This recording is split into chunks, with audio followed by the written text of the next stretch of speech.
clock, on the clock, on the clock, on the clock, on the clock. Fam, NFL Draft Day 2023, Day 2. As we endure Day 1, we now fall upon our turn. It was rough yesterday. It's the last year for being rough, though. You know, we endured. We came. We survived. But finally, back on the clock. Tonight, Day 2, for 2 rounds, 2 and 3. Prior to starting today's action, San Francisco owns 3 picks in the 3rd round, which include picks number 99, 101, 102. I know. The question is this. Is GM John Lynch going to be satisfied with that? I've already said it. I'm going down on record. Get your popcorn ready. I can smell them wild wings. I'm telling you right now, John Lynch is not going to stay in the 3rd round. All right? I just want to say now.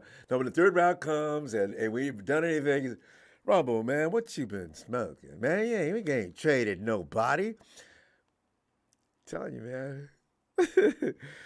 Or, I mean, round 2, John's got to do it. I believe it. Everybody knows with the lack of tight ends being picked up on day 1 of the draft, today could be a tight end extravaganza or blitz by GMs due to both the abundance and quality of this year's tight Moody.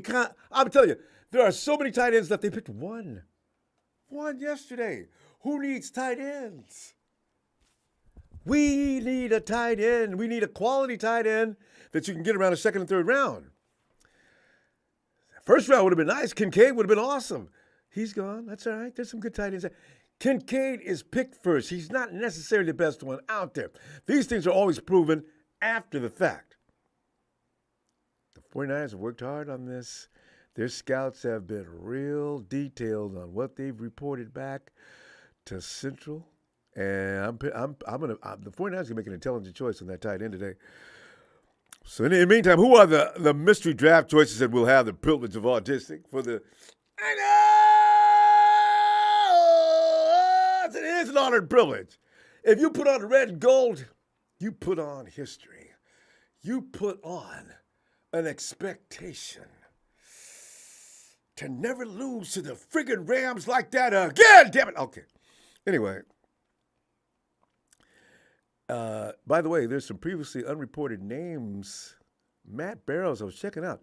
Defensive end D.J. Johnson out of Oregon. Running back Dederick Prince, Tulsa.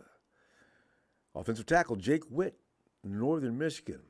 Defensive end B.J. Thompson, Stephen F. Austin. Offensive tackle Ryan Hayes, Michigan. Defensive tackle Shackle Brown, Troy. I like that. You go to a school called Troy, you're a football player. You already sound like a warrior. But none of these guys are expected to be selected before the 3rd round. So the 49ers, see, this is what I'm talking about when the 49ers know what they're doing. These guys are quality players, but they're not expected to be picked up for whatever reason. So the 49ers actually have a shot at each one of the players I just mentioned. Projects D.J. Johnson, for instance, to be selected around the 3rd or 4th round, while Dane Brugler of The Athletic expects him to go in the 4th or 5th round. Now, you know how we do. And you see, 5th round to me has become the magic round. If the 49ers pick up a player in the 5th round, there's automatically the 49er guys take their wand out. He's going to be the one. He's going to be the one. He is the one. You know, Nemo ain't the only guy that's going to be the one. Shackle Brown expected to be an undrafted free agent. Niners draft picks heading into the day are this. If you just see, because yesterday I had actually forgotten. We got 3 picks in the 3rd round, compensatory, all of them. In round 5, that pick from the Dolphins at 155. We got 3 5th round picks, by the way. Round 5. We have a pick of our own. When I saw nothing next to the pick, I was like, "What? What is? Oh, that's our pick." And we do have a few of our own, but we compensatory to pieces, man. See, these are potential packages. Now, some people do believe that picking up volume is a better idea. I'm telling you right now, I don't think the 49ers are thinking like that. Why bring in a bunch of kids that aren't going to make it? Package it up and get some kids with a bigger probability of making it. This just makes sense to me. So I'm thinking that's what's going to be the case. 11 times. You're going to pick well, the round 6 pick might be kept. They might, you know what you do? You 6'5", you got abundance of round 5 picks. Go ahead and let one go. A 6 and a 3 and a 7, that could get you a 2. Second round. I don't know how high, because I don't know if anybody wants to do the 49ers any favors. If they don't trade up, it's only because they couldn't get it. I'm telling you, watching Lynch and Shanahan down through the years, I feel like I know them.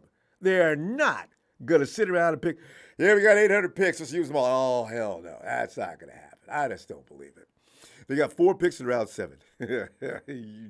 No. I just can't imagine that. 2 of them are compensatory. One is via the Broncos. And is this for that linebacker we got last year? Yeah.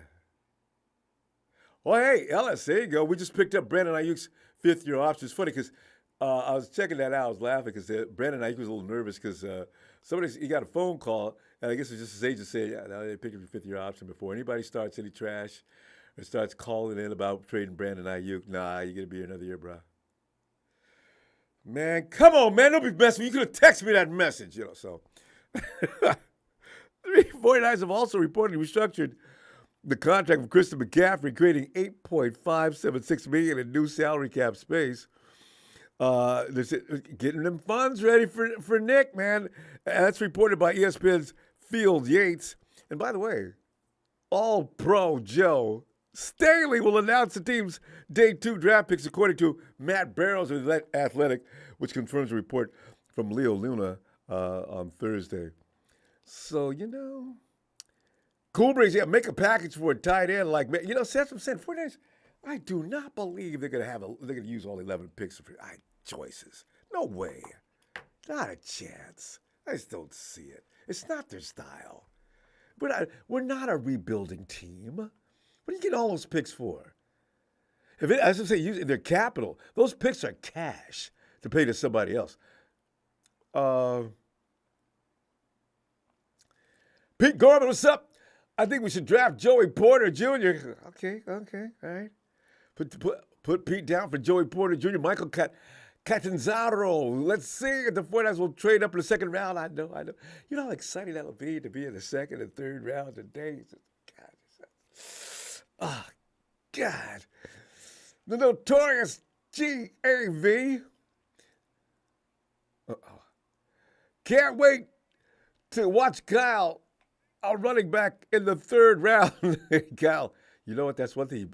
Kyle, don't do that. Don't do it, Kyle.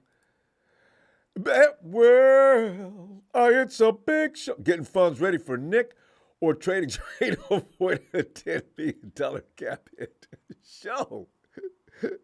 Get up off the tray. Thanks, show for that contribution. Oh, God. Where was that, Al? Pete Gorman, they just announced they have picked up the 5th year, yeah.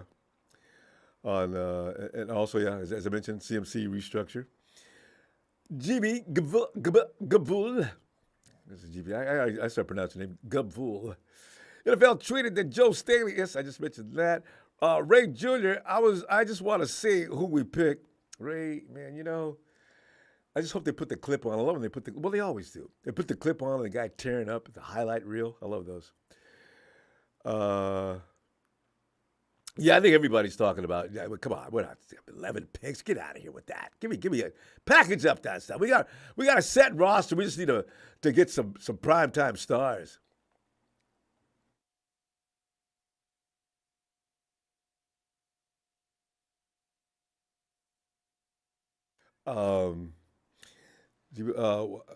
GB says alive in a living color. I know. I can only be live in a living color. E.G. Niners, it's been a long time. E.G. Niners, that's right. I've not seen your name in forever. Doing great. Sorry that we haven't gotten past that turnstile that takes us into the Super Bowl and into NFL. So the funny thing about the 49ers, we're already elite. The team, no matter what the hecklers and the trolls say, with their 1 and 2 and 3 trophies, the 49ers are still the elite franchise, right? But we still need to get that 6. You got to get it. Especially when you have the roster they built this roster. It took years to build this roster. Get it done. All right? Kieran Pettiford, LMGO. Kenny Powers. Yeah, Kenny, of course, man. You know, I wasn't going to let this go, man. No way. Kofefe Coffee. We have Trey. Kofefe, some of the folks that were not Jimmy fans, and I think Kofefe, weren't you one of those folks? Trey. I'm not. I'm watching the anti-Jimmy huge Trey fans, and some of them have jumped off the Trey wagon, and it's kind of a phenomenon to me to watch that. They're not saying anything good about Jimmy, but I mean, jumping off the Trey wagon is just kind of crazy. Ray Jr., hey, Niners will be the best rounds. I just know, yep, you know it. It's so funny because I was looking out the crowd standing out in front of the stadium, and I saw a lot of red, and I thought I saw some 49er numbers, and I just realized it's in Kansas City. That's Chiefs red. Kenny Powers keep drafting offensive linemen. Defenses got better. Kenny, defenses have been getting better for the last 7 or 8 years. That's why it's getting tougher and tougher for the 49ers. Edge rushers are at a premium now. They've always been highly sought after, but now edge rushers are more important than ever. Kill the quarterback, kill the passing game. That's the option. Go maybe I would trade and pick move. Okay, first of all, Trey does not have a body of work, so he's not going to get you into the second round. The best you could probably get for Trey is a 4th or 5th round pick, maybe. He's got to put something out there for people to want to go after. Pete Gorman, Kirk Cousins will be a Niner tonight. You know how many people don't want that to happen? That would terrify. I think there'd be some people hospitalized if they found out that Kirk Cousins was coming to San Francisco. Round 3 players are supposed to be starters. Why give up 3 for 1? No, second round pick means they're targeting somebody, GB. That's what I'm talking about. If I got a target, that means they got a real good feeling about him. I don't give a damn about 3 third-round picks. Go get him. Go friggin' get him. And you got 2 third-round picks. 49ers are the best work in the 5th round anyway. So, I got enough. No. I don't want somebody else to get somebody else we could have got. E.G. Lions, we have 5 7th-round picks. Let's see. I know. No, we got 4. We have 4 7th-round picks. Yeah, I'm with you, EJ. I don't want all those 7th-round picks. How many Mr. Relevance can you get in one lifetime, right? And they do well. Come here, hi, Pete. I miss you. Pete Corbin. Hey, Pete. Come have me message you. Kincaid had 850 yards. He's a baller. I know, man. Man. Well, where did Kincaid play, though? I always wonder, too, what kind of defenses were they dealing with? Is Kincaid coming out of the SEC? What school did he go to? I didn't pay any attention. EJ says, I know we're going to draft a running back. Everybody knows that. I'm at peace with that. Now, I know I don't want a running back drafted. Don't use a draft pick. Unless it's a 7th rounder. But they're not going to. I'm telling you guys, I'm serious. Kyle has a fetish for wide receivers and running backs. You're going to get one of each. There's no way around that. So just relax on that one. That's going to happen. Reaper Cobra 96. Hey, Ronbo, did you see that Brandon got scared? No, that's what I said. Brandon, no, you're not getting traded, man. You need to stop complaining, but you're not getting traded. They picked up your 5th-year option, so yeah, you're secure. And if you do a good job next year, you will get paid.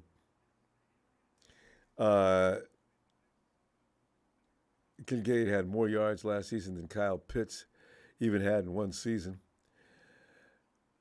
Really? Wow. 'Cause Pitts, that dude was a heartbreaker, boy. He tore teams up before he left. So Kincaid must be just something else. Oh my God. What did Pitts play versus Kincaid though? Braden Willis is still available. The Syracuse running back is a dog. See, he'll probably be in the 49er uniform. Ellis. Yeah, okay. Rick Diaz. What's going on? Rainbow. Rainbow, another jersey you have on there. Like, oh, I see. Yeah, this is Willis. What? And Willis is not. I keep wondering if they're going to let Willis into the Hall of Fame. I mean, he may have not put in enough time. I don't know. I think 5 or 6 years of quality time ought to be enough. I mean, you're not going to put Patrick Mahomes in the Hall of Fame right now after his body of work. So yeah. What happened here? That jump. Kincaid played at Utah, Pitts at Florida. See, that's SEC. Pitts was tearing up some dogs. I'm not going to take anything away from Kincaid, though. Where's my ears?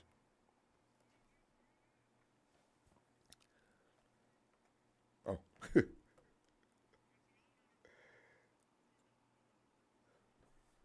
Steelers up first, and they're picking. They should have picked yesterday. See, Joey Porter Jr. Somebody just mentioned him. Joey Porter Jr. 49ers were never going to get him anyway. I mean, he's a first-round draft pick, basically.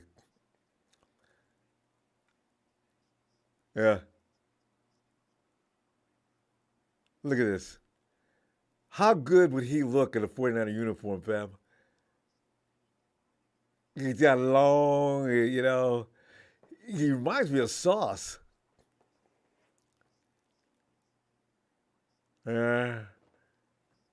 Oh, my, look at that sack. Oh, I love these clips. Oh, man, get out of here, Steelers, man. Damn. Damn, no first-round pick. That could have been us. We would have picked 29, 33. We would have picked him up. Damn.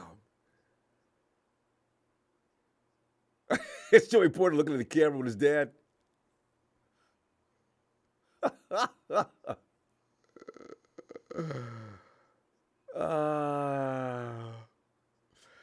okay. I hope the 49ers learned a lesson, though. Don't be overdoing it, drafting up. You don't need to give up all them first-round picks. This is absurd. If you can't do it with one first-rounder, I can handle 1 year, not 2. Everybody says 3. That wasn't 3. We just exchanged first-round picks in 2021. Was that 2021? Yeah. Yeah.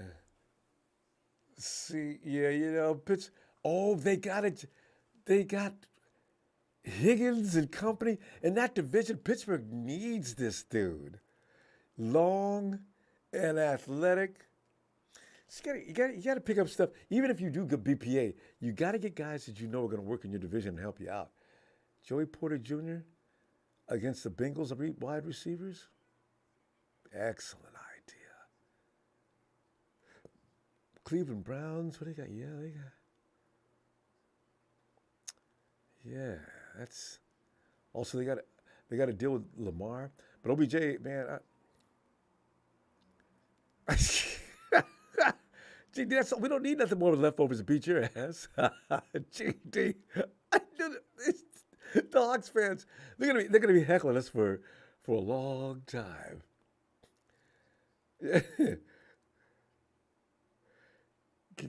Cameraman likes some ladies.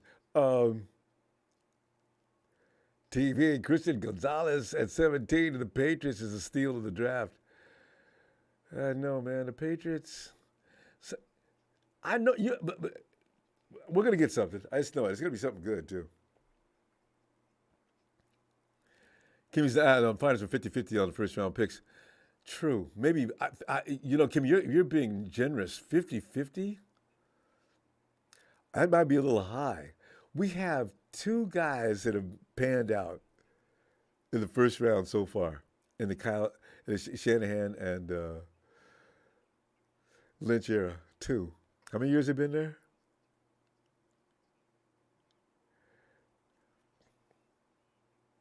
Unless you can think of, I can't think of anybody but Nick Bosa and Brandon Ayuk. Everybody else has either been questionable or just wasn't quite that.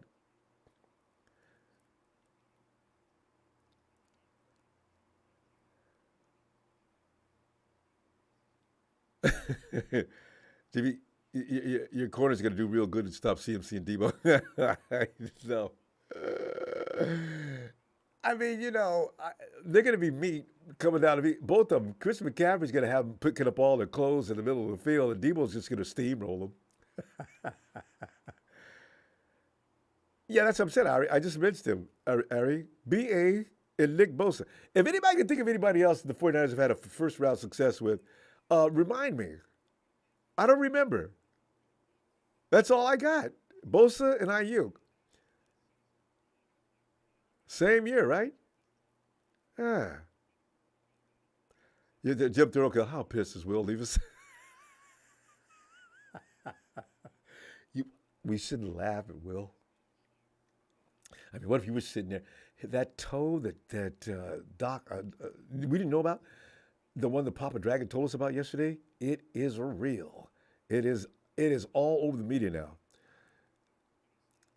Chris Sheldon, Jimmy Ward was not picked up by Kyle Shanahan and John Lynch.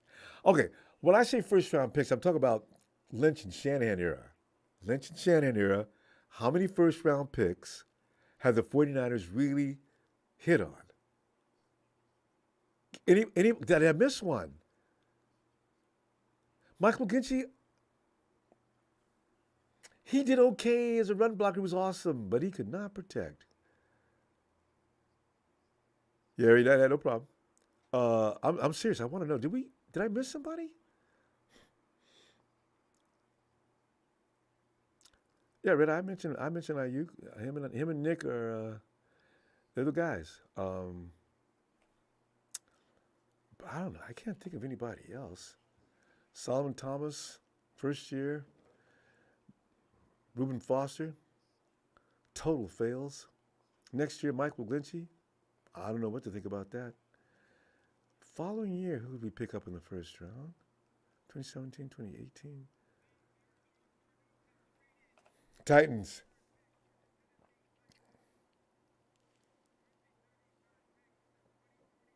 Who you got, Titans?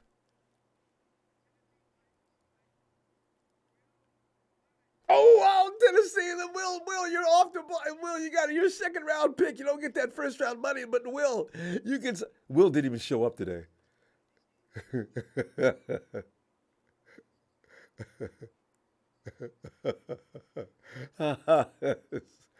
Willis, you gotta get that toe fixed, bro.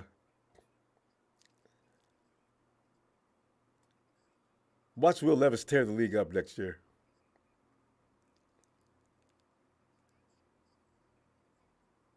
He's the guy that got in front of that camera and talked about how he likes to throw his cane up. That was a tight window he just threw into. That is a mark of a pro. Oh, ooh, ooh, ooh, oh. Did he hire her to look? Damn! I never watched those clips on Will Levis. That boy can play. So call him and fix his toe. Damn. Well, I feel your pain. Now I understand why you was looking all pissed off. You're probably better than some of the guys that got picked ahead of you. No doubt about it.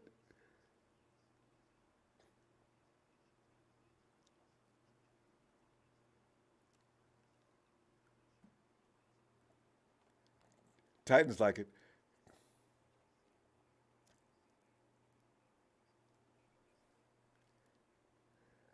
Yeah, Willis, don't be pissed off. Go out there and do a job. His mom wanted to put him in them shorts. She said, that's pretty funny.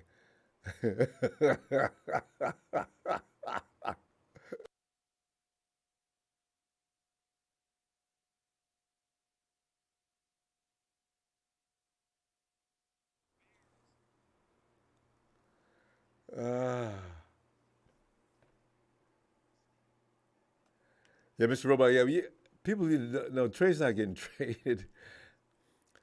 Number one, you can't trade him. Trey's not going to fetch you anything. There is no GM that's going to give the 49ers anything for Trey Lance, seeing if they can get him better. He's been hurt twice. One time, really seriously. You're just not going to get any draft pick for him. You want another seventh round pick? So we got five. Let him stay and see if we can get him to work.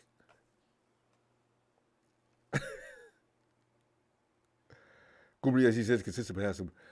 You know about Willis? Levis? Yeah. You know. Here you go. Lions.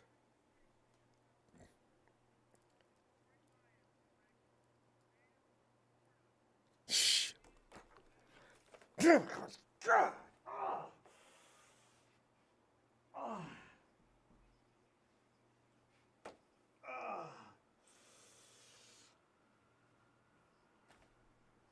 Oh, that was. Oh, man. I feel like when the 49ers, when we fumble or get an INT or something, man, oh, no, man.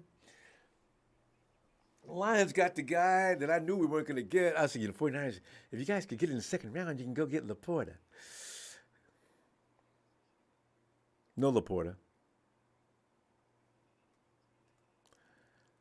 Listen, fam, seriously, we're watching the Detroit Lions become a Super Bowl contender right before our very eyes.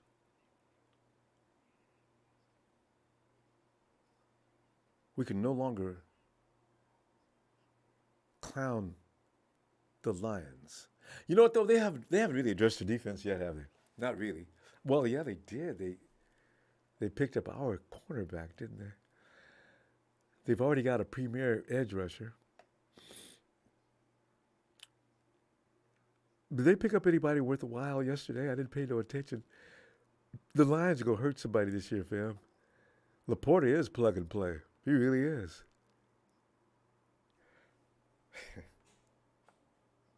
I'm not worried. We can still whoop them.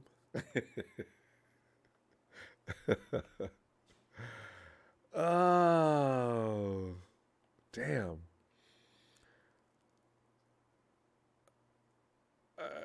I think there's going to be a run on tight end soon. It just started. Shoemaker's going next. Niners, you're not going to get Shoemaker. I knew Laporta was a long shot. You're not going to get Shoemaker. I predict Shoemaker to go in the next 3 picks.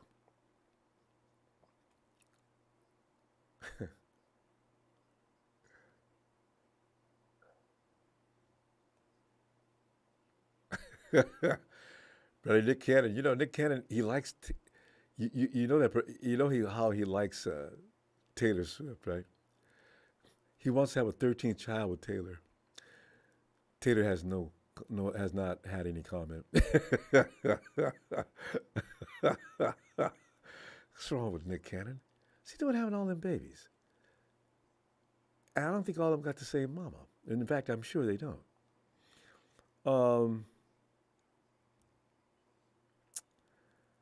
Man. Man. Niners, I don't know, man. John, the phone's not ringing. They're not announcing that you guys have just traded up. Niners. Somebody call the war room, see if they're awake. Okay, here's the thing. They've already said, and John already said this yesterday. He says, you know what? If we see some of the players that we want, they're just falling off the board quickly, we'll make a move. So I imagine the 49ers are working the phones like hell right now. And people are saying, no, John, nah. We want you guys right where round 1 pick, Tyree Wilson. Oh, I'm talking about the Raiders.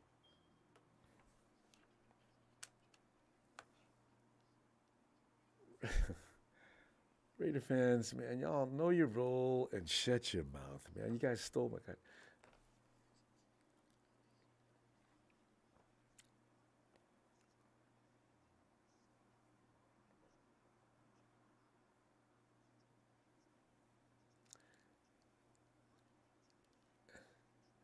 They said a couple of teams are looking to trade up. He didn't mention any names. Ian, what are you talking about?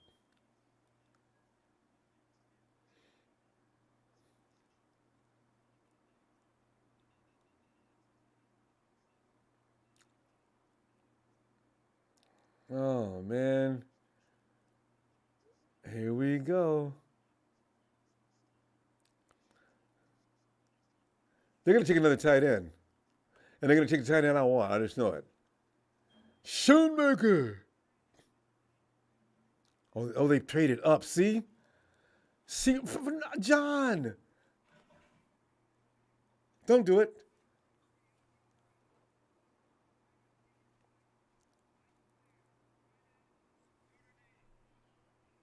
People were talking about Michael Mayer yesterday. I I watch his highlights too. Look, that's George Kittle Jr. Look at him. Snatching balls off the defender's head. Making that play. Oh, that's a tough dude. Nice movement. You see those hips? Oh man, that was a whoa. Dependable blocker, fam. John. John. John. John, you don't need all them damn draft picks, man. Come on, man. How many more guys you gonna watch leave? It's tight end time, John. Top tight end production scores, Michael Mayer. Dalton Kincaid, number one. Mayer, number two. Tucker Kraft, number three. Darnell Washington, number four. Josh Wiley. Are we going to get one of them? See, because oh, man. Jimmy's got him a George Kittle light. Whew. Damn. Laporta, Mayer.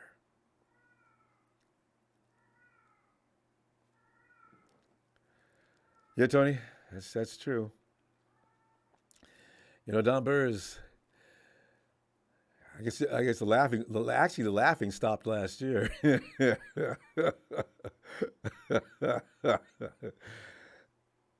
Kimmy, I knew it. I knew the tight ends. I knew there was going to be a run on them quick. They didn't wait 1 minute today. They got right into it. The second round started, and so did the tight ends.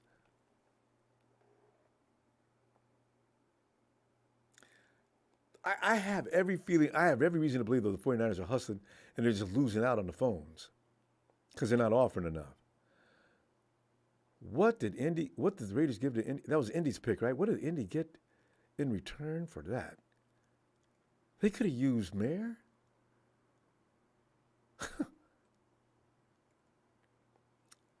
I just really wanted that dude from Iowa just because it's from Iowa. Iowa does have, they usually do seemingly have, they're a tight end school, aren't they? They've had several come out of it. Remember the bookends they had that year? They were just both pros.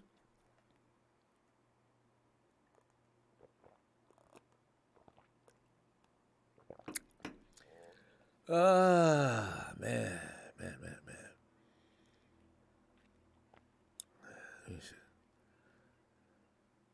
You like Montana? You like Darnell Washington? Yeah. Omar B. Niners probably getting some player no one knows. And then we all boo. You know what though? I'm not saying anything if I don't know who he is or nobody else does. Darnell Washington. Washington's a tackle though, right? Boy, if Washington falls to the third round and all the top tight ends go, the 49ers will go get an unknown with the second, third round pick.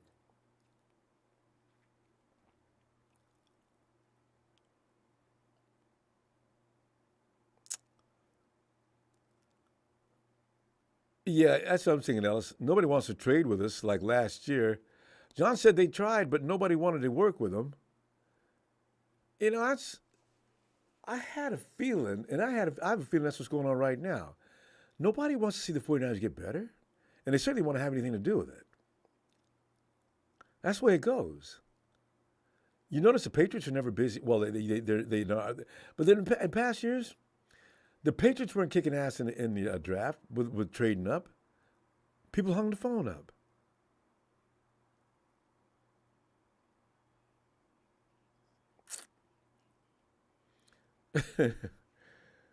I mean, the 49ers are the target,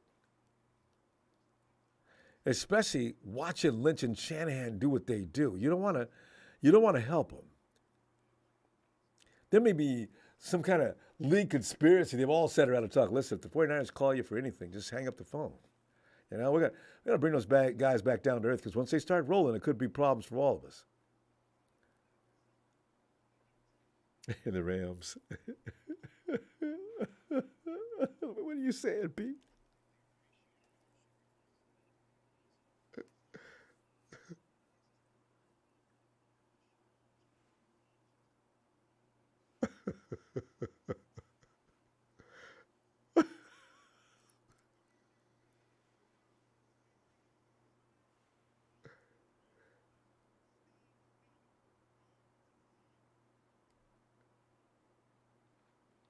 Well, they need some offensive linemen, boy. 332 pounds. Well, he can play center and guard.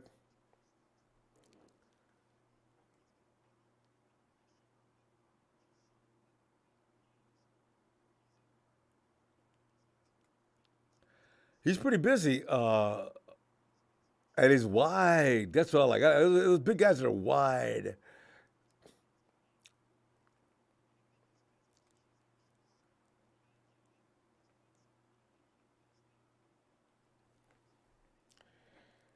You have to do better than that, Rams. You got a long way to go. You need about 10 more positions filled today.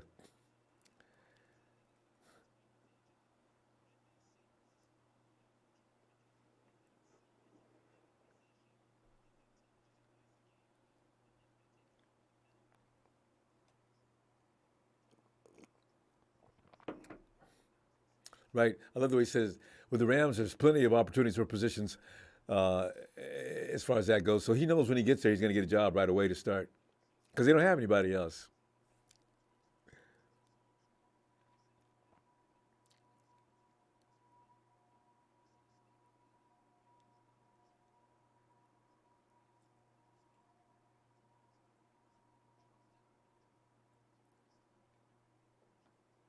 Chris Hansen gave him an L.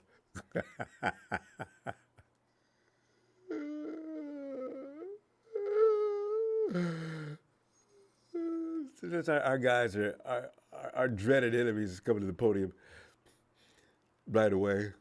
They're conducting this like day one. Usually they're like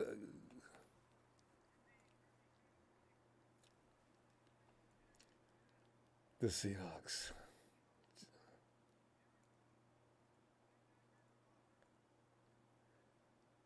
Yeah, they're not.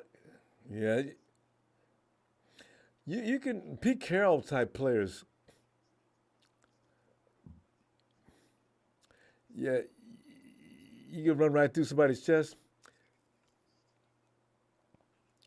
I'm gonna introduce you to Trent Williams.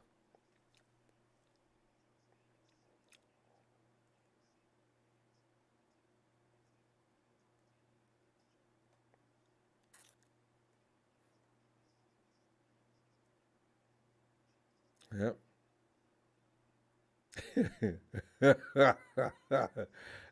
He is a monster. I'll give him that. He looks tough. Can he cover?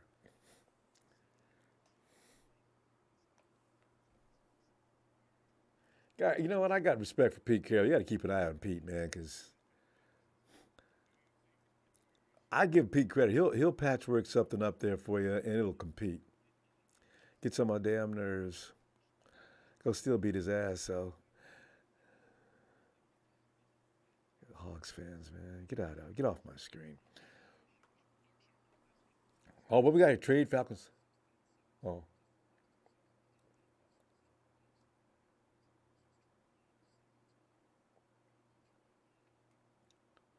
Tony, you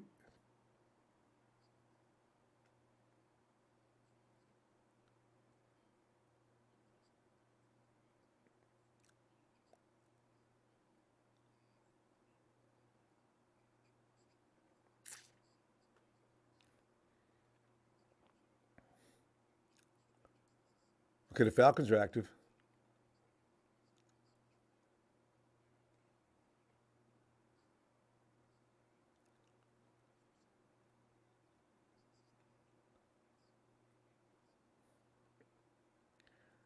You know, Ellis is right. We're getting blocked, y'all.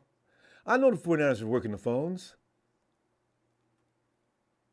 I know the 49ers are using the phones, watching all these players getting away, especially those tight ends. 49ers can't get no love. And they don't want to give up any picks for next year. I don't blame them.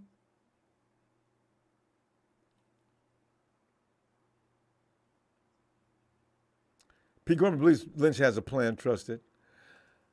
Uh, well, yeah. Ian Sharp. I know Pete looks like he lost a lot of weight, and I'm surprised he didn't get it. Well, maybe they really feel that Gino's going to be. You know, what Pete's going to do. What you do is you make Gino feel confident.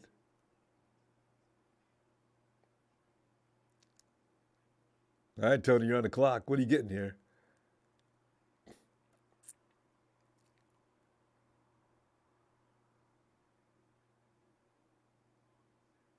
Offensive line.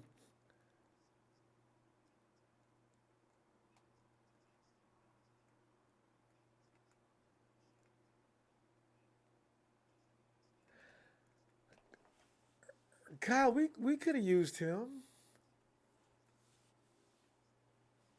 He's versatile.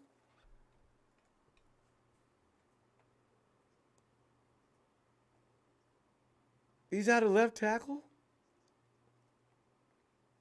We could have switched him in 2 years or so. I don't know if he's not a first round tackle. Well, okay, he's more of a guard than he is a tackle. So, guy, he reminds me of McCaffrey's run.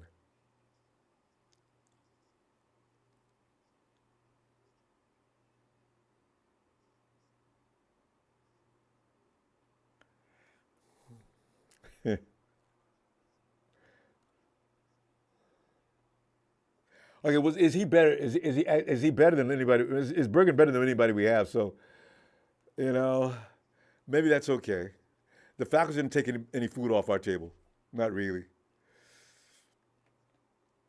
Ah, damn.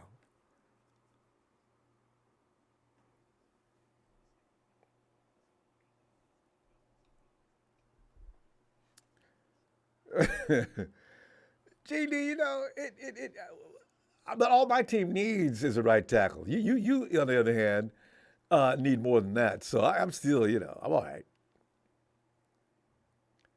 MG says Atlanta will now beat the Niners. Shh. Atlanta beat the Niners last year and they didn't even have him. You know what I'm saying? Atlanta's beaten the 49ers a couple of times in the last few years, actually. And that's why I say, I ain't going to say nothing about the Falcons. You know, the Falcons could return to being really dangerous here real quick. I like that running back. That quarterback's got more seasoning now.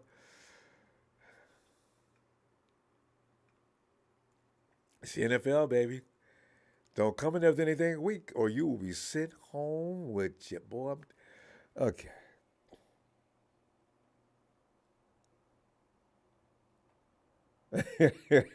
Myself, King Mufasa. Gene, throw your whole team away, man. Come on, man. You guys ain't. It's over, Gene. Your window got closed. It not only locked it, they nailed it shut. You guys are done. It'll be years. Yeah, I mean, you'll be up and ready to roll before the Rams, but I mean,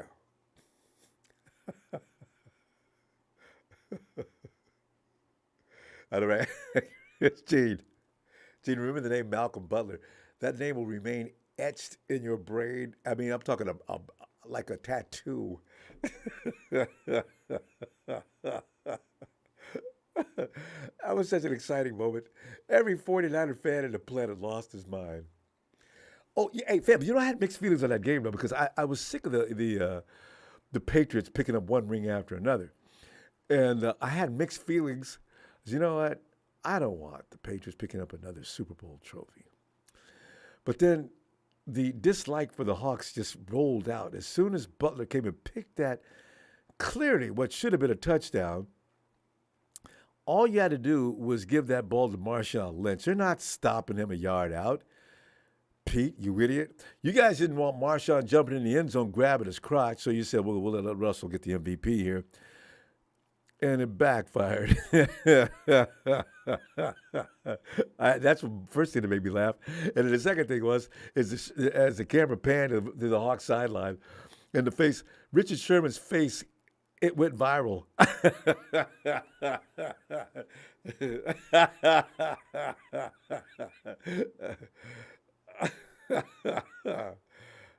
God, that's just thinking about that again is hilarious. Sherm talked about that for years. He's been pissed off about that ever since. I think that's why they got rid of Sherm, because he went after Pete, saying things that make sense, like, what the hell you passing the ball for? We're on the 1 yard line, brother. I want a trophy. I ain't worried about let Marshawn grab whatever he want to grab. We could pick up the trophy too. Last time I checked, I'm in charge here, Sherm. It's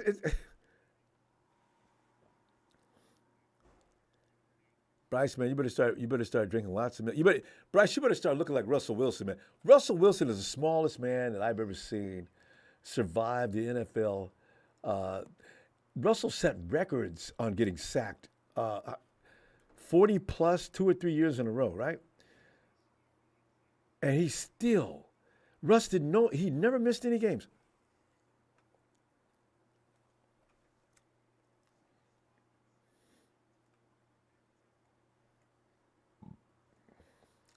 What are the Panthers going to do to improve the situation? Better get an offensive guard or tackle.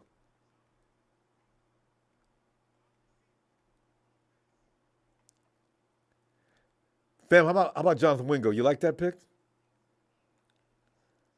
6'1", 220. That's a big dude.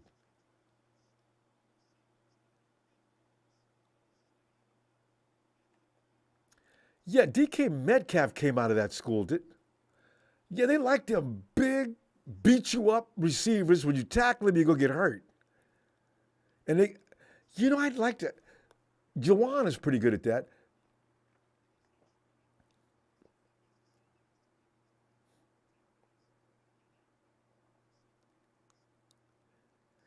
What's that?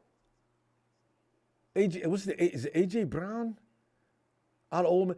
What is with Ole Miss and getting them big, beefy country dudes to play wide receiver? Because I had Brown in my mock that year. I like DK.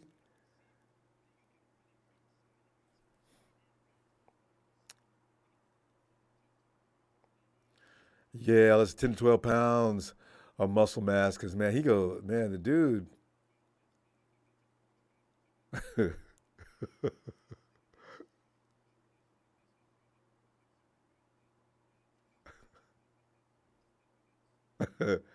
Hi, Hannah. This is funny. Hannah's watching football. Hannah's that ideal kind of lady, you know. See, because a lot of ladies don't really care for the hubby watching football. Hannah's husband's out here tonight, so she's in here with us. Hi, Hannah.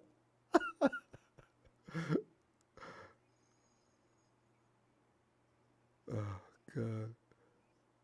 Yeah, Cool Breeze, right? Mississippi's nothing but country, you know. Yeah. Because that's them dudes. You have to use technique to bring guys like Metcalf down and this guy. Because they're going to embarrass you. And that hit better be crisp and quick, too. Take his ankles off his body. Imagine your only franchise success was besting another team, and as a nitwit being on that team stream, relishing in past mediocre goals, Schmidt Juice. Put that in perspective, G.D. and Rams fans. See, and by the way, Schmidt Juice, the only thing, you never see a Cardinal fan here. because they know their place. They don't have one. Texas boy comes in there way too often. The Raider fans stop coming in here. At least now it's going on 3 years as they realize who they are.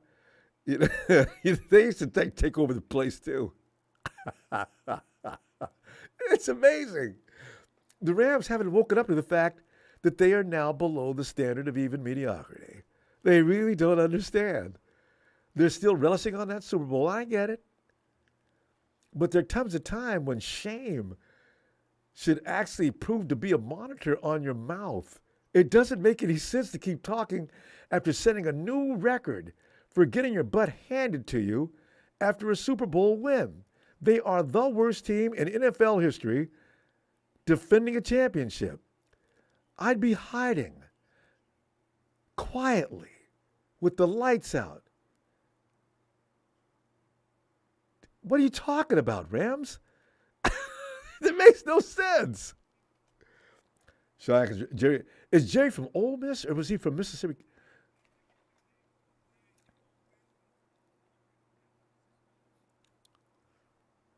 Saints.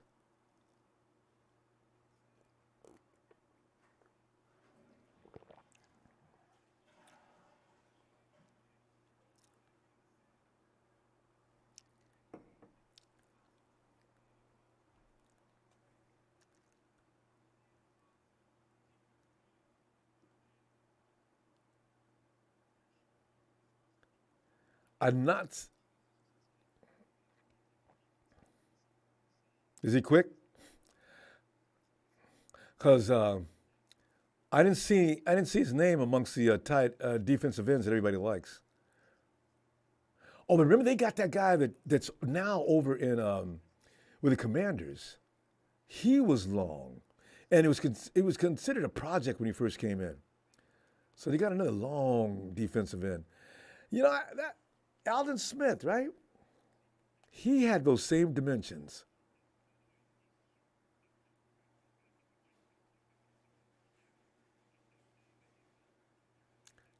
Saints congratulate themselves all around the room.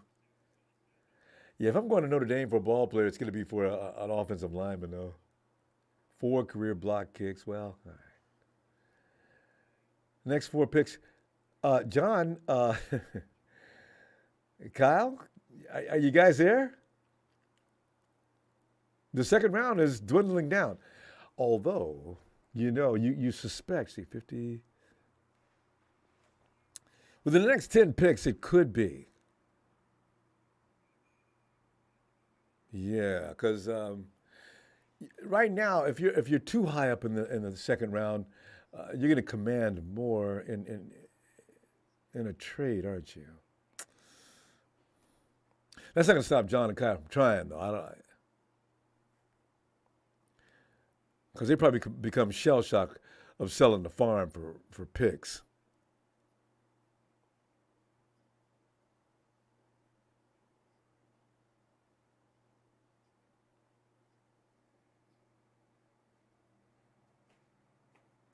I know, Gerardo, that's what I was just thinking.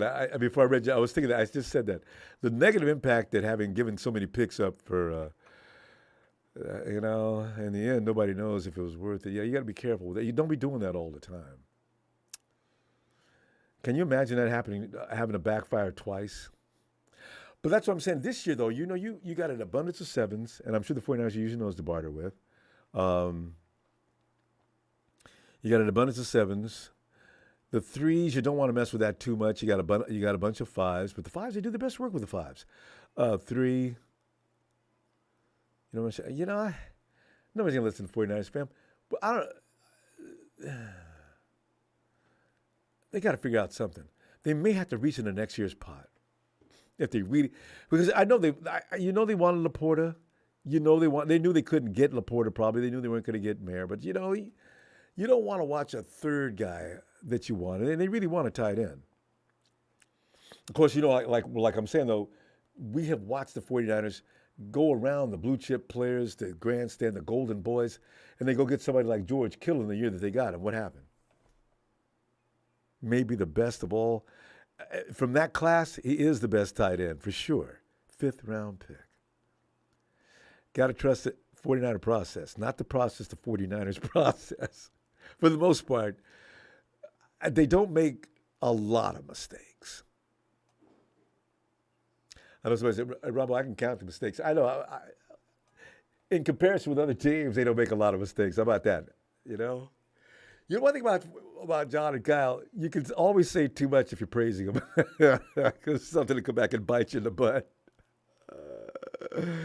I noticed somebody said anything. I said, does anybody remember in the Kyle Shanahan, John Lynch era, any other first round picks that have really stood out other than Nick and Brandon? And people gave me Jimmy Ward and things like that, but I'm not. Armstead was a first round pick, too, for that matter. But yeah, that's it. Yeah, Mississippi Valley State. Yeah. I think they got a lot of good food in Mississippi. Mississippi and Texas. There's not a lot of small people walking around.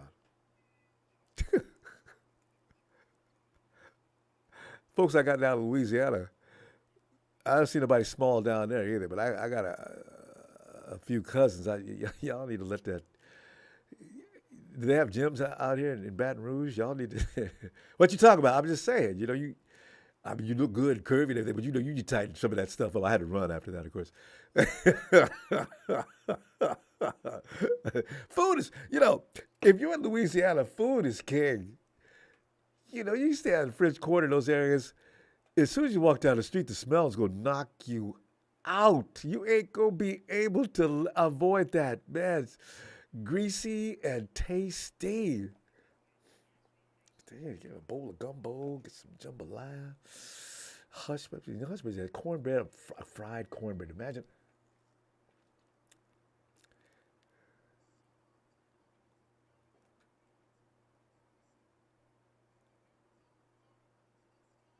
See, I like the Cardinals. I really do. I don't have anything against the Cardinals. They beat us up a couple of times. I really don't.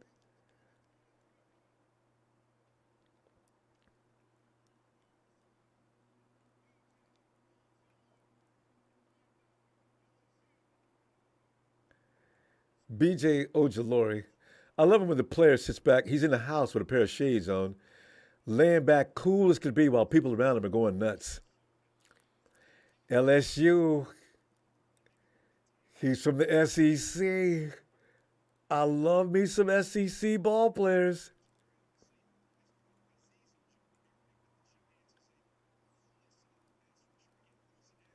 He got pass rushes all over through his family. His brother's with the Giants. Yeah, this is in their DNA. Oh. Oh.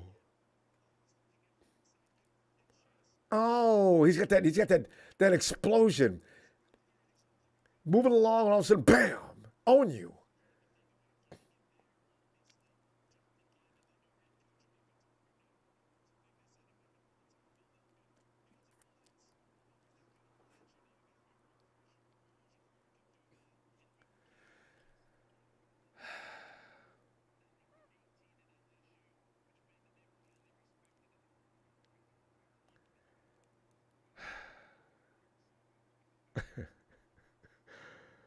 John, Kyle.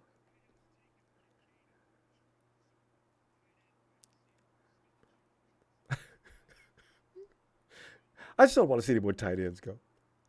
Please, Lord. It's wishful thinking. It's not going to happen, Ronbo.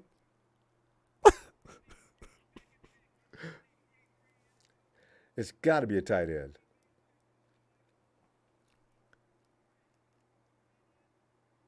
I seen that coming.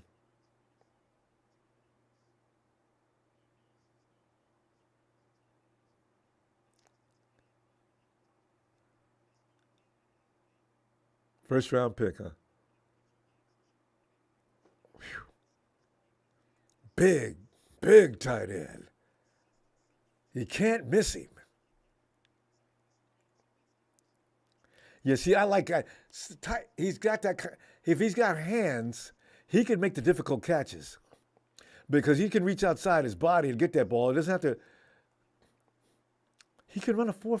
He can run as fast as Kittle.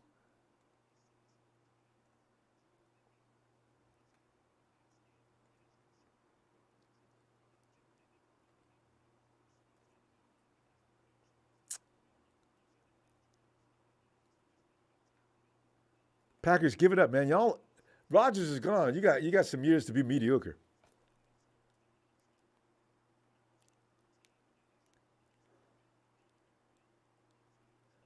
Oh, this is the family. Doug, Bill Musgrave. That's right. I remember those names.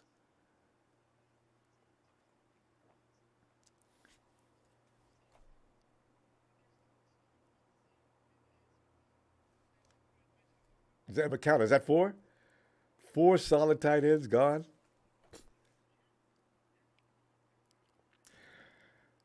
Ah,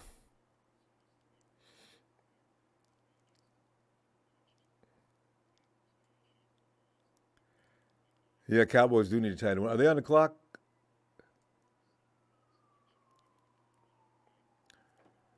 Yeah, you know that guys like Musgrave, they block, um, and they're pass catchers. This you want a George Kittle type player that's also in line. He can kick butt and he can go get it. Here come the Jets. Jets actually have some picks. I thought they gave up everything they had to Green Bay.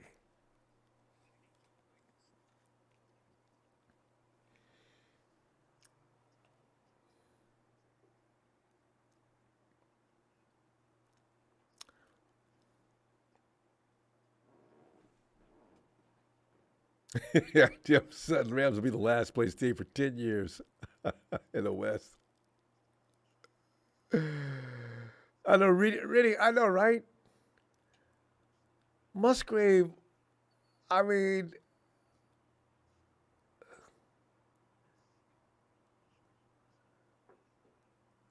we're going to end up with Schoonmaker. If he leaves between now and the end of the second round, I'm going to just give it up.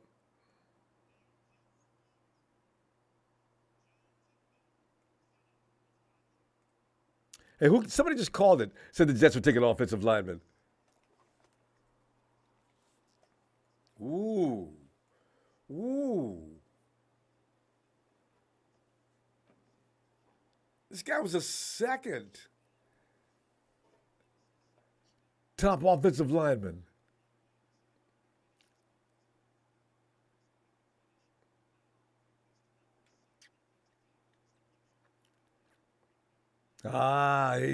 See, John would love. I mean, Kyle would love him.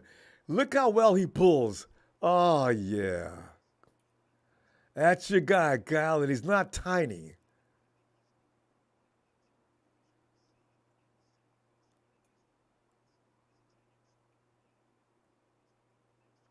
Joe Thomas, and then there's Tipman, Zettler. He's up there with that class. My God, how did you fall to the second round?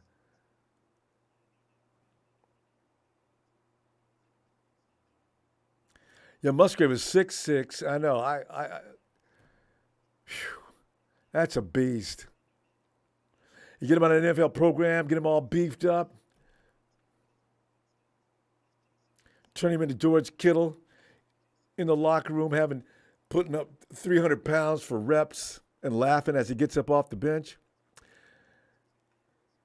The only thing that worries me when they do that is somebody's going to call him in for drug testing. Stop, guys. Don't post those kind of videos.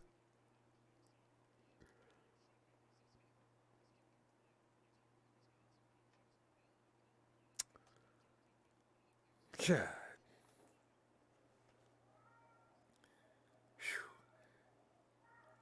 And Indy's all over this draft, right? They're trading up. They're picking. Well, they're just fixing that team, or they're trying to. And when I think about a team,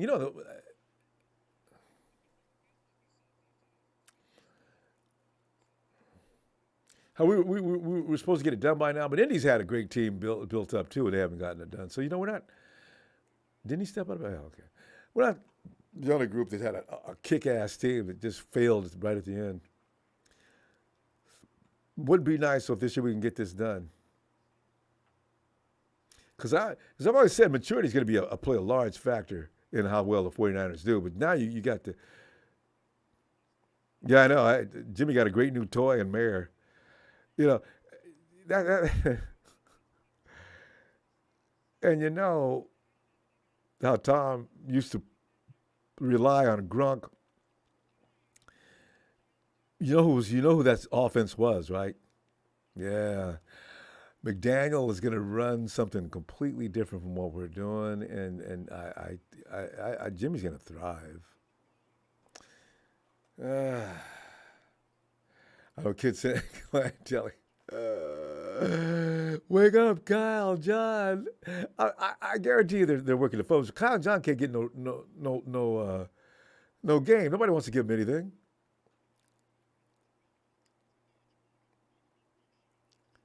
Jimmy, we're halfway there to our first pick. Jimmy, we don't want our first pick to wait till 99. Don't say that. We're not, no.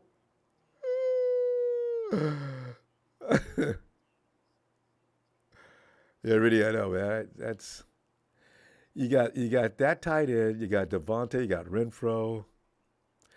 You got a running back that really should be a Pro Bowler. Was he a Pro Bowler last year? Why? I mean, the offense is not. Tony Chavez, well, you got a shocking surprise coming up. The Raider offense will not suffer. The Raider offense wasn't that bad last year. It's their defense that killed them.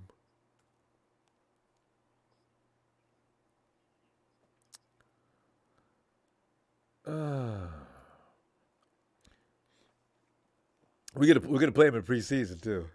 Shit. But nobody shows anybody anything in preseason. They go all vanilla anyway.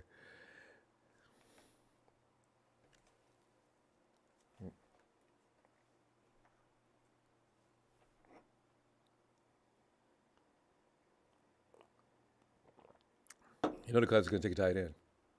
Cornerback. All right, good. I don't know if the 49ers are really interested in a cornerback. They need a safety, though. That guy looks pretty long, though. How tall is this dude? 6'2". Yeah, we could have used him.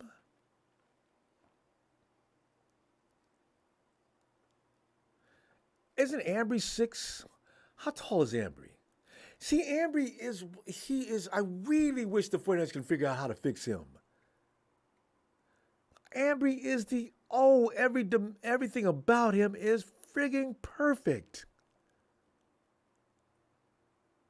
He's long. He can run like the wind. His tackling, not bad at all. But for some reason, he checked out on us last year. I just don't get it.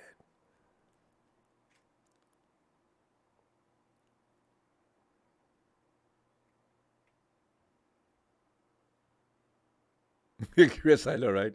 We'll wait around, and the first pick will be nothing any of us expected. And you know, I have learned to respect that. Things are not what they appear to be. Our scouting team is really good. In fact, you know what? We should go ahead and celebrate no matter who the 49ers pick up with that pick and say, listen, I learned from past experiences.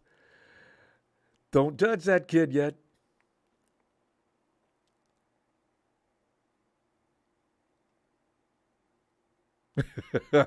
We probably should do a lot of stuff on this pick that is taking forever. I know.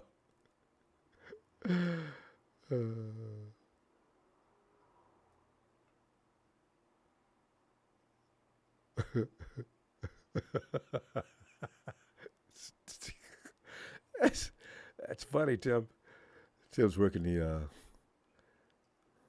he's working the riffraff that's hanging out from other squads.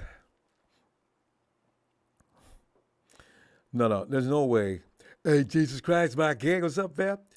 There's no way if Kyle picks a running back with his first pick, this will be one time you cannot have faith in what he just did. This is don't replay this 3 times in a row. Just don't do it. Not in the 3rd round, Kyle. I'm not even sure if I want to see that in the 5th round. Well, you know what? Wait a minute. Let me take that back. In the 5th round, you go ahead and maybe you get a running back in the 5th round. Why? Because the 5th round is a magic round. I was wrong, though. It was not. Let's see. Elijah was 6th round. I thought he was a 5th round pick. Anyway, for some odd reason, fourth, fifth, and sixth round. Do we have a fourth round pick we can say worked really well? Fred Warner. Was Fred third or fourth?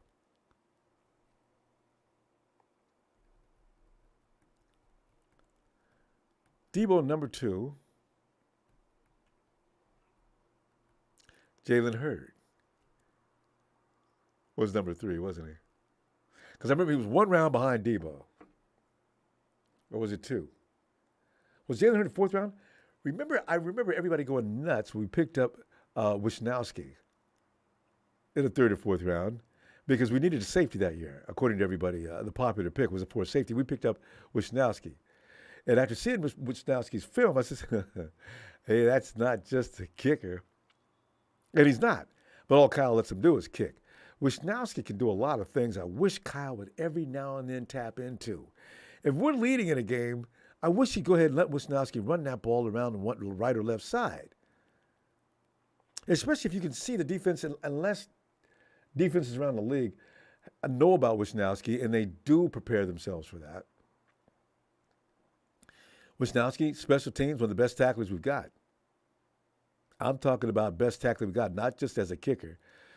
Dude's running down the field and running through everybody, and all of a sudden you see the dude get stopped, not dragged, stopped immediately. Stood up, and like the cameraman has it come back. It was Mitch. Damn. Look at that tackle. Oh, Mitch stopped that nonsense right now. Because rugby league players, their technique and tackling. I wish Mitch would hold a clinic with our special teams guys just to teach them. This is how you do it, man. I mean, Greenlaw's a fifth-round pick. Yeah, fifth-round pick or Kittle was fifth, yeah. Hurd was a third, right. I remember because Debo went 2, Hurd went third. Fourth round, I think that was Mitch. And I remember Trey from BA went nuts. I was laughing at him. Trey, come on, man. What's up? What's the matter? We need that dude, man. Because I was sick of who we have for kicking. Every game, I forgot his name. Every game he'd shank at least one kick. Every week, one shank at least. So, that's in his head. Why does he have to shank that? Look at that field position. And a lot of the times the other team would score. I'd be mad as hell. I said, come on, man. And the 49ers were mad as hell, too. They got rid of him. They got Mitch. Joseph El Baby. What's up? Yeah, remember that tackle? Boy, Mitch. When Mitch Wisnowski grabs you, it's over. It's done. You're going down. And really, Dante Johnson, we got to save a position for him. Dante will do the same thing he does they got a cornerback. Who's Brian Branch? Brian doesn't look. Is this the pick? Brian doesn't look too happy. Damn, I don't want to go to Detroit. Brian, they're a new team now. They're better than they have been. You'll be okay. Come on, man. Show some excitement. Don Burr's over there waiting for you.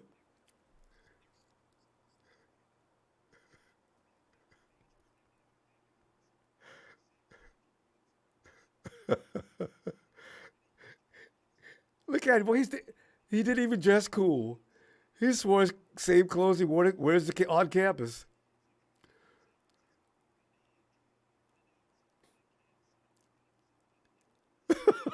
Now he's smiling.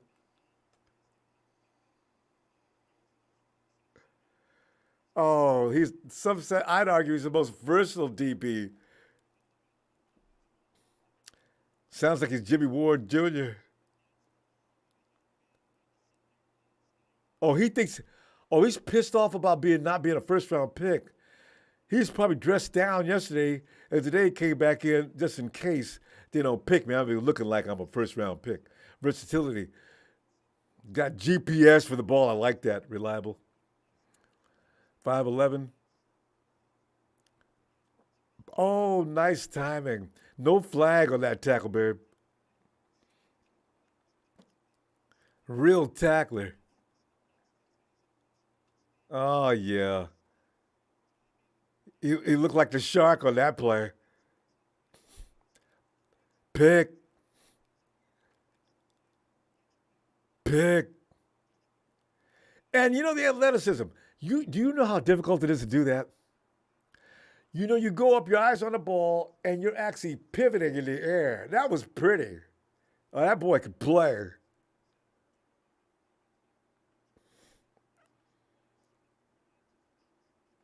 Third amongst safeties. Who needs a safety? John, Kyle.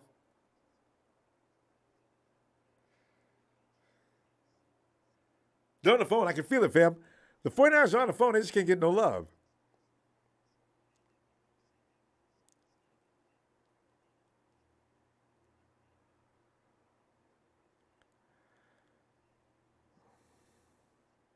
We do, but you know, we offensive line is going to be the offensive line, and no matter who they pick this year, he's probably going to have a. He ain't going to be. He's probably not going to start.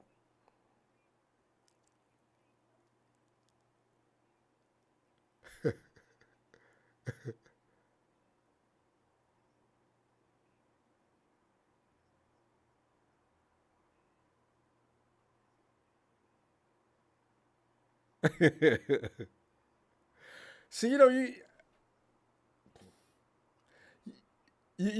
gotta get over yourself.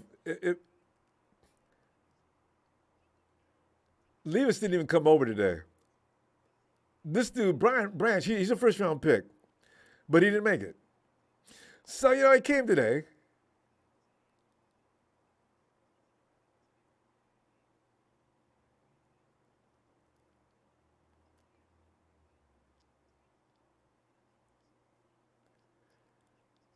So the second round ain't awful. I mean, I can see if you were fourth or fifth round and you was really a first round pick. Wait, these guys kill me. Ego, ego, ego.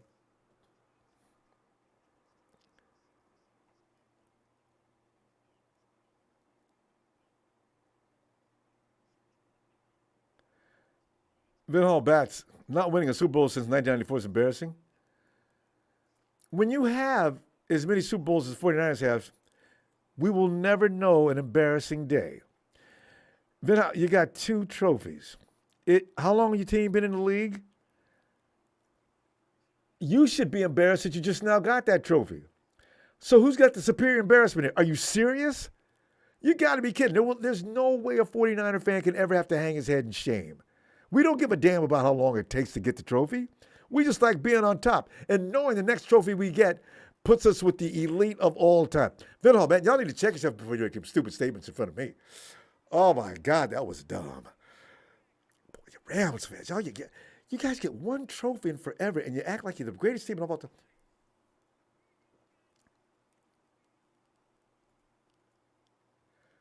Look, Ken, you look pissed off, too.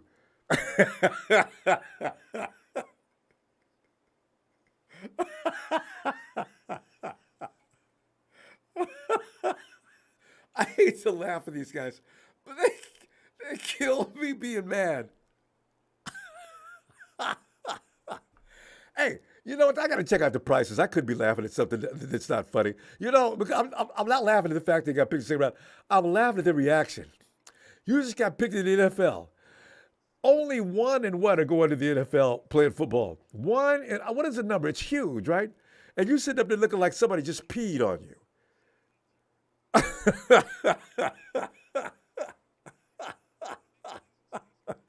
Dude, you can make your money after you first get over your rookie contract and get paid. You can stop crying. You guys stop crying. God.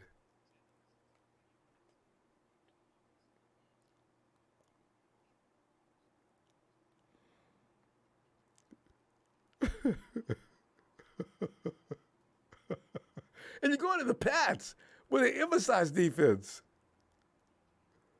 A team with a legacy. Looking all mad.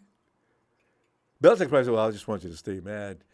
during the games as well. You know, you got disrespected. I didn't have a pick in the first round. I'd have taken you. Wait a minute, they did have a pick in the first round, didn't they?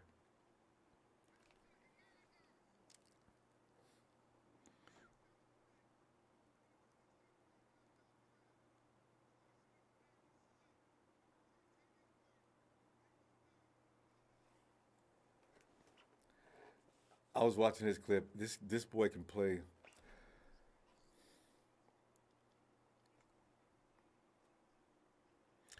Fam, he starts.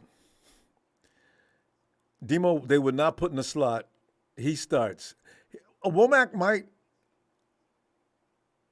start, but you know this kid here. I'll watch this. You know this dude, man. See, he's got.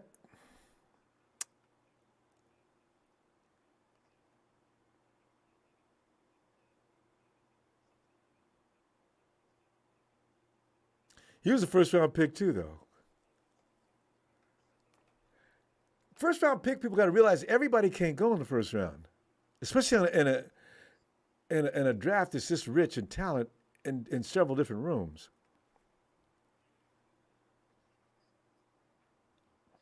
Tony's all of these players who will be great 49ers coming off the board. It's great to have CMC, but we are losing out on draftable players. Fingers crossed for fifth round gems. Tony, third round too. You know, I know. I'm sitting here trying to say, don't worry about it. I am worried about it. Those tight ends, if we're going to end up with Schoonmaker. If he, but we're at the bottom of the third round. The Niners got to at least get up higher in the third round. That's what they're probably trying to do.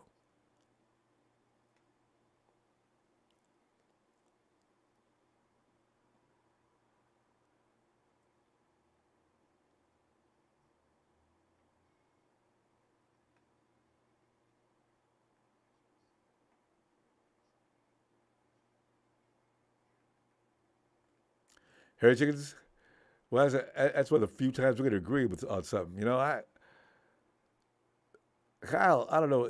It's like, and you know, Papa Dragon broke it down yesterday.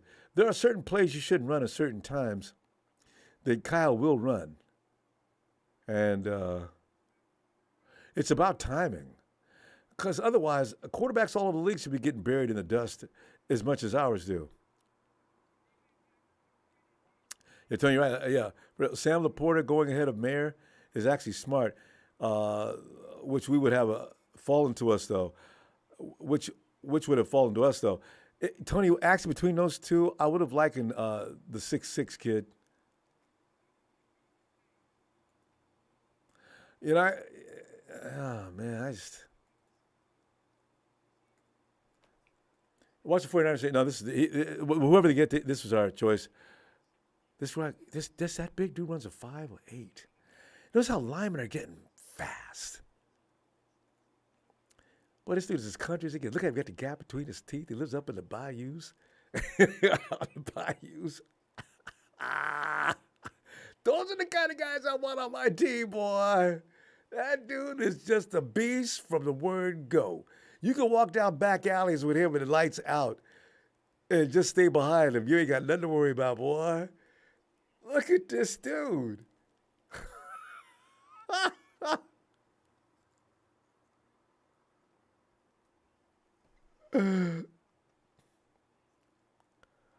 know. He's like Vita Vea missing front teeth. Bucks are building an arse. I mean, they're building a wall.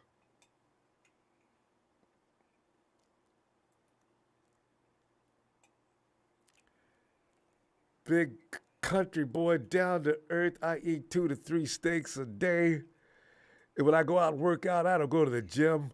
I go out and find a Brahma bull, give him a head start, and I bring him down to the dirt.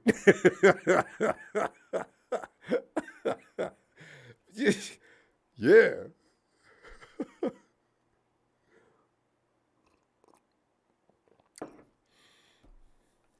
A hockey player face, that teeth got knocked out. You know that tooth got knocked out.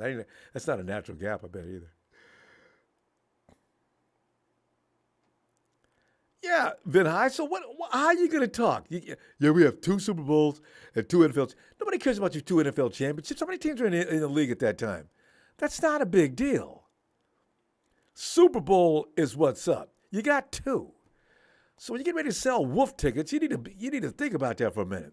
How do you even compare? You're not even in the same category with the 49ers.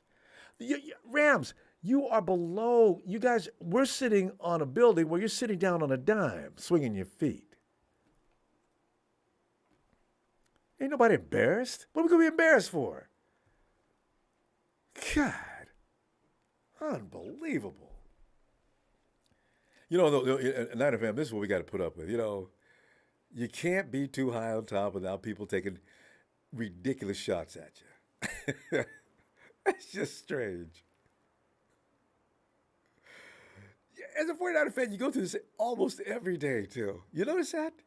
You can't run into the minions and the peons. They've always got something to say. Yeah, well, how you guys doing now, huh? You're not so big and bad now, huh? Rams beat you. That is embarrassing, though. I do take that as an insult. The Rams beat you. So, they barely won. I always got plenty of excuses. And then I bring up, listen, the Rams, we own them. It's like the door was left open and the kids got out that day. That's all that happened. I mean, we beat how many years? I mean, we beat them double digits. Now they're around saying, "Yeah, 49ers is a regular season team." You wish that you wouldn't have gotten beaten all those times while you guys are making jokes about a regular season team. If you weren't a part of those regular season beatings, you would. Oh. Okay, let me get back to the draft. Quit myself. Suddenly it's getting hot, man. Yeah, you know what you got to do, fam? Don't let the Rams and the Hawks. We should not let them get to us. This is their whole motivation. Watching us get PO'd. I'm going to change. I'm going to stop getting upset. I'm not going to get upset. I'm not. Mario, I know. They didn't beat us. If a team physically beats us like the Chiefs did earlier that last year, okay, I take that as an ass whooping. But when you barely get away through a couple of key mistakes the 49ers make, then you did.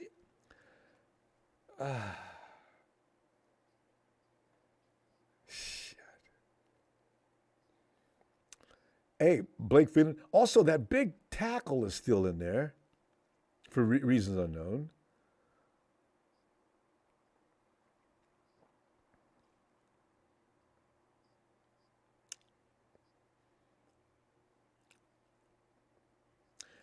But it was more than that.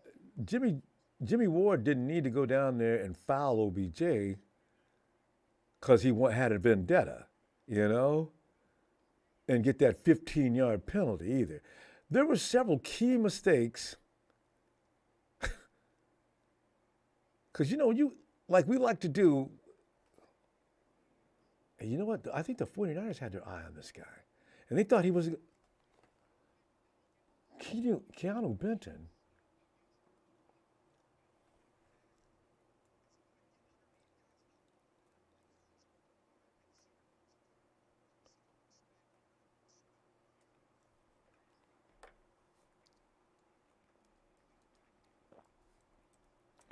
Is this the guy?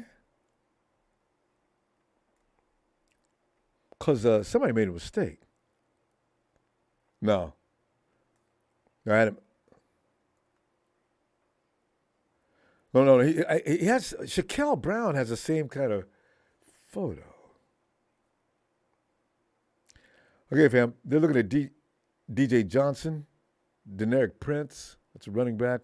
Offensive tackle Jake Witt, B.T. Thompson. If you hear those names in this round, you'll know the 49ers miscalculated. Ryan Hayes, offensive tackle. We got 2 offensive tackles. They got 4 1, 2, 3 linemen, all defensive linemen. The 49ers, they must have plans for a tight end. Schoonmaker's is still available. If he's the only one left, they're going to get him with that 3rd pick. Because you got 3 picks to go after that in the 3rd round. And maybe they'll use those 5th round.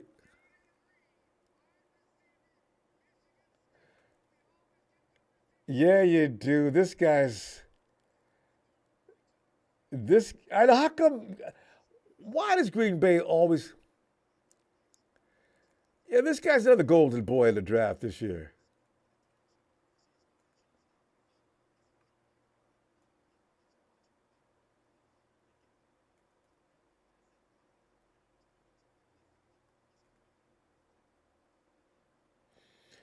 What's his vertical? What's about him that's really special?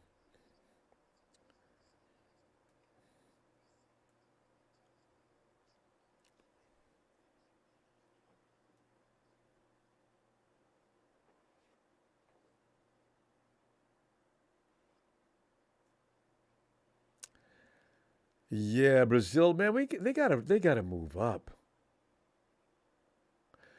Now, how about them? No, no, I was wrong. They didn't bring him in, Jordan. I mean, how about the Niners? No, you're right. Right. He reminded me of Shaquille Brown. I thought that was him. That's not Shaquille.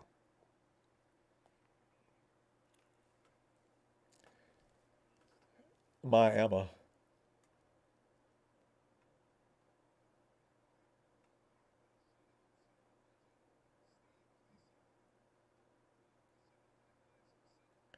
Terry, man, who's your tailor, man? That's pretty good. Cause like that suit is fitting. Most guys that are big like this, they never get the sleeves right. The sleeves look like it's cutting off their circulation. He's got just enough so you can see his size. That's a great tailor.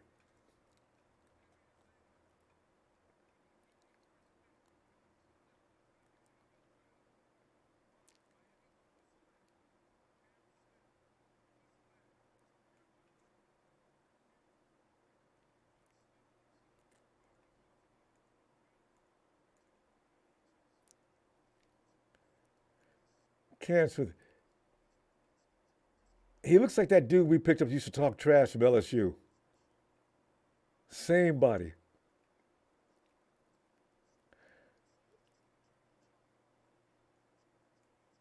Yeah, same size type of thing. Rap and drag guy, and wait for the troops to get there.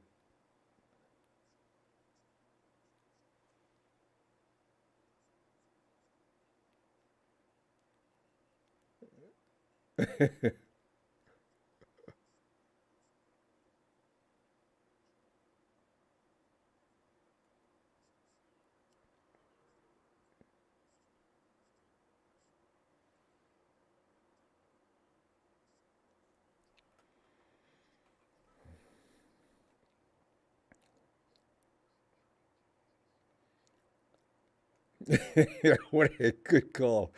Yeah, yeah. But if you're in here to learn football, especially if you're from the Seahawks or Rams collection of you know who you are. Raise your hand before you speak. And in other words, be quiet.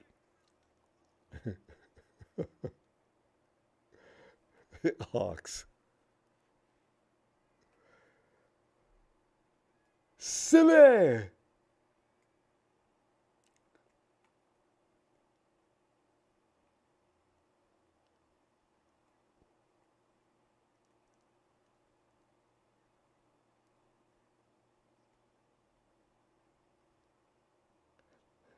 Hey, Pete Carroll, you knew that.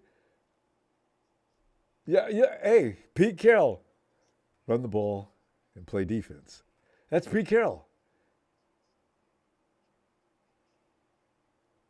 and he likes this kind of running back, that battering ram running back. That dude they had 2 years ago, he did concern me every time we played him. He would never go down with the first tackle ever.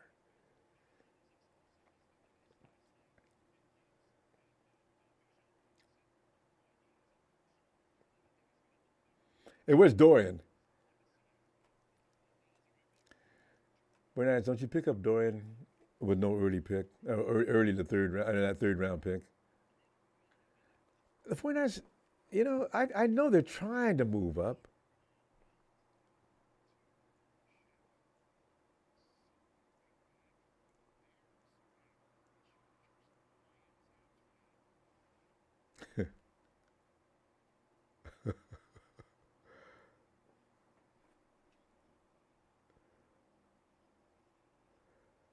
Tony, we said Zach Charbonnet. This is running back in their sweet league. Like for the Falcons, watch out for Seattle with. Hey, Pete Carroll will always get a running back. He's got a great eye for that, and he always, even if he probably needs something else, he'll get a running back and a cornerback. But you know what? Like somebody else we were joking about yesterday, the Seahawks need to stop the run, or else you know, how do you beat the 49ers if you can't stop the run? So I love the way they're building their team. Because they got all them cornerbacks. It's like GB was telling one dude that, yeah, right, them cornerbacks going to do a great job against Christian McCaffrey and Debo Samuel. You know, you guys gonna stop the run or what? Oh, if you're not, we're gonna do the same thing to you next year as we did this last year. You know, yo, clown man, you like? Is that cool? All right.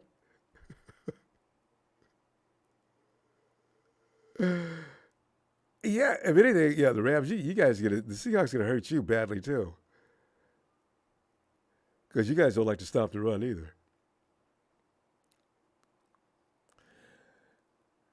It's like you know, it's like all pro, all world in the world. Well, he is good. Aaron, I ain't gonna say nothing bad about Aaron Donald, but I got a kick out of Aaron Donald with that day that Debo would just went berserk. Donald was kind of confused as to what Debo was, a wide receiver or a running back. And so sit there and the reporters, so Aaron, was it one of your better outings? Well, they ran the ball. Do you know who Debo Samuel is? Who? That day I had to be sedated after that press conference. What? And then Debo found out about that, right? You remember that? Debo got right on his Instagram. You know, Debo will not be clowned, boy. Debo went nuts on his Instagram, had all kind of memes going on. Jalen Ramsey got memed. The best thing you can do, when you play Debo, don't say nothing. Just don't say nothing. He will meme your ass, and he's got a lot of followers. Oh, God, that was funny.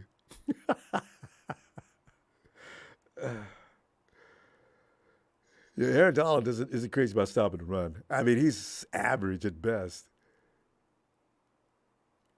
No, DeJuan has not been drafted, Tony. I think that's at the offensive lineman, right?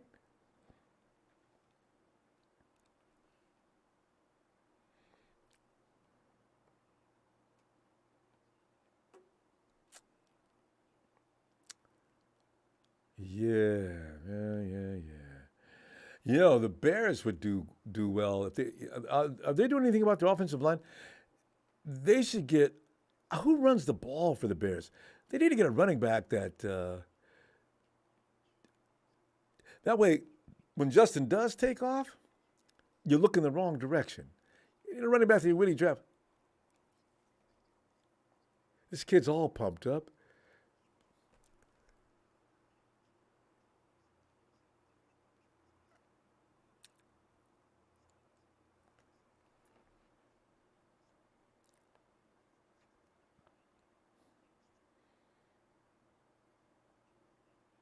Yeah, you know, Justin Fields. You know what? You can call Justin Fields pretty much well seasoned now, and the Bears should probably look pretty good this year. Because you know you keep getting all these top round picks, you can't help but to improve.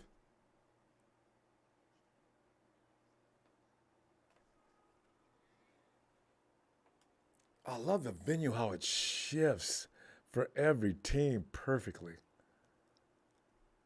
Yeah, that's Devin Hester.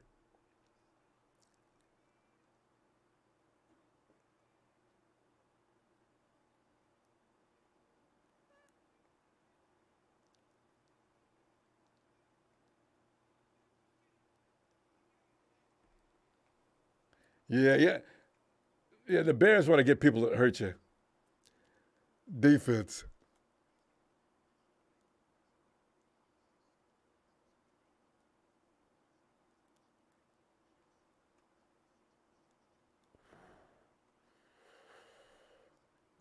Javon Kinlaw. Javon Kinlaw, the second coming. Javon, man, you got to look like this year. Look at this beast. Javon, this is how you do. Use that size.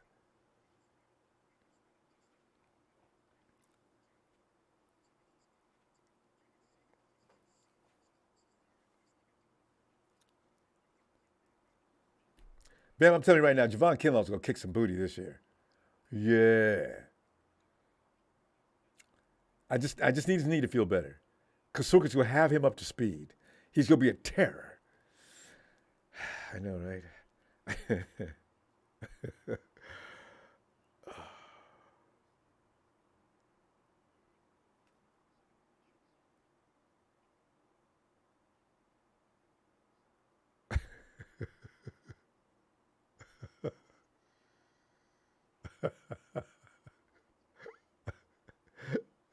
What I'm loving it, man. Good to see you. I ain't seen you in a while. Yeah, I don't know who they're talking. They don't know who they're talking to half the time.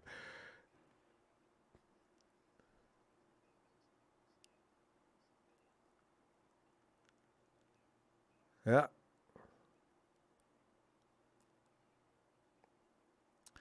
Yeah, Mario, good.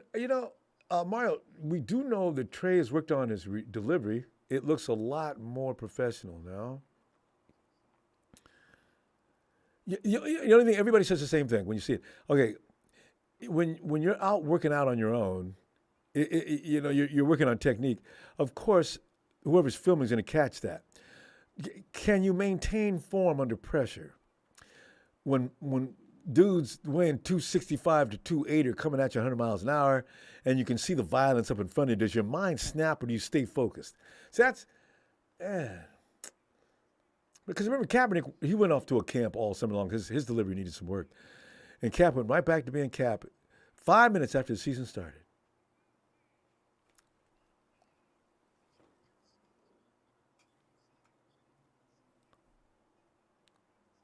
Hey, what I heard about this guy, Tuli Lapoto. Tui Lapoto. A Polynesian friend taught me how to say this. Tupuloto. Tui Puloto. Tui Pulotu. Tui Puloto. Tui Pulotu. Did I get that right? Tui Pulotu. You got to pronounce the vowels. Tui Pulotu. Yeah, that's it. There's no short vowels.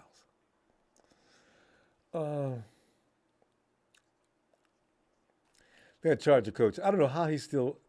Well, he really screws up. You talk about a coach that should really be fired. He really should be. Damn it! I thought it was. Damn. We still can't get up. I'm starting to believe we're not going to get up unless it's around 70. That's a win, though. Any place we can get before 90, I'm going to be happy.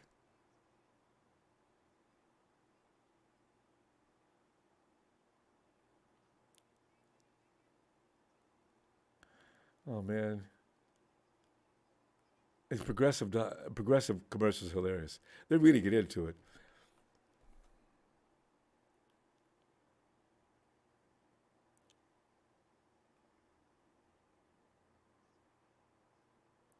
Big Show. Tuli, he said already SC.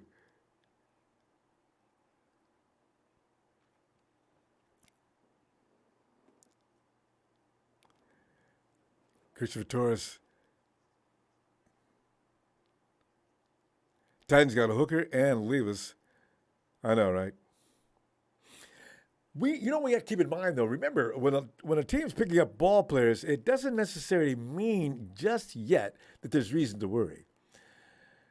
Yeah, we're concerned because the fact it looks like it's something again. It's going to be good. Remember, there's a chance it won't be good. It's the only thing we can do to satisfy ourselves between now and whenever we can pick up somebody.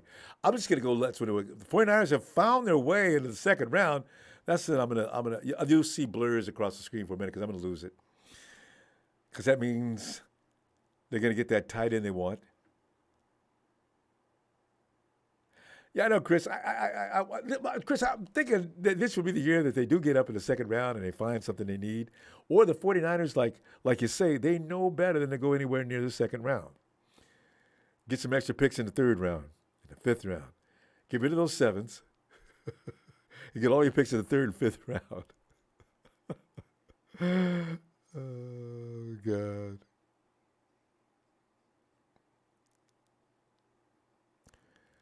Hey, George, I ain't gonna be surprised if we sweep our division once again. The Seahawks are always gonna come to play. The Rams, even if they come to play, they can't. The Rams. I mean, playing the Rams is gonna be like picking on a little kid now. They could put up little to no defense to save themselves.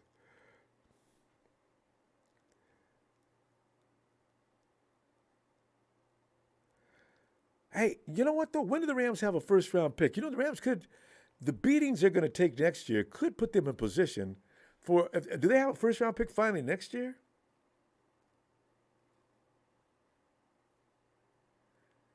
And I think we talked about this. The Rams gave about 4 or 5 years of first round picks, didn't they?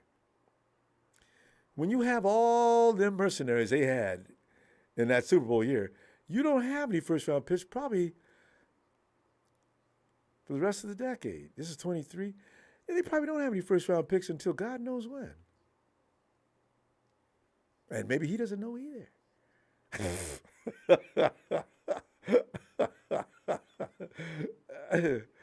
So, Stetson Burnett, still not drafted. By the 49ers calling in these guys that they know they can get, none of the guys I mentioned earlier are not going to expect to be selected before the third round. So I'm keeping an eye on these names. Because the 49ers list may get out. Because, we do draft really. I think the 49ers may be one of the best teams in the league drafting late. Would you say? Of course, that concerns me too, because the fact of the matter is, why can't we find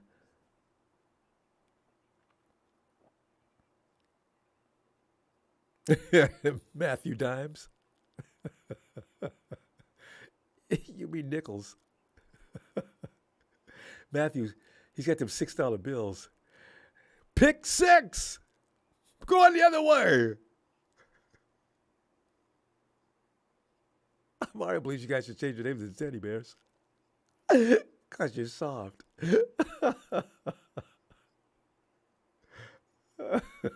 Pick six Stafford. Competing with Dak. Isn't it fun to watch a couple of teams that we really don't appreciate have those kind of quarterbacks?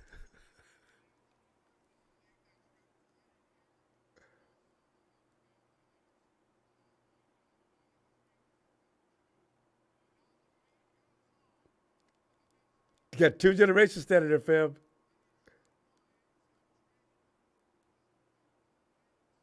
The Detroit Lions are busy.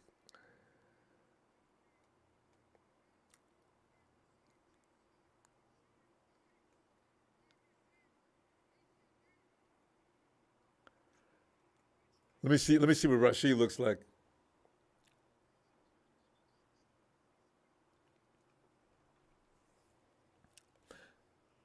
But see,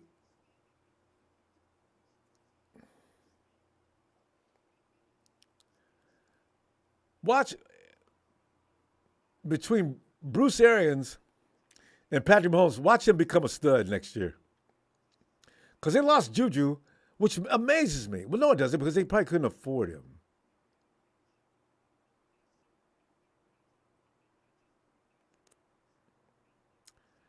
I don't know if he reminds me of Juju, though.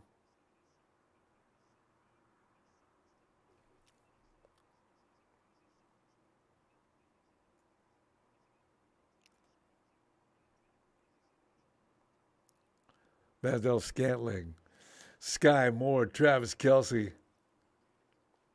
They lost Nicole Hardman, didn't they? Nicole Hardman single-handedly beat us last year. Remember that? They kept running that same play over and over. And it worked. Nicole got in the end zone every time, didn't he? That was one of the few times where I seen the 49ers defense look confused. You know what I thought after that game, fam? I thought that a lot of teams were going to try to run that same play on us. I guess we were ready for it next time. People knew better than to try that twice.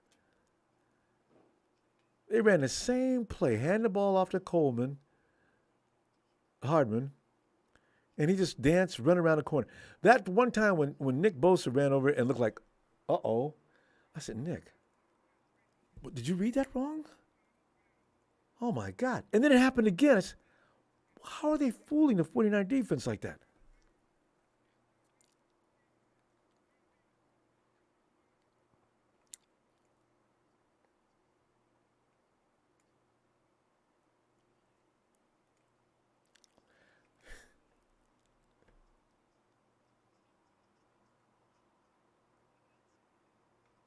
You know, most of these guys that we're watching, they're good ball players because this is the second round. Remember that. That's what bothers me the most.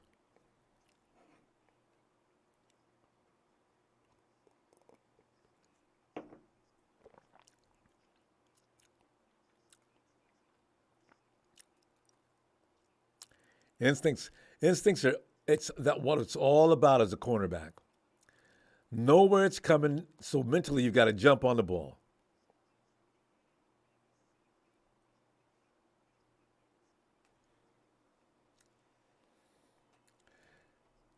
Yeah, the Bears. Detroit's still going to own that division, though. Is that same kid again? That's a different one. Every child that's a Bears fan is a little bit psycho. I love it.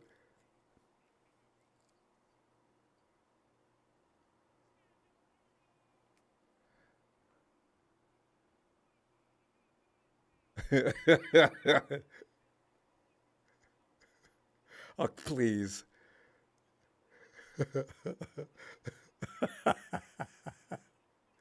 This dude.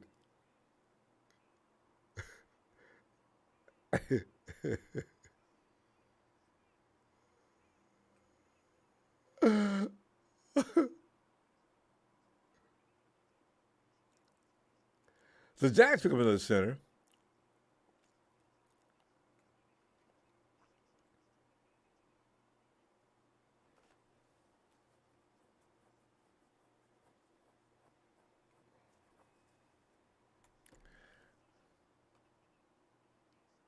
But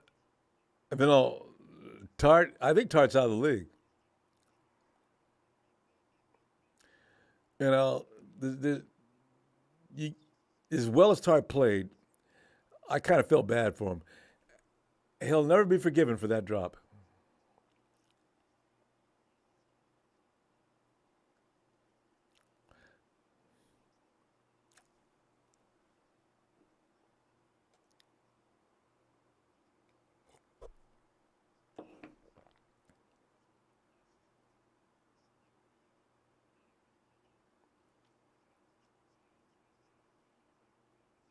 Oh, not Drew. Oh, the Cowboys are getting ready to get it. I guarantee the Cowboys are getting ready to pick up our tight end. Oh, Drew's going to come in and piss everybody off with about the Cowboys. Juke, Juke joined 520. Joined it. But by the time the third and the third, only PB and J left. Thanks, look, I agree.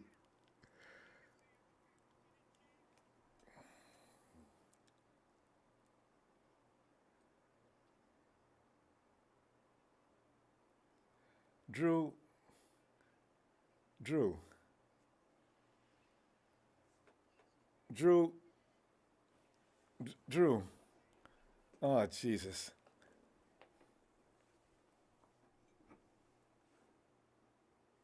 Drew, if you don't hurry up, I'm leaving.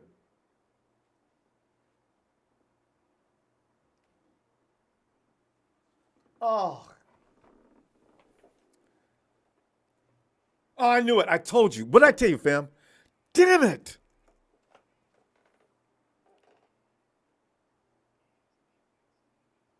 Fam, that's the last one. That's the last one. I mean, that's a lot. Well, damn it.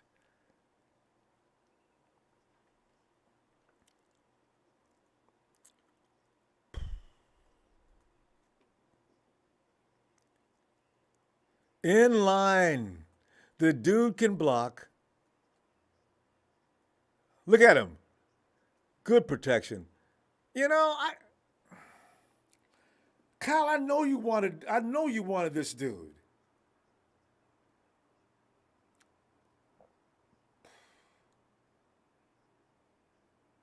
See, that's the kind of guy that Reddick doesn't get past.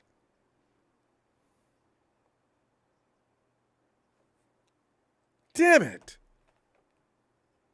Friggin' Cowboys got in the damn way.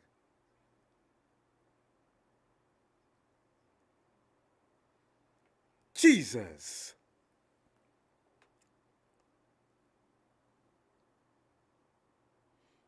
So, are there any other tight ends? I mean, that we can get excited about. That's all I had figured out. That's all I picked. They've all went.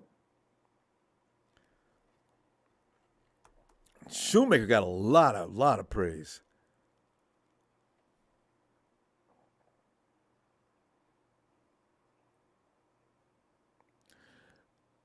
Doug, I don't see tight ends as much as you do. Ronbo, man, we're gonna have to settle for what we got now again this year.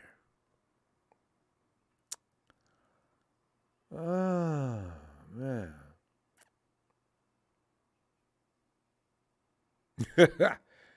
Actually, I wish we could find another Selleck. You know, Selleck was underrated.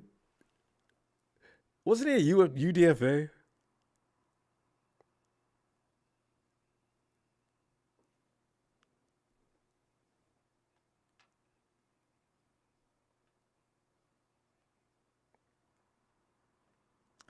Yeah.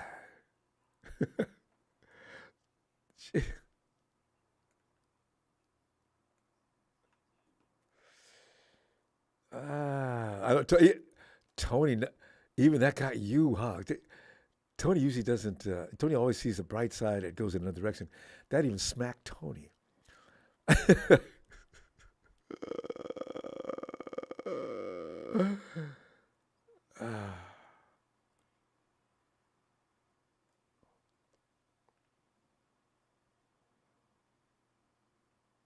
Philip, one of the reasons why you haven't seen the Rams don't have do they have enough money to pay a unit of draft picks?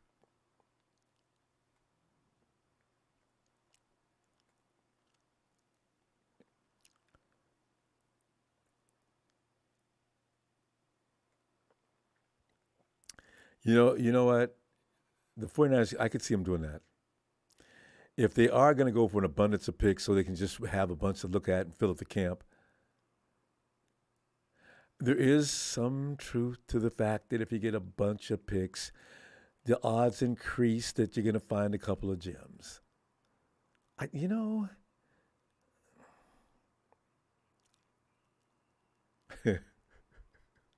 oh yeah, compensatory picks, at least for next year for sure.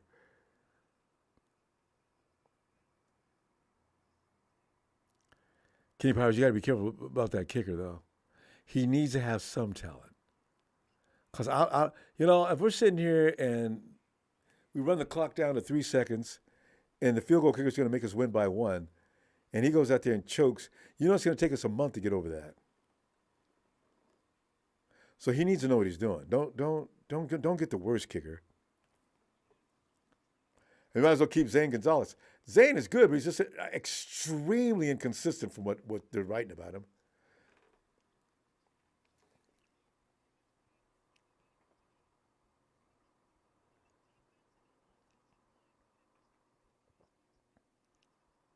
We want to build a team.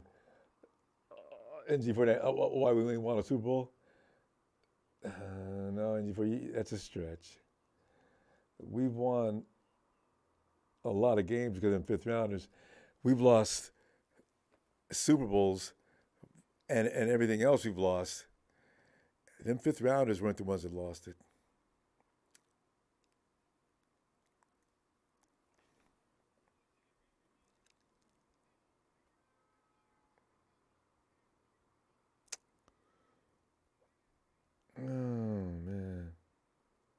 Miami.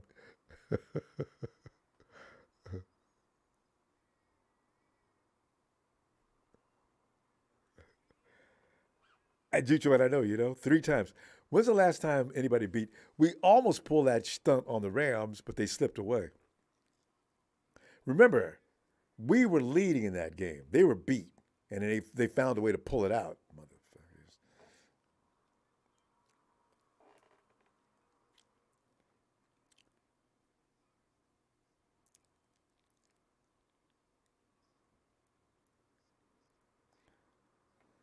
I see this. I seen this guy in some kind of a highlight reel because of his name. I'll never forget his name. Osiris reminds me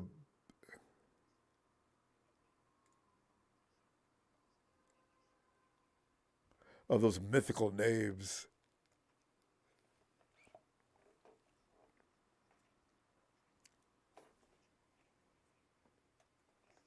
Oh,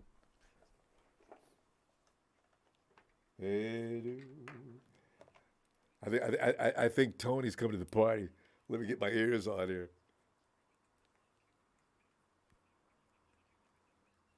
Yo, yo, yo, Tony. Tony? Tony, can you hear me? Yes, sir. How is it, Ronbo?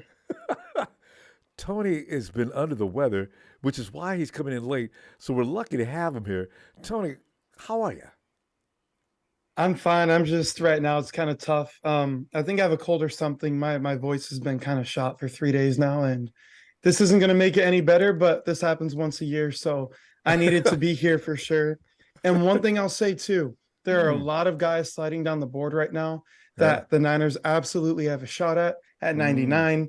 We're going mm, to talk about that in a minute. But Rombo, mm. how's your stream been so far? How have you been, brother? I tell you what, doing fine. Some of the names that because I don't take an in-depth look at the players available as much as folks like yourself who know these guys in and out. I've seen some players that I did have, as far as I knew about. The tight end class that's already left already has made me want to almost throw up. And then the Dallas Cowboys getting the last guy that was considered one of the golden boy tight ends really bothers me. But Tony, I'll bet you know about there's other tight ends left, isn't there? Yeah, so for me, Luke Schoonmaker, he's a good tight end. For me, his ceiling is kind of limited. He's already a Mm, pretty refined blocker. He's great for what the Niners want to do in terms of moving their tight end, but right? pass catching doesn't really have a good route tree.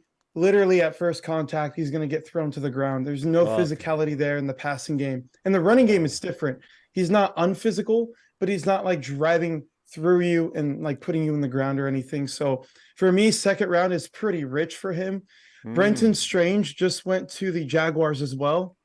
For me, he's like he's a very good blocker, pass blocker, run blocker, whatever you want.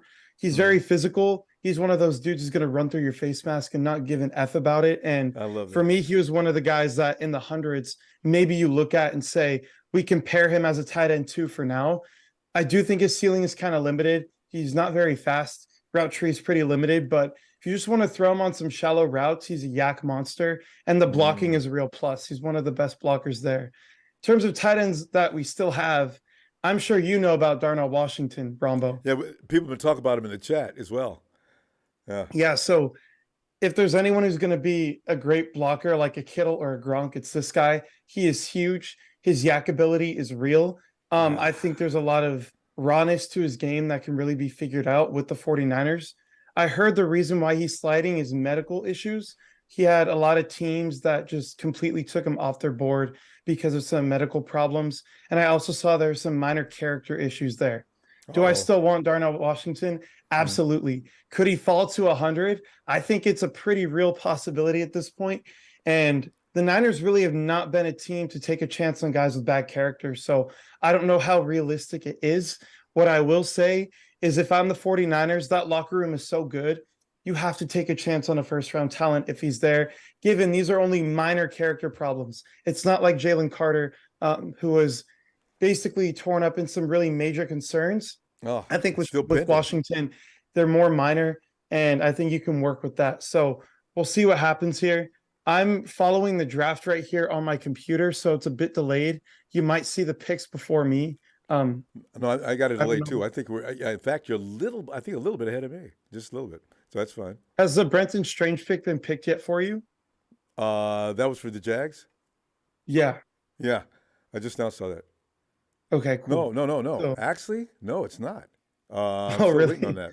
It's okay though because this is a draft. This is we're not, especially we're not in our round yet, so Yeah. we're okay. But yeah, we're behind. I'll slow you down when it's necessary. But as far as now, it's fine.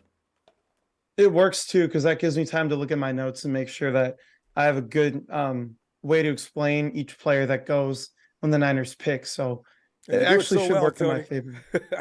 I love it.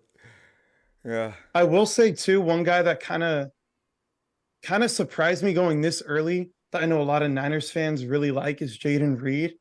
He's very refined and he went to the Packers at 50. A bit rich for me. He's probably pick 100 is the value I'd assign to him. There were other Mm. guys I like a lot more, like Josh Downs, but he's really good. And I know some Niner fans are not going to be too happy with him going to Green Bay. But he's definitely one of those like just technicians, route running, route running, route running. He has great speed too. I think for me, lack of physicality was one of the bigger concerns I had in terms of run blocking. I wish he was better in terms of contested catching too. So that's why he wasn't as high for me. But in this draft, there really isn't a real top dog. So him As going far at 50 doesn't really surprise me either. Tony, you mean as far as wide receivers go? Has anybody? Some of the wide receivers that have already taken off in yesterday's first round pick. Were they? Are they going to be as good as their draft status would indicate? I think Zay Flowers is the one guy who could live up to 22 and more. I think Jackson Smith and Jigba for me, I think he was my second or third rated receiver simply because his ceiling is not very high. He's going to be a Mm. pure slot guy. Think of like an Amon-Ra St. Brown. I don't think we're ever going to talk about him as a top 5 receiver in the NFL, but he can flirt with top 10 for sure. So I think he comes into the league for the Seahawks and he's going to be hard to deal with on day one.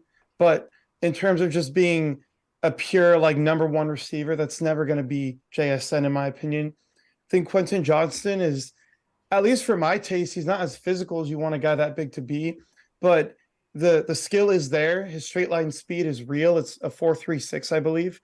So he can Oh, live up yeah, to that's that. right. But That's the quick. in my opinion, 22 or 2020 Brandon Ayuk coming out of Arizona State to me probably would have been wide receiver one in this draft class. And for me in that Woo! draft, I think he was like wide receiver 6 or 7 for me, which really speaks to how good that class was. But Yeah, that year, and we got him at the end of the first round. So yeah, that spoke volumes. So yeah, yeah. I Well, remember I came in that night and everybody was upset with the pick. And I said he was going to be good and that he was going to be better than Debo. And maybe he mm-hmm. hasn't been quite better than Debo, but a lot of people have been flirting with that idea on Twitter in terms of we're not going to move Brandon Ayuk. If anyone goes, it'll be Debo Samuel. So I think that was one of my better takes. I looked at my I think it was 2018 draft where I had the Niners taking Ja'Kai Polite, who's out of the league in 2 years, and Deshaun Kaiser, who's Yeah. out of the league in 2 years. So I remember those it's names. been pretty I fun to especially see the remember growth. Kaiser. Yeah. Oh man. Do you Tony, remember that draft, Ronbo? yeah, I remember as soon as you said Deshaun Kaiser, I just remember that. You know, those are this is why I'm saying we get our feelings hurt because we're in the third round and we're watching all these players go, but we're not a team that needs a lot of fixing. So we should relax. And the 49ers are usually good at picking out people that nobody noticed. Some of the names you're going to mention later and talk about are probably names that we didn't know anything about, or a lot of us didn't know anything about. They're going to be studs. So I agree. And there's a lot of good players falling right now. And if there's anyone that the Niners could trade up for right now, I would even be willing to part from a second round pick next year. That guy is DeJuan Jones out of Ohio State. I'm sure we're going to get to him soon. There's no way he falls even more. There has to be something with like the medicals that concerns teams. But imagine Trent Brown, but more refined.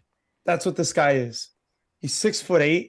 375, just absolute behemoth of a right tackle. And he's going to step in day one as a great pass protector.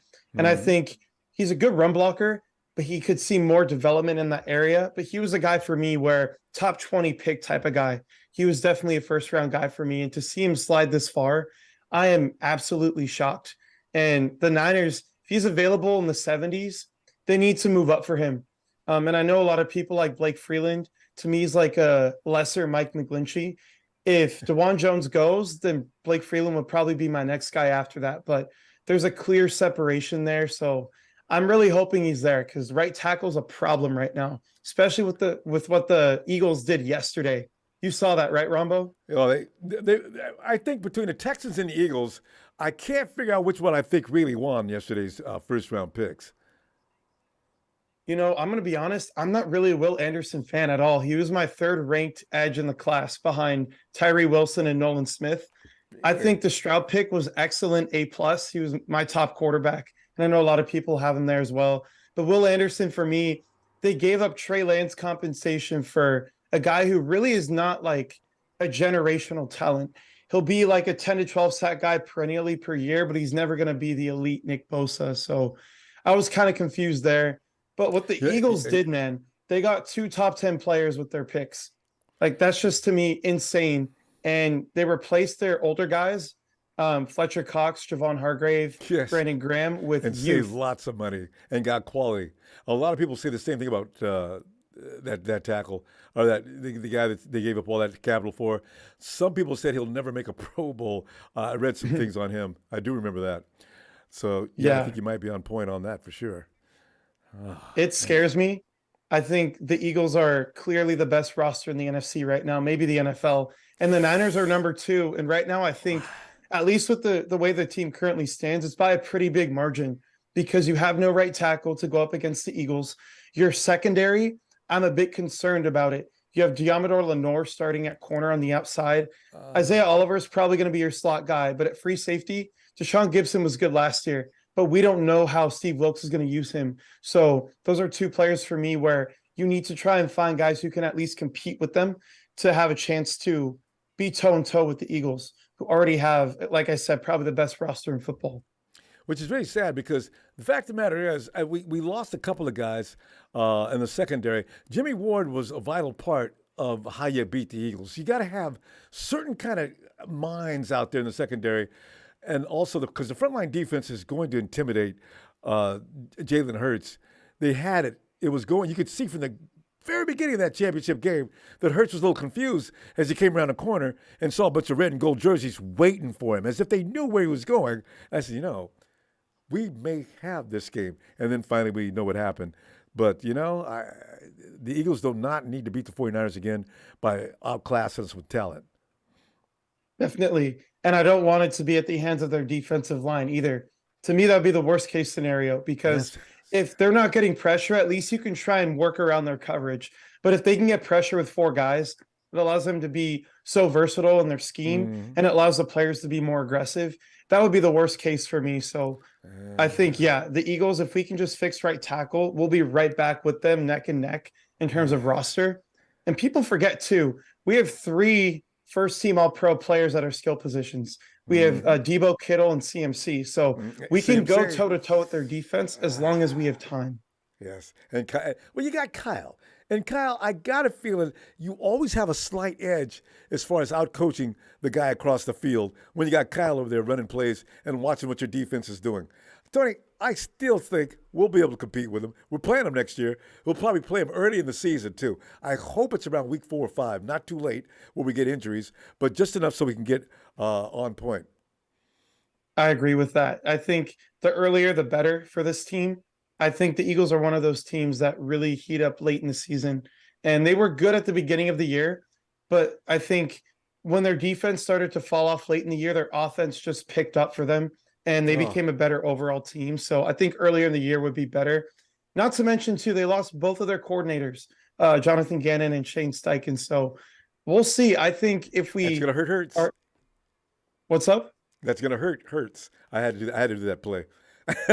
Yeah. That coordinator, he's over, and that's why they picked up Richardson. Who, Tony? What do you think about Richardson? I think in terms of ability, he is right below Trey Lance, but he has a little bit more refinement than Trey Lance did coming out. They're in the same tier of player, in my Mm, opinion. But for the Colts, if they really commit to this guy and they give him the 3-year plan like a Josh Allen, where the first 2 years you just throw him in there, give him reps. I know the OC was talking about how you need to give the guy reps if you want him to improve, something mm, we never did with Trey Lance, which was a yep, mistake. yep, But with him, you give him 3 years. I think, again, he can be a top quarterback in football. And you look at the AFC, you need to have a guy like that to compete with the Joe yeah. Burrows and the Mahomes and the Lamar Jacksons of the world. So I think that was the right pick for them. I really do. And now Aaron Rodgers. So it's going to be Yep. interesting to see what comes out of the AFC, and they're going to be the team that everybody. They're going to look at the NFC like they did last year. Well, the NFC has become inferior to the AFC as far as quarterbacks go. And Aaron Rodgers going over there has made a difference. Now we don't have anybody over here other than a few, 2 or 3 guys. Yeah. It's crazy. Like you could qualify Geno Smith as the second or third best quarterback in the conference right now. And he's not bad, but it's Geno No. Smith. But yeah, that's what I'm saying. That speaks volumes as far as compares. That's just God. That's all right. We're still beating the Hawks. We have to, but their draft so far has been so good. Devin Witherspoon was probably my favorite player in the draft. Mm, It's like a mm, kamikaze missile. He mm. reminds me of like Paulson Adebo from 2021. Yeah. I know during that draft, I was talking a lot about him when I came on for that. He's like that, except his coverage skills are unreal, the same type of physicality. And for him to go to Seattle hurt more than anything because you want those guys to go to an AFC team when you never have to really play them, right? We're Mm. going to see him twice a year. And And they've got another cornerback over there. What's that kid with all the speed? He was good Tariq last year. Woolen, That's him. That's okay. As long as I got Brandon, as long as I got BA, I'm okay. I mean, Ayuk will yeah, smoke anybody. I think BA can smoke anybody, but with Witherspoon, he's one of those guys who can literally lock down areas of the field. And it doesn't matter where. He can go corner, he can go nickel, he can go safety. I wouldn't be surprised if they had him as a linebacker in a sub package. He is that physical and that good. So Uh, Jesus wow, I'm Christ. just that I've Seahawks draft so far. Hey, Tony, I've told everybody, I don't respect the Rams. I refuse to do that. But I did say you're going to have to play to beat the Hawks. They picked up a couple of running backs. They're going to be tough. Pete Carroll doesn't know how to make these guys work. He knows exactly what he wants to do with them before they even arrive to the Emerald City. God, that's all And the right. crazy thing to me is Seattle used to have the worst reputation when it came to first round Draft, picks, right? didn't they? You had Rashad Penny in the first round. You had like Jordan Brooks. You had LJ Collier in the first round. In the last 2 years, they've They've done really well. they've cleaned it up. They really have. And their first round picks this year are just slam dunk picks, high floor, and in the case of Devon Witherspoon, Yeah, incredibly high ceiling. We need to play to win, like you said, against them. yeah. I think they're going to be a playoff team for years to come, no matter who the quarterback is. We'll have to compete. Definitely have to compete. I stopped clowning them. The Rams are a joke, but the Hawks, they'll be, Rams and Cardinals won't be involved, but it will be the Hawks and 49ers. I agree with that. Cardinals are looking bad right now. They really are. I'm not a fan of what they've been doing in the offseason. I think the draft so far has been pretty average for them. Paris Johnson is a good left tackle, but to take him at 6 for me, I don't see it for that team. Even though he is worth a top 10 pick for that team in particular, I think a different guy would have been better for how pass heavy they are. I would have liked to see like a Darnell Wright go there for them. So, I mean, I'm not complaining. They're going to be a worse team for it, but overall, like again, I'm not really fearing them in any Tony, way. Zach Pickens, what's the book on him?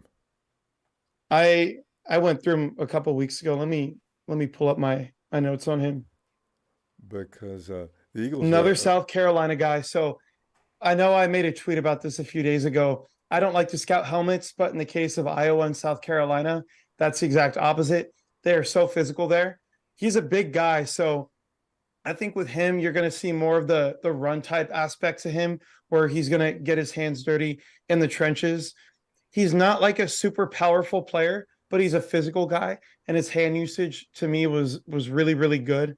I think for him, one of the things that I would have liked to see more was splitting through double teams. I don't think he's the twitchiest guy in the world, and that kind of hurts in that area. He was never a guy that I was really considering for the Niners, though, so I didn't really do a deep breakdown into him. But that's what I saw.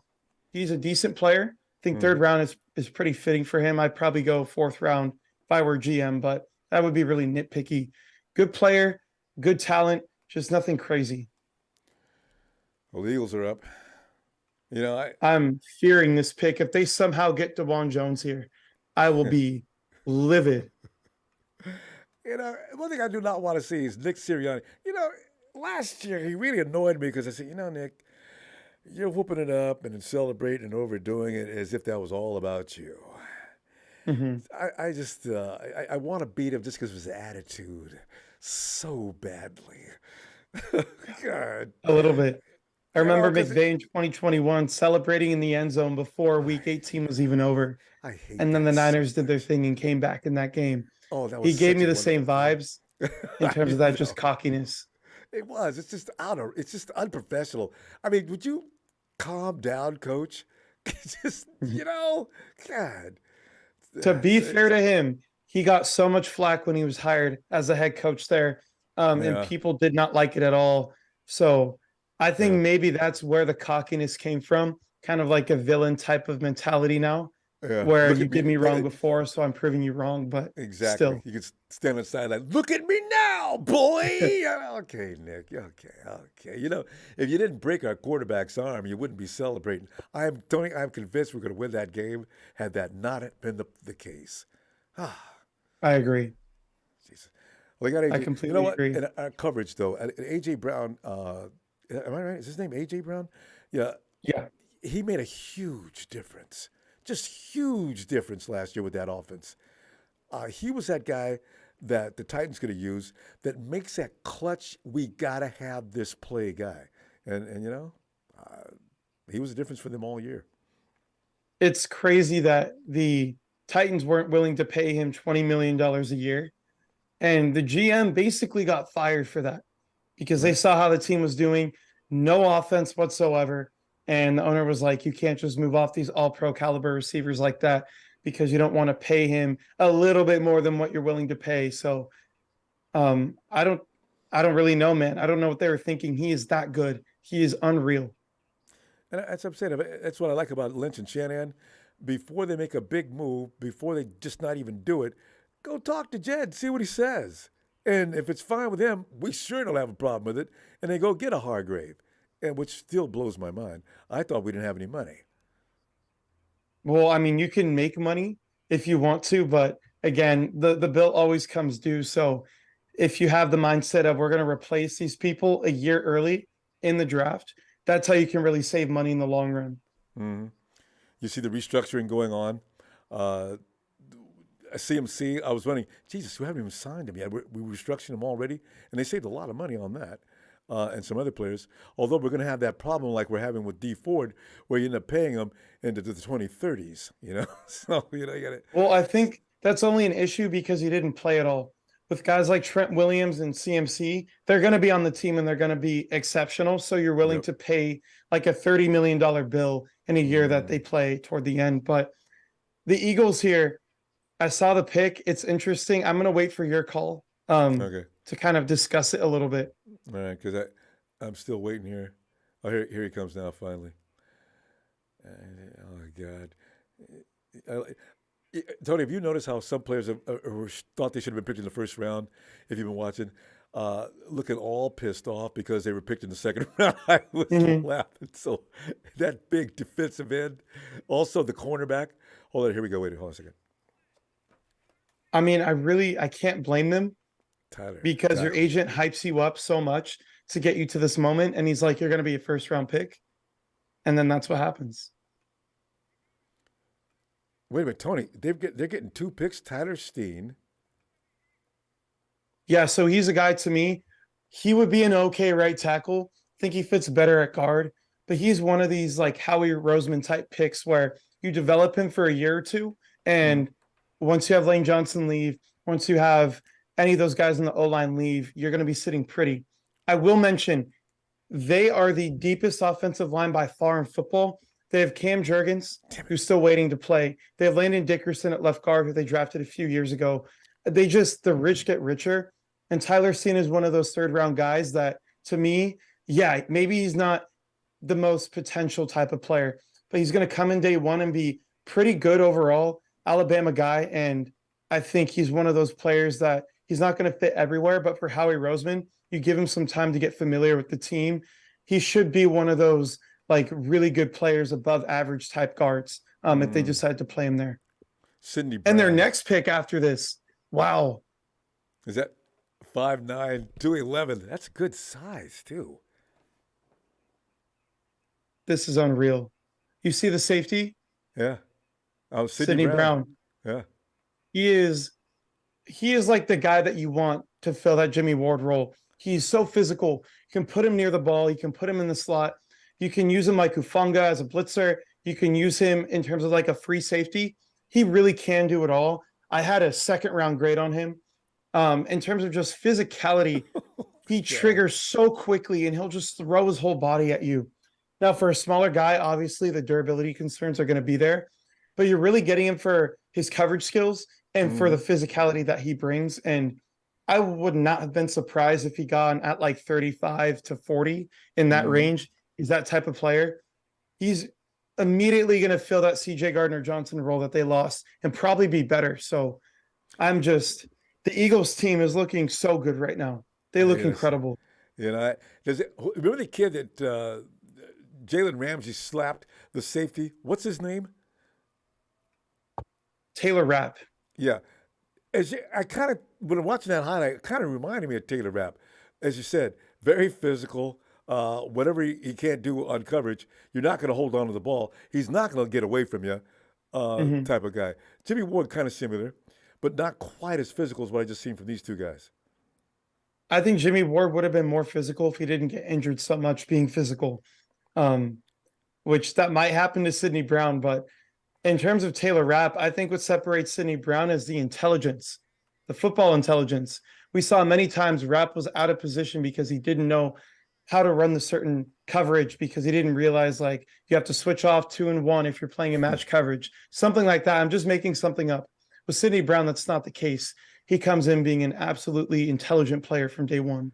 Now, the reason I chuckled is because I think Jalen Ramsey feels the same way about him. Yeah. Linebacker Drew Sanders going to Broncos. Yeah, I know he's a good player. He is. And I think if he was there in the 90s, you look at maybe drafting him. But to me, he's not really a guy that you trade up for, because there's going to be a lot of good linebackers. One guy I'm really hoping for is Henry To'o. He went to De La Salle. He graduated a year before me. And when he goes, I'm going to talk a lot more about him. Just being familiar with the person as well. Wasn't really a friend of his, but I had a few interactions with him, and just the character's off the charts. But in terms of Drew Sanders, you're really looking at the athleticism here, and he's your prototypical run downhill, run stopper type linebacker. A lot to, I guess, to covet in the passing game in coverage. But another Arkansas linebacker, we're familiar with the guy, Dre Greenlaw, who went to Arkansas. Yeah. A lot of the same physicality traits, except here he's a lot bigger. He's 6'4", and Dre Greenlaw is like, I think either 5'10" or 6 foot. I can't remember exactly. Yeah, so not that tall. I think he has a lot of speed there too. And he's a great pick here for the linebacking core for the Denver Broncos, who already have a great defense. You know what, Tony, I don't think the 49ers are not going to move up. I get that feeling. Because at this point, it's not really whoever they want. And some of the picks that they're looking at, I want to ask you about these guys too, because this list just was divulged to the public the other day. Defensive end DJ Johnson out of Oregon. Yes, I like him a lot. Okay, Deneric Prince, running back out of Tulsa. He's good. He's not really a guy I'd take this early, probably a day 3 pick. He's very shifty, and he has more speed than people give him credit for, more physicality than he's given credit for. But I don't know. I'm just not super high on him. Doesn't bring that 3-down back type element, and he doesn't have the top end speed that I think this team needs. I've been a big proponent of trading Elijah Mitchell, And I was one of the few guys when CMC got traded who really saw the value in that. And I think as the year went on, we saw it where Mitchell can be a 1,200 yard per year guy, but CMC can be 1,600 yards per year and bring the element in the passing game that opens everything else up. So if you were to move Mitchell, then you would be missing a speed element, which Mitchell's not top end speed, but he's probably the fastest back on the roster right now. Oh, he's quick. Deneric Prince is not that guy. But keep going through the list. I'm sorry to cut you off. And offensive tackle Jake Witt. Yeah, so he's more of a project type guy that I think goes in the 7th round. But I really like him. And I think he was the top 30 visit guy, right, for the 49ers. They just picked. Well, they just exposed this list just yesterday, actually. And I says, "Oh, 49ers they've had more guys in camp that." Okay, as I looked at this, Jake Witt, and I says, offensive tackle. I get excited when I see offensive lineman. I want to see that guy that's going to have to step over and take Trent Williams. There's no more anything that's going to compare to Trent Williams. We had Joe Staley before that. We got Trent now. We keep the perennial pros at that position, and I'd like to see that tradition continue, right? And I figured this guy's not going to be it. It's going to be somebody we're going to have to pick out the first round. I think, in terms of that guy, I think Witt might have the tools to be a good tackle. In terms of just Trent Williams, you're going to see that once every 10 to 15 years. Yeah, those guys just don't grow on trees, unfortunately. And I mean, the plan with McGlinchey was to move him to left tackle after Joe Staley retired, which didn't happen. So you'd have to have a really high pick to have a plan for a guy like that in the future, which the Niners aren't going to have a first round pick till next year. Yeah. So B.J. Thompson, defensive end. He was a guy that I did in my mock draft when I was on with you a couple of weeks ago. He's just like the pure raw athleticism is off the charts good. If you match him up on a linebacker, not a linebacker, tight end or a running back, they have no shot. He is so gifted, such good bend, such good get off. I think the issue for him is he's not refined at all. Just no plan when it comes to rushing the passer. He just pins his ear back, just says, I'm going to do whatever and hope it works. He's a Chris Kosurk type of project. Yes, that's what I say. See, that's why the 49ers put him on the list. We're going to take this kid and he's like clay. We're going to mold him into a maniac. Yeah, well, I think he could go a lot earlier than people expect to. He could go at one of our 3rd round picks, I think. That's how good the athleticism and the athlete is, in my opinion. The Lions, Tony, are having a draft fest. They've picked up some really what do you think about the guys the Lions have picked up so far? They're picking now.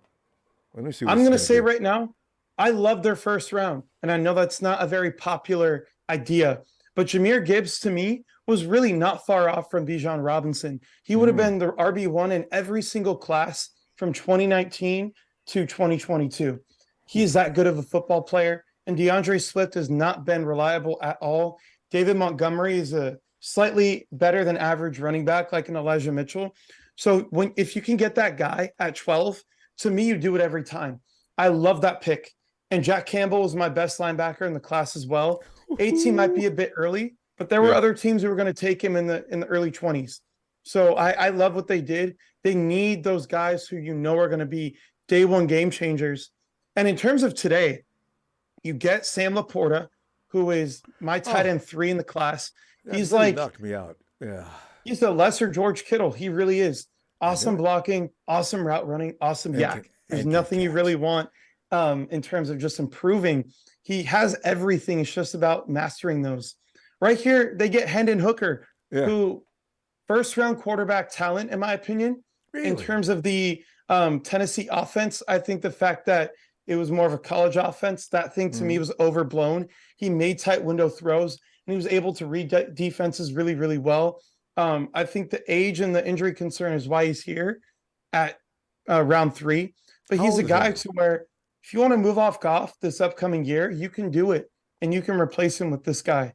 And then the guy I'm missing too, Brian Branch, first round talent. He's going to be a nickel day one.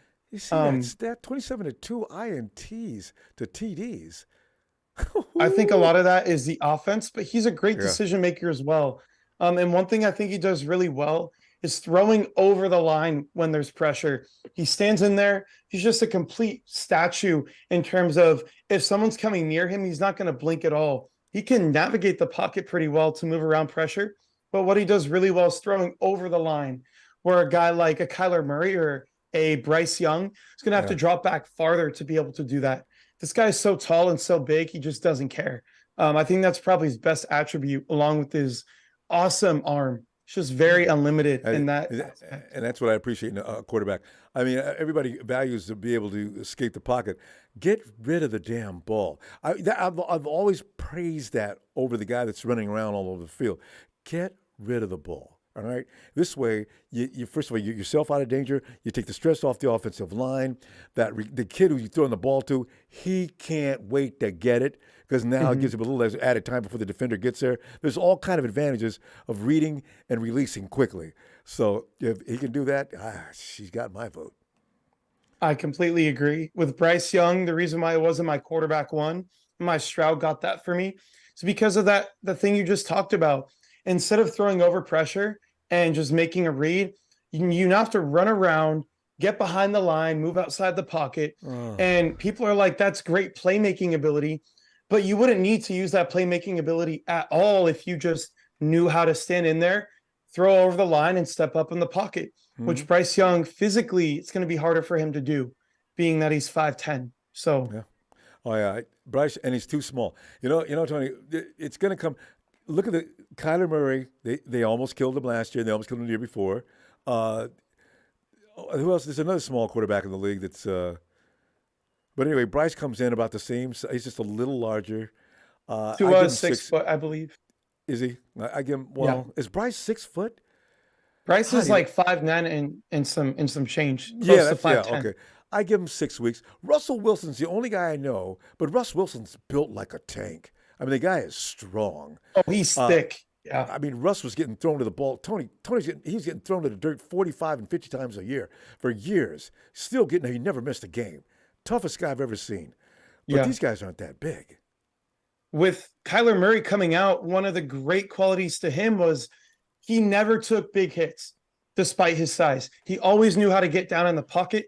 He True. knew how to really get sacked by a quarterback so you would be safe. And that's why a lot of teams were willing to overlook his size. Now, in terms of throwing over pressure, that doesn't happen in the NFL for him, unfortunately. With Bryce Young, like the hits look violent.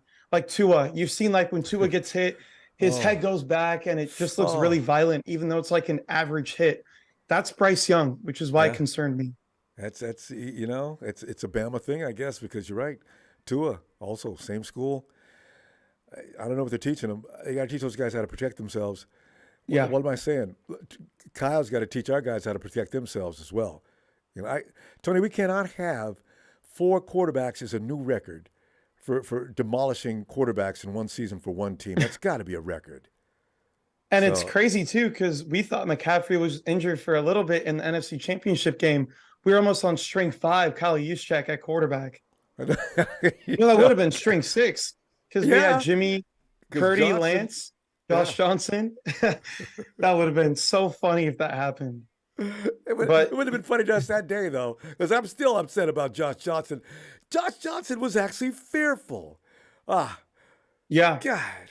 Anyway, What's crazy, too, at the end of half before he threw that pick, we had a chance to win with him, which is even crazier.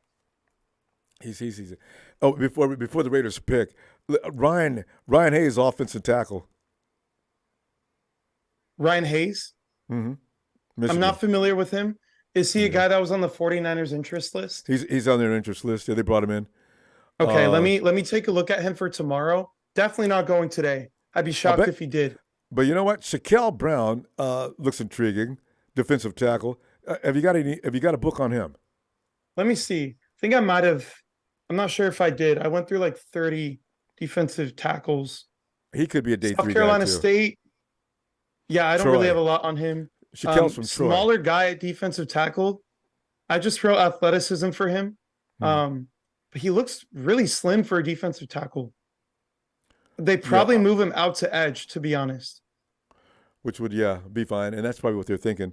Because right now... Actually, I might have the wrong guy. I might have the wrong guy. Shaquille's he's pretty big. He's a tackle. Because Eric Armstead, I really wish, if they're considering moving Eric out on the outside, that means they're anticipating failure from Drake And don't we have a couple more guys? I don't want Armstead outside anymore. Yeah, I want Armstead on the inside. Because he does Quite really frankly, good. I mean, he sets the edge good when he's outside, but on the inside is where he's best. I agree with that. Um, well, let me see here. I'm trying to pull him up. Shaquille Brown. Yeah. How do you spell the name? I'm just gonna look it up because I don't It's think I did his. Shakel and Brown. Like running back Keandre Miller is a Debo style. Nice That's to too early is it, for me. yeah. Is it too early? Should he go later in the third? I think for me, he was a day three guy. And I mean, overall, the thing that I just didn't like what I wrote here was his balance. In the NFL, guys are going to be coming at you from all angles, Man, you got to have some and you need balance. to be able to stay up. Like if you are off kilter a little bit, can you recenter yourself so you can keep running?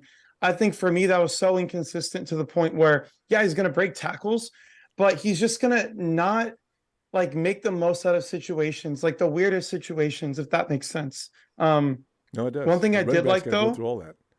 his pass protection. I think this might be why he's going so early. Because teams are valuing pass protection more than ever from the running back position. Yeah.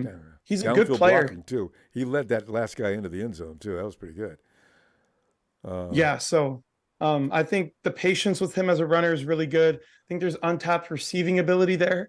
And obviously his pass pro to me was just excellent, but the balance was a problem. And like just not a finisher. And I think I kind of spoke to that with the balance where you're just off kilter a little bit, or maybe there's a guy in front of you and you're just not finishing it. You can't keep your balance, things like that. So for me, he was a day three guy, but I think he could turn into a really good NFL player. Just it depends on what coaching he gets. If he can keep himself centered more and just have the mm. physicality to run through people more often. And Kyle loves that. Tony, you know what I'm concerned with now? It's pick. We're not moving up apparently now. What I'm really concerned about is the 49ers dropping down, trading down because I thought it was just ludicrous thought to think the 49ers are going to add more to they want more than 11 picks.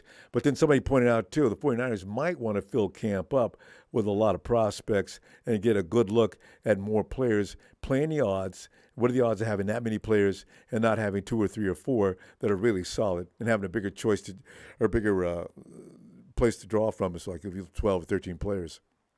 Yeah, I mean, I think the guys from 60 to 150 in this draft, they could really go anywhere. So if you're able to get more guys in that area, I'm all for it. If you keep two of your third round picks and you move back to get two fourth rounders, for example, I Yeah. think that would be a great move for them. I Mm. think overall in this draft, you just want as many picks as possible. But if you can get a guy like DeJuan Jones or Blake Freeland and you want to trade up for them, I'm absolutely willing to do that as well. Because I think tackle after those two starts to really get kind of muddy. There's a clear drop off. I think Hmm. DeJuan Jones has his own tier. Then Blake Freeland has his own tier. And then you get into the Wanya Morrises, the Jalen Duncans of the Hmm. world, the Nick Hmm. Saldivaris. So I think if one of those guys goes, you're going to see them move up. Um, Another thing to keep in mind, like you said earlier, they restructured Christian McCaffrey, right? Hmm. I Yep. think that means they could be looking to trade for somebody in the NFL, not necessarily a draft pick. And they might be Ah. willing to part with one of their third or fourth round picks for that. So that's a real possibility here. I think in the next hour or so, we're going to see a lot of movement from them. I would be highly shocked if they sit and they just take their three picks and And end the go night. home. You know, Yeah. Tony, I'm telling you right now, could the 49ers have become full of themselves because of the successes they've had in the fifth round, fourth and fifth and beyond rounds. And then you got this bingo of last year. In the seventh round, the very last guy. I don't know what our Mhm. scouts are eating and drinking, but these guys are brilliant. And so, they might be starting to think, we do our best work late, guys. Let's go ahead and drop one of those threes and get a couple of fours or whatever, Mhm. because we don't have a fourth round pick this year anyway, and we see what we can do with that. It really depends on what your board looks like. If you have 10 guys at 99 that you really like and you have third round grades on, Yeah. you probably will move back a little bit because you can take two of them and then you can move back gain more assets and then potentially take another one of those guys in the 4th round. And you really don't lose anything because all those guys were around the same area. Now, if you have 4 or 5 guys with a 3rd round grade, you're probably going to either move up or you're just going to stay put because the guys after that are not going to be as good. I think it depends on their board, quite frankly. One guy that just went that I saw that I want to talk about a little bit to the Cardinals is Garrett Williams, sorry. Syracuse corner. He's really, really good. And the coverage skills are awesome. But the injury concern is a really, really big deal. He was probably a 2nd round corner, like early 2nd round if he didn't get injured. So for the Cardinals who are rebuilding, you just want to get the best talent possible in Trent Baalke fashion.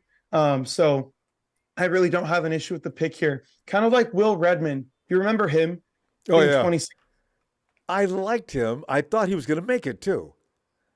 The issue with him was he never was the same after his injury. And I think that's a real possibility for Garrett Williams. But if he comes back the same player he was, it's going to be like hard to really ignore him. He's the type of guy who can have Pro Bowl potential, great ball skills, just overall great coverage in general. So, yeah, I think with him, if he gets to that level where he can just come back from his injury and be the same guy, Niners might have hell to pay.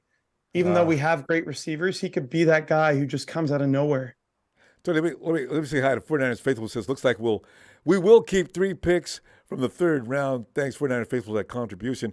You know, and one thing we got to do, the draft, this is not, we have to take it for what it is. If the 49ers don't feel there's anybody worth going after and somebody that's not going to make the team or see no foreseeable future for them, there's no point in them just going up there and get him because it's early in the draft. We've seen that too many times. You go up early in the draft and you get something that's not any better than what you got in the 6th or 7th round. So I'm going to have to respect that. I completely agree with that. And I think in terms of moving up, you're not just going to move up, right? Yeah. Like there has to be a clear reason. Either there's a guy that you had a really high grade on that somehow fell like a whole round in value, and it doesn't matter what the rest of your board looks like, you're going to go get him. Or there's guys who maybe are a good value for that area, but there's multiple guys who you really like. So let's say, I don't know, for me, DeJuan Jones and Blake Freeland, I'm not moving up right now for either of them because they're both on the board. If one of them goes, that's when I'm going to trade up. But I'm going to milk that as long as possible so I can conserve as much draft value as I can. That's really when you'd see them move up, not just really out of anywhere. Which makes more sense. Talk about Jalen Hyatt. Giants just picked him up. The Giants, they competed last year. I think it was all about the coach. Jalen Hyatt, wide receiver. He is bringing an element to them that I think they already have, and that's speed. But something the team doesn't really have a lot of is the deep speed, where you have a Wan'Dale Robinson who's more of that gadgety, quick, short guy who's very fast that way. But Jalen Hyatt is really the best guy in this draft in terms of taking the top off the defense. He's a decent route runner. He's nothing great. I think he could be more physical, but he's definitely a 2nd round player. And I'm surprised that he fell this far. I actually think his teammate Cedric Tillman is a better prospect, but for him, there's a lot of red flags with his injury. So that's why he's sliding. I think the Giants got a steal here. How fast is he though? Is he a 4.3 guy?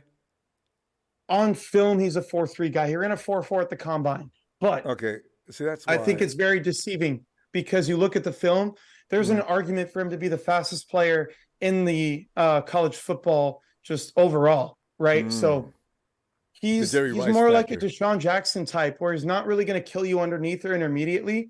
But in terms of the deep game, he's really the guy in this draft class. See, Tony, this is why I'm saying the 49ers, we don't have that kind of guy. I mean, what Brandon Ayuk does is he'll butcher intermediate and short real. I mean, the defensive back has no chance. But there's no guy that really goes go downfield. Debo's not that guy. Jawan doesn't have that kind of speed. We just don't have that kind of deep threat, which is why when people say, we got Danny. What's wrong with Danny Gray? For me, Danny Gray, all the speed in the world. He has good yak. And here goes Cedric Tillman. I'll talk about him in a minute. But Danny Gray, he just is not refined as a route runner at all. He's not physical. He's not a hands catcher. He's like a body catcher.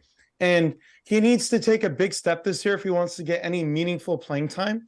And I know people were upset last year, like, you need to play the guy. But in terms of, is he better than the other guys on the roster? Ray's a better receiver than Danny Gray right now. Juwan Yeah. Jennings is better than Danny Gray. So if he wants to earn the snaps, he's going to have to just get physical. And I think that's something with Brandon Ayuk that they really unlocked from him, which is why he's become the excellent player he is now. They're going to need to unlock that with him. So I don't know. That's a project. If you just want to run him out there and run down so the defense fears just put him on go routes all day. But teams are going to they're going to become aware of what you're doing with that in a minute. Well, they don't worry about Danny Gray. Listen, we're gonna focus our, if he takes the top off, what he's going to attempt to do, we're just going to let that go. You can't just let that go. But if I was a coach, I wouldn't be scared of Danny Gray. I'd just put pressure on whoever's quarterback, and by that time Danny gets down the field, there's not a play. Send a safety with him, I guess. God. It's just at this point, like, you can be fast, but 99% of the throws in the NFL are not going to be wide open. Right. And with him, he's not able to set guys up really either. So your odds of just getting that go route down the sideline where he gets like 3 steps on a guy is just not realistic. Yeah, it doesn't happen anymore. Even Aaron Rodgers doesn't make that play. You need a guy that can go out and track that ball deep downfield, and that's why the route running is extremely important. Now, I'm going to put that ball in the spot. That's the only way we're going to beat these guys. We're going to surprise them. I'm going to put that ball right there, and you've got to be there on time. If you get held up in coverage, you're going to screw it up. Now, you got the strategy lined up, and you're going to be fine, hopefully. But can Danny do this? I think he can. He doesn't really flash me as a guy who's uncoachable. I think you can bring out some physicality in him, and that's what it's going to take ultimately. Because physicality doesn't just show up as a run blocker, shows up in your routes, your ability to beat press. So if he can just get a little bit better in that area, I really think he can be our third receiver all year long. But again, right now, that's not the case. Yeah. For me right now, there's 2 guys at receiver that I'm really, really high on. One just went and one is still available. Cedric Tillman, he has the red flag with his injury, which I understand. The Browns getting him is a steal at pick 74. But really with him, I think his 2022 tape isn't great because he played on a really bad ankle injury all year. And you didn't really see the short area quickness. You didn't see him set guys up. But in 2021, when he wasn't injured, you could see all those things. And I think at this point, it's a projection. And I think if he comes back from his injury and he's able to fully heal, which he didn't do this year, I think he can be an automatic X receiver, wide receiver 2 for any football team in the NFL. I truly believe that. So he just has all the things you want in terms of body control, which is something I've gone extra hard on this year in the NFL draft. One of the things that makes DeAndre Hopkins and Devontae Adams so good is not their speed, because they're 4-5 guys. It's their body control, how well they can move their body running routes, how sudden they can be in their breaks, how you can contort your body when you're making catches. That's all body control. So absolutely, I think Tillman has that, and he's super physical as well. The other 2 guys to keep an eye on here, Josh Downs out of North Carolina. He's purely a slot receiver, but for a guy who's that small, he makes contested catches better than anyone in this class. He's super shifty. He's like that jitterbug underneath. But he also has the speed to where you throw a slant to him, he could take it to the house. He's my 4th-rated receiver in the class. And the last guy who I really, really like, he just blanked me. Let me pull up my rankings real quick, just so I can get that squared away. I don't know why I missed on him. Because the Falcons are coming back up again. The Falcons, I think they... A.T. Perry. Yeah, okay. No, go ahead. I'll wait. No, I was going to say the Falcons are slowly coming back to serious relevance. That Bijan, and people think picking up a running back, but the kid out of Texas, I did watch him run. I think that's Saquon again, isn't it? What do you think about that running back? I absolutely love their draft so far. I think in terms of Bijan Robinson, it's the CMC conversation. Yeah, you have Tyler Algier, 1,000-yard rusher, kind of like what we were saying about Elijah Mitchell. Right. But you can get a guy who can run for 1,500 plus every year, and he's such a threat in the receiving game. Yes, that opens up everything else for your offense. I think taking him at 8 was the best pick possible. Not to mention they have an identity. they want to run the football, quite Mm, frankly. They want to make sure that they can beat you in the trenches all game long and you have mm. no way to Wear stop you it. out.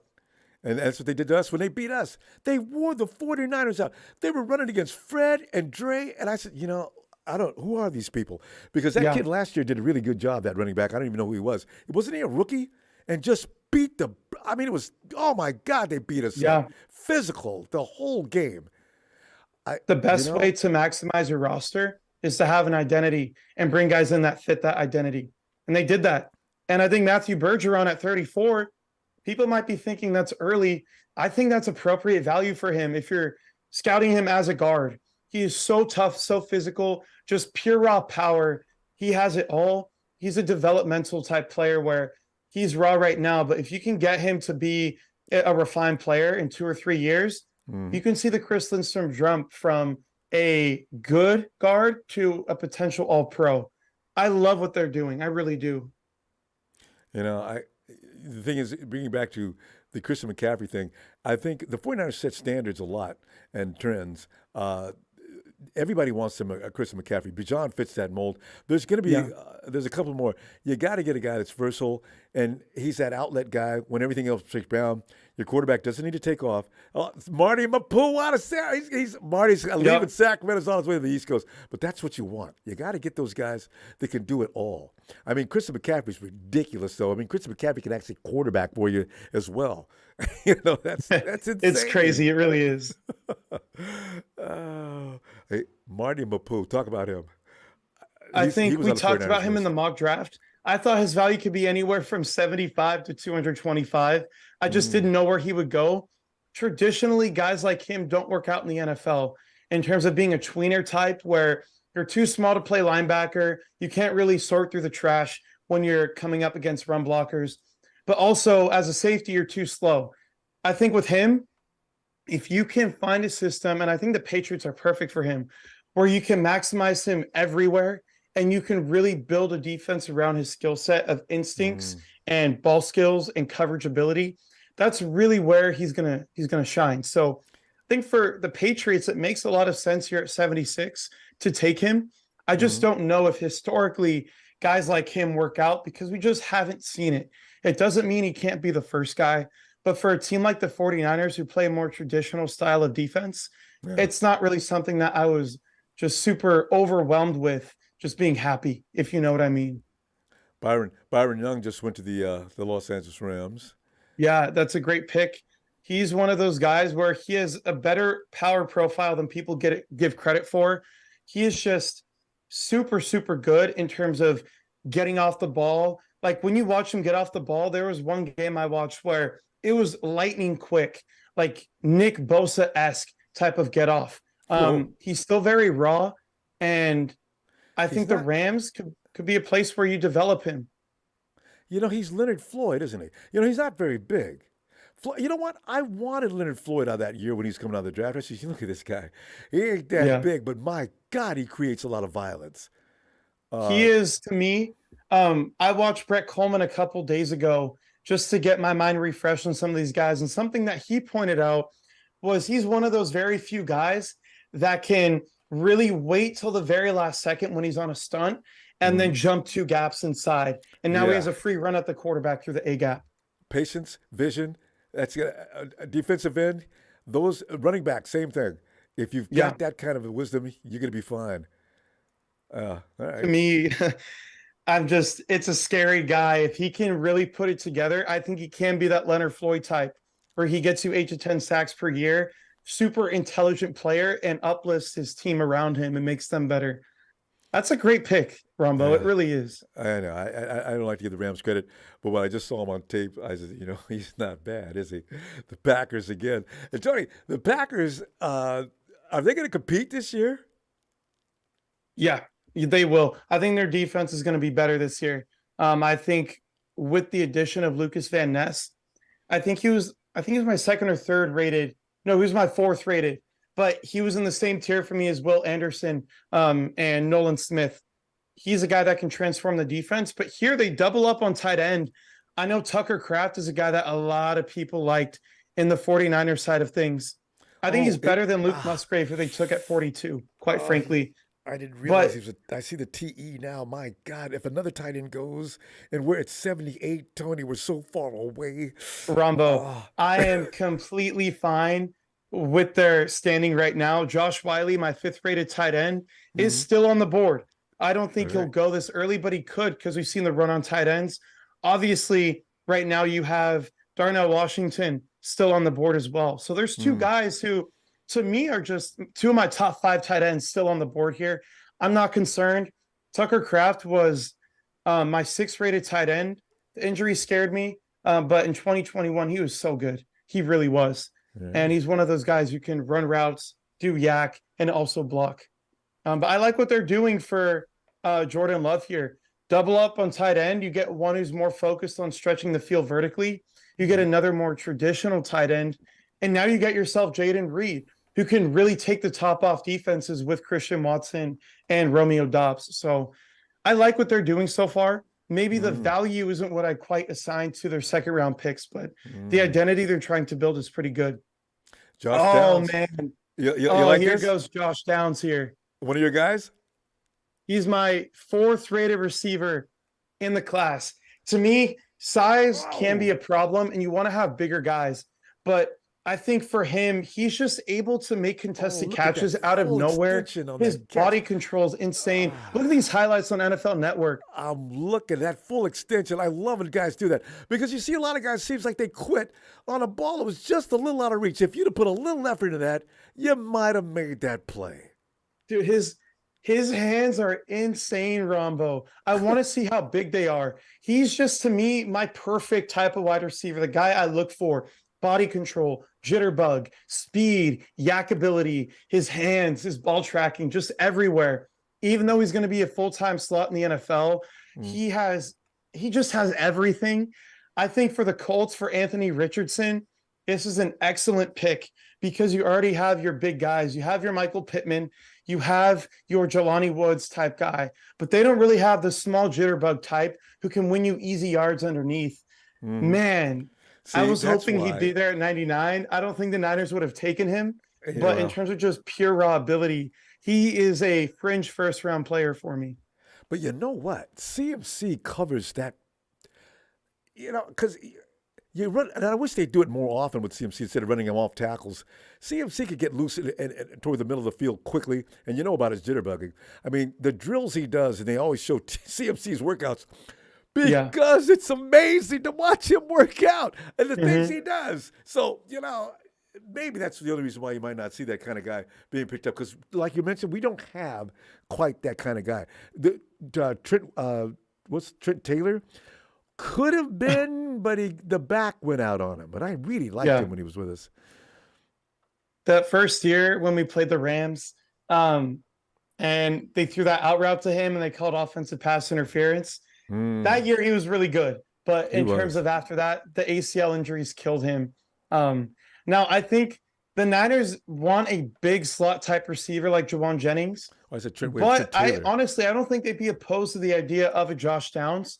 I just don't see the run blocking or the overall physicality in that way. And I don't think they love him for what they want. But for me, for what I want, wide receiver four, better than Jordan Addison for me. And I know some people had Addison as like wide receiver two or three. I think he was my wide receiver six. Mm. Yeah. So for me, it was Zay Flowers one, Jackson Smith and Jigba two, who's now a Seahawk. Quentin Johnston three, Josh Downs four, Cedric Tillman five, and then Jordan Addison. Let me talk about the other two That's in your guys. top 10, though. So, yeah, you're high on him. They're really good. Michael Wilson and A.T. Perry, I want to talk about them a little bit. I Mm-hmm. think they are the guys who are very realistic for the Niners. I know the Niners hosted Michael Wilson at their local pro day, I believe. He has injury issues, which is why he's going to be available this late. But with Yeah. him, man, when you talk about body control, him and A.T. Perry, I think they have the best in the class. Michael Wilson is a 4.5, mid 4.5 type of guy in terms of speed. I think he might play to that level too on film, but he is so good technically at setting guys up and making you think, oh, he's going to go left. But now he puts his foot in the ground and he's going the other way. And for a guy like Danny Gray who needs to beat you with speed, Michael Wilson can get to the exact same point without the speed, just pure technicality and body control. And when he's able to get past you, he also has great hands and great contested catch ability. So Oh, for me, he'd man. be a guy I love to target, even though he has the injury history. A guy with his talent cannot go this late and not at least have some consideration. Um, the other guy for me, A.T. Perry from Wake Forest, body control for days, physicality, contested catches. He's never going to run past you. He's maybe not your best yak guy either. He's pretty good, though, just not amazing. He's your body control type. He's going to win you those 3rd and 5s every time. So Kind of those are kind of two reminds guys I me. really like. Kind of reminds me of somebody we had in camp, Tony. Dante Pettis, who I was very high on until he wimped out on me. I'm still pissed off about that. Dante, if you would just man up, you could be on top of the world. Tony, hold on. I'll be right back.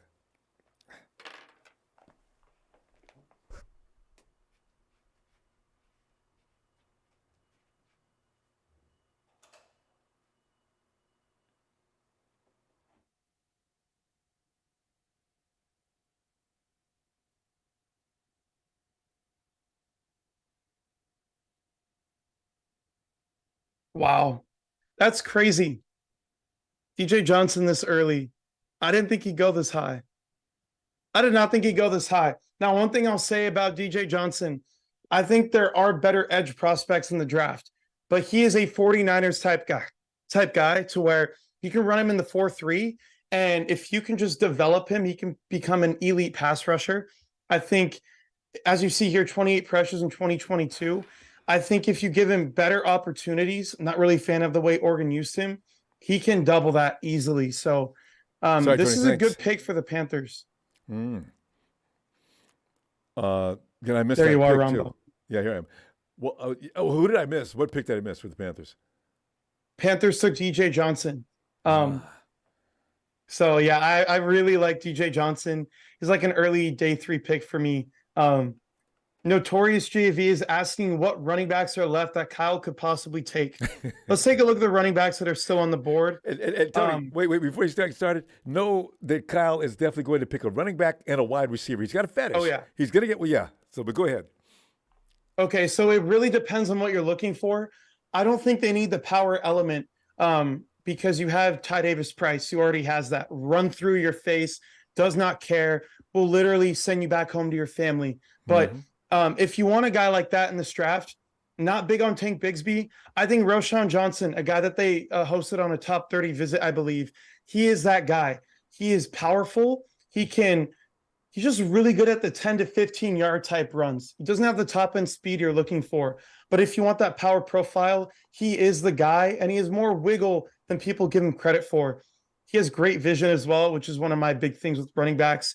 The reason why Mitchell to me wasn't great rookie year is because no one is touching you for 10 yards and you're going down after 15 yards when you had a clear touchdown, Yeah. which he's cleaned up more of.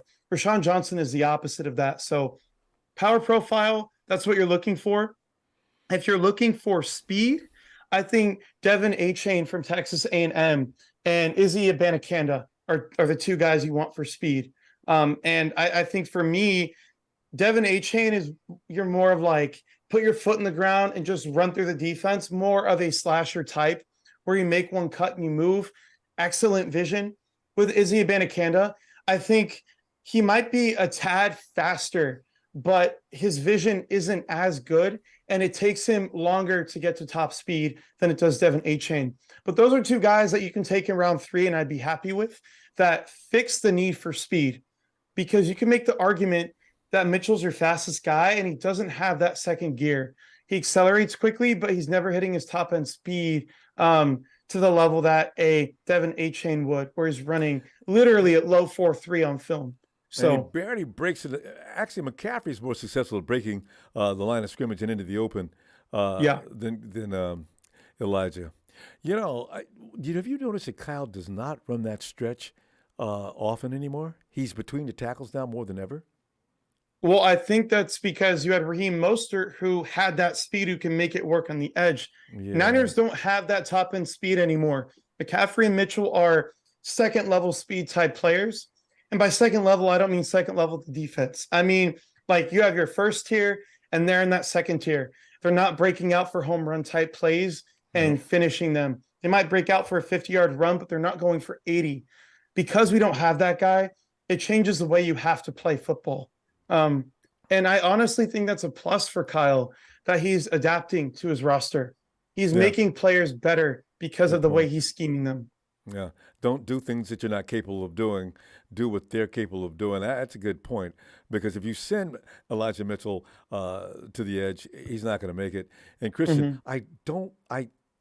Sometimes I think Kyle risk him on plays that I wish he wouldn't do it. The plays that I wish Jordan Mason was in the game, he's running Christian. I think Kyle. Ty, Ty J is it Ty J Spears running back? Yeah, he's an interesting player for sure. And I know a lot of people had him top 5 on their boards. He's a little bit lower for me purely from the pass protection Ooh, standpoint. It isn't balance. very good. Let me look at my notes here. He's small. He's very, He very really is. small. Yeah. No, he's But not a I don't have a 49er. problem with guys like that. Like Deuce Vaughn is 5'5", and to me, I know I talked a lot about Ezra Gray last year. He has a lot of that same wiggle and speed that Ezra Gray had. Tajay Spears is a different type of small to where his vision overall, one of the big things I look for is outstanding. And looking at NFL Network, the Aaron Mm-hmm. Jones comp is interesting.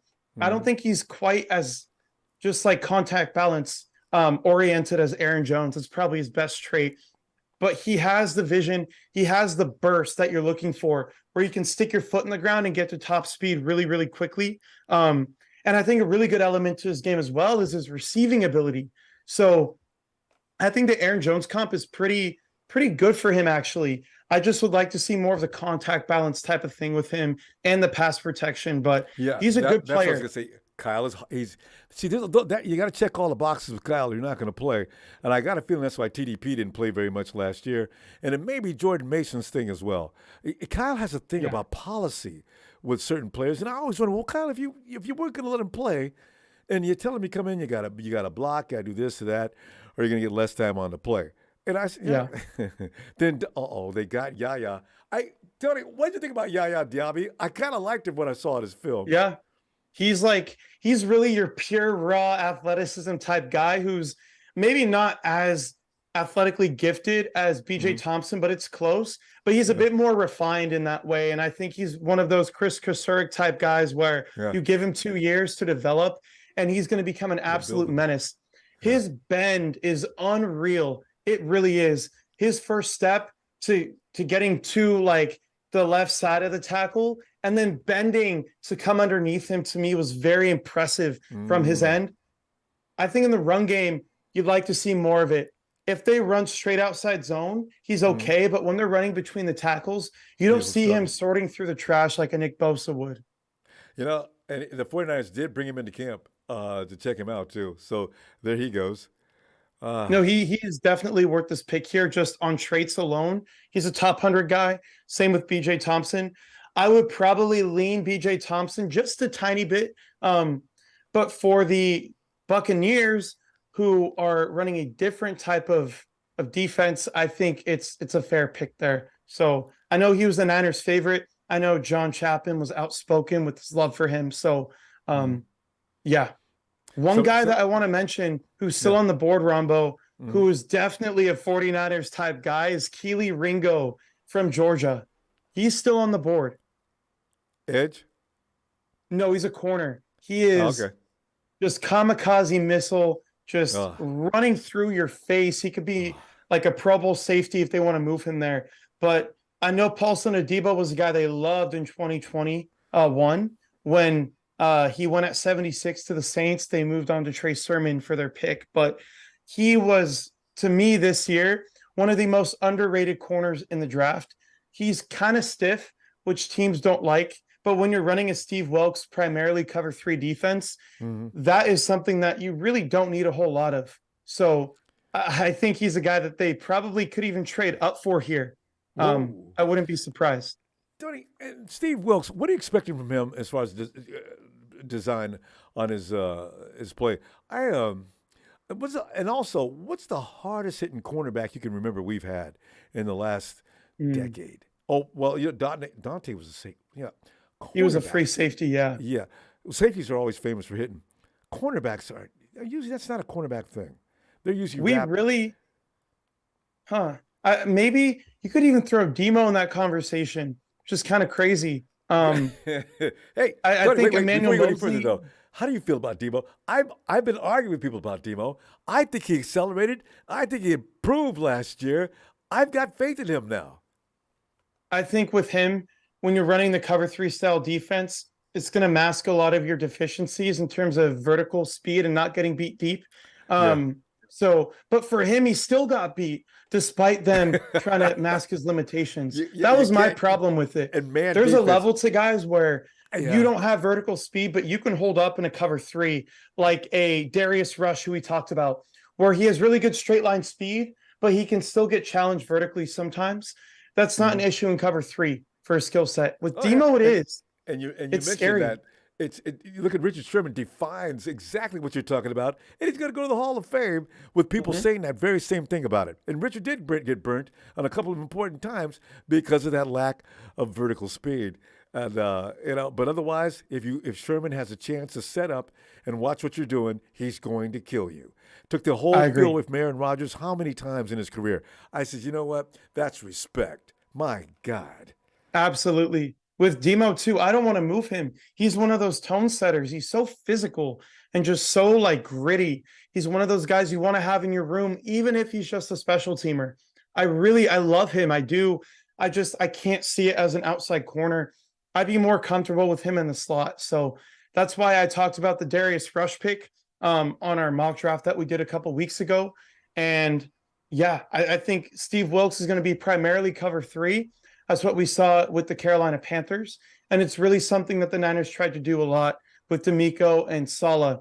I think D'Amico dabbled a lot more in the too high quarters and palms type defenses where you're playing match coverage more. We'll probably see a little bit less of that with Wilkes. So you really want to look for the Seattle 3 type of fits here. But Wilkes is a lot more creative in the way that he uses it. Wow. Riley Moss. Riley Moss. Yeah, I was going to say Riley Moss. Tell me about Riley. What did we miss? Iowa guy, physical.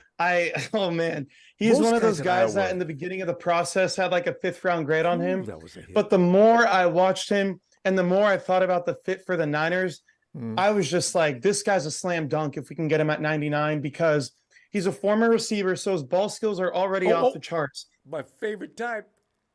Yep, 'Cause you know what a he's route an looks Iowa like. kid, so Yeah. you know the physicality is there. Like the ball skills, the physicality, the overall just excellent IQ and zone coverage. I mean, he is one of those players who is he's not reactive, he's proactive to where he sees the quarterback looking one way, he's already moving to that side of the field and basically reading their mind. And he's purely his own guy for me.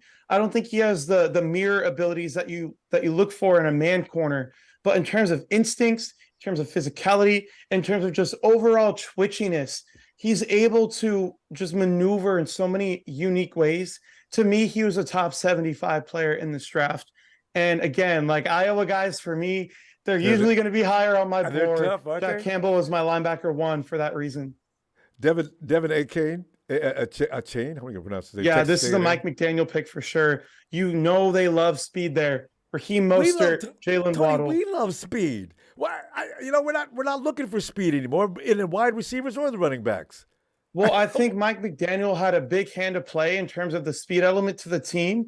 But Kyle Probably. Shanahan, of course, he loves speed, but we've seen a big shift in their philosophy. They want physical guys. They want to create an identity. They want to run through you because tough teams win in the playoffs. They do. But here, Devin A-Chain is kind of your Raheem Mostert type of fix. He really is, where Mostert gets injured. He's on the wrong side of 30 now. And for me, that's just a perfect pick for them. I really love what they're doing with Mike McDaniel here.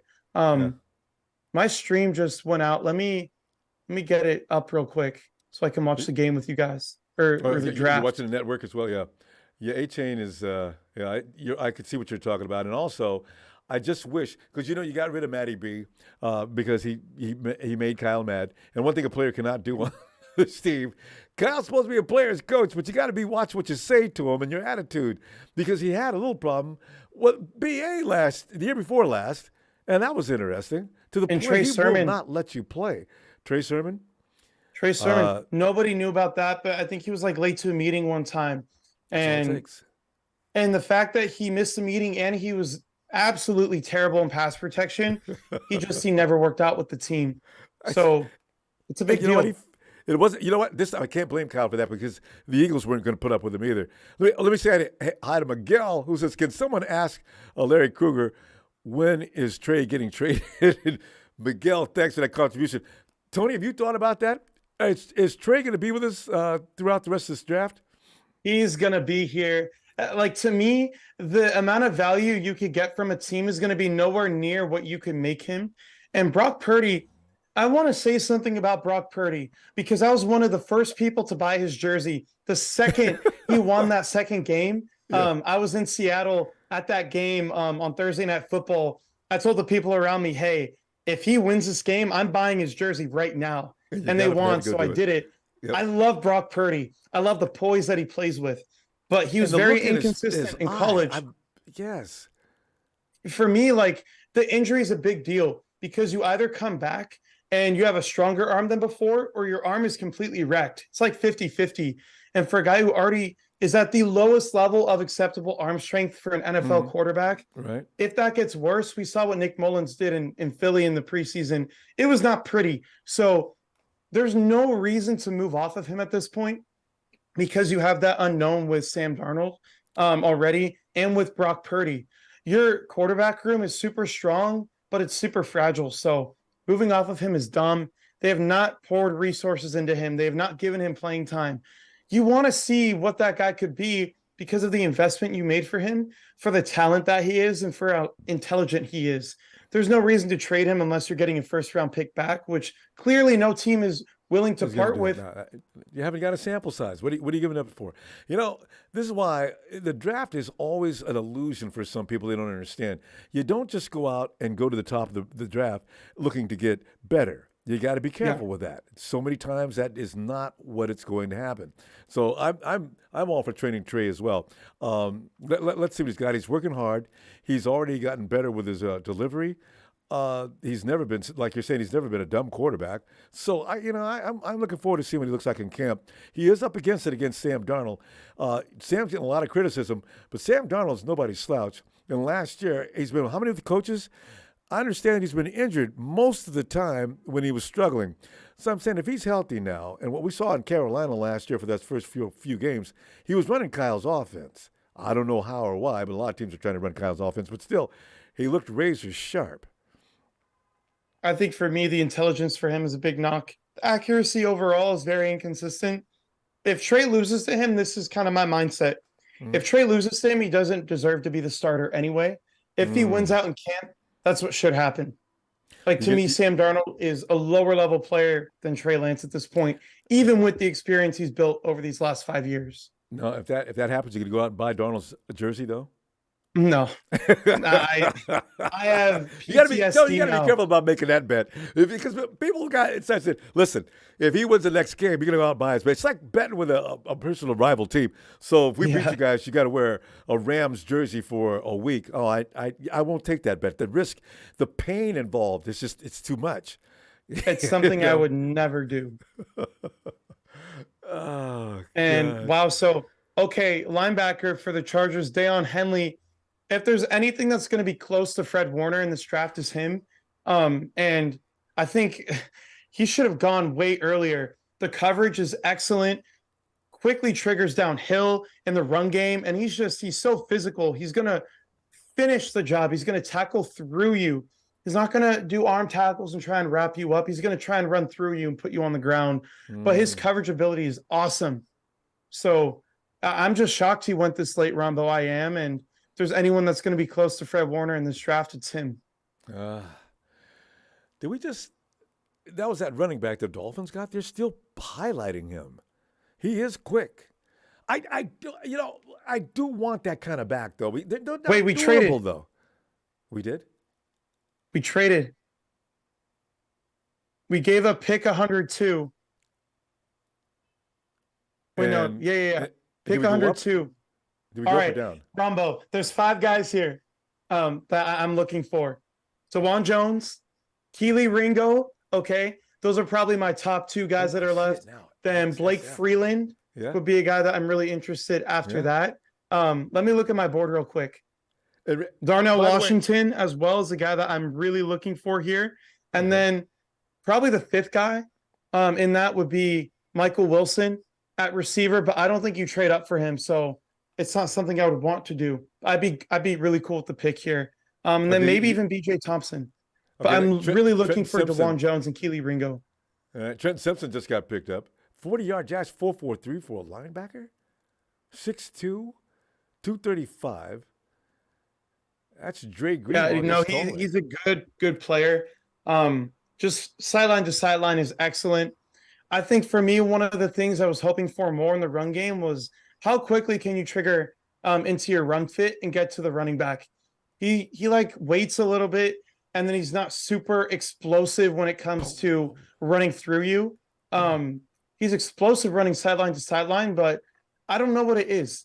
Coverage ability, I wish there was a bit more there. So I think third round is appropriate value for him. Kind of like a Channing Tindall last year with the Dolphins. I think he's just a better refined player than Tindall was, but kind of the same speed, sideline to sideline type ability. But in the run game, there's a lot to be desired in terms of just overall. You want those guys to quickly trigger, and that's not what he does. Beast. I want that run stopped. I agree. Hey, who is this? Oh, that's the guy they just picked. I thought that was all right. 49ers Let's see pick. Ronbo. Let's see Ronbo. Niners. Here we were sitting here thinking you guys are going to sit on your hands for the rest of the day, and you're going up and to get it on somebody. Who could it be? Let's see if it's a running back, man. Let's see if they do Trey Sermon 2.0. Let me call out his name, though, because I'm a little behind you. I think Big Joe Staley. All right, Joe. Let me check and see what it is. I think you're in front of me, Ronbo. Man. Joe Staley just came out. I'm just going to mute it one quick second, and then when I see the pick, I'll let you know.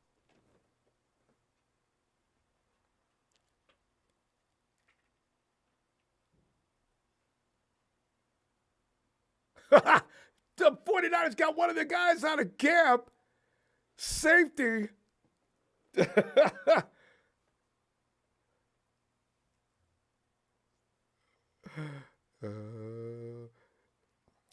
Don't you see it? Yeah. Tony, the 49ers had this guy in camp. They've wanted him. We were wondering what we're going to pick up. We're going to pick a safety. We've got three needs: safety, possibly offensive lineman, and what was the third choice? Safety, lineman, and probably defensive lineman. I think here he is worth this pick in terms of player value. But for me, I'm underwhelmed because he's a strong safety. And I think overall, there's just a lot of things in coverage that were really lacking for me. The top end speed was really lacking for me. He's physical and he has positional versatility where you can play him anywhere. So I understand the pick. It's like a B- pick for me. I just think there were better players available and even better safeties. I'm a really, really big fan of Christopher Smith over Jair Brown. I like the player. I don't love the player. So in terms of that element, I can see what they're doing here. I don't know if I would have traded up for a guy there because there's other guys with similar value for me. I know he's a 49ers favorite, so I'm probably going to get killed for this take. As I did when the Niners picked Ambry Thomas and Trey Sermon. I got absolutely killed because I didn't like those picks. You were right about who's the other pick? Ambry Thomas is failing. He's a good ball player, but he's failing. What was the other choice that you said that was not a good idea? Trey Sermon. I hated that pick. You can go back and watch the stream. Man. Okay, you know what? And the thing is, he's going to stay. I got two guys in the box that I could put there. I don't. 49ers, we need a center fielder. I need somebody like you're talking about in coverage and can get back. For me, a guy like Christopher Smith doesn't have the top end speed that you want from a safety, but he has the range to play free safety, if that makes sense. With Jair Brown, he doesn't have either. But again, like I like the pick. I don't love the pick. It's like a B minus for me. But again, like I know a lot of people are gonna like these picks. And there might be picks that I love that people don't like Brandon That's Ayuk in what's always gonna be like 2020. that. Yeah, yeah. And the crazy thing is, nobody's wrong or right in these scenarios. We don't know what these players are going to be, and it's And at always this fun level, to have this discourse with people. So, if people disagree or they agree, to me, it doesn't really matter. If yeah, anything, it makes for better conversation overall. So, absolutely. um, Tank Bigsby. Running backs are really being picked up in this third round. yeah, I think the guy that I really want, in terms of just pure speed, is Abanikanda, and the guy I want for power is Roshan Johnson. If you want an all-around guy, you're probably looking at Sean Tucker or Chase Brown from Illinois. Those are the four guys that I really like. You know, Tony, But I got a now, feeling a prerequisite is if you got to be able to catch the ball coming out of the backfield. Kyle is not crazy about guys who can't catch the ball out of the backfield. You notice that? yeah, I think, and pass protection too. And It absolutely. really shocked me in 2021. I was at the Packers game. I think it was week 3, when Trey Sermon was not playing any third downs, and Kyle Juszczyk came in on third downs. And it just speaks to how much he values pass protection. He's not Yeah. putting a guy out there who can't do it. Oh yeah, that can blow up a play every time. And how many times have we Mhm. seen that happen? You know, what if he would have had somebody else in pass protection when Brock Purdy got his arm snapped? You know, besides just having Tyler Croft who got cut for letting Riddick get through. Yeah, it was. I think for me, like blocking in general is the most underrated aspect of offensive skill players. Oh, it's so important. And when you can find a guy who has the yak ability and can get open, and you have the guy who can block at the same time, that's really what you're looking for. Got to have, especially in Kyle's offense. I mean, you just got to have protection. And that's why the quarterback's got to get rid of the ball quickly, but he needs at least enough time to get rid of the ball. Riddick was Yeah, on Brock so quick, it was like lightning striking him. I completely agree. I really do. So we're gonna see what they do with a running back. They're gonna get one. I don't know that it'd be with 101 and 102. We got rid of 102, huh? So we got 99 And 101. and 101. I'm trying to see what the trade was because we What else kept did our it include? picks. I don't know. That's what I'm looking for right now. Um, I can't find it. I don't think those details are out yet. Maybe not, and it might involve next year because usually if it's this year's draft, they put him right up there. So they might have gave him a next year's third too. I I don't know. Like it could be so many things. It could even be a player that we don't know about that went there. So It better not be who we think. Well, we know it's not going to be BA. And as we said earlier, who did we just trade with? Who was that? The Ravens? oh wait, Ronbo, we gave up 164 and 222. Okay, 164. That's what fifth round. That's a late 5th round pick Right. and early 7th round pick. Oh yeah. See, I don't need all those seventh round picks. So yeah, good. Let me look up the trade value chart real quick just to see how that stacks up. You know, I've been a big believer in that when I've done my Well, mock drafts. No, it's a good thing. Jimmy Johnson worked hard on that. It's okay. Yeah, that's like probably the best contribution he made to the league despite winning 3 Super Bowls. I know. Jerry Jones is such an idiot. He hasn't been right. Things haven't been right in Dallas since. And here the Rams again. Let's see here. Bro, what? The Niners fleeced them completely. What Wow. else?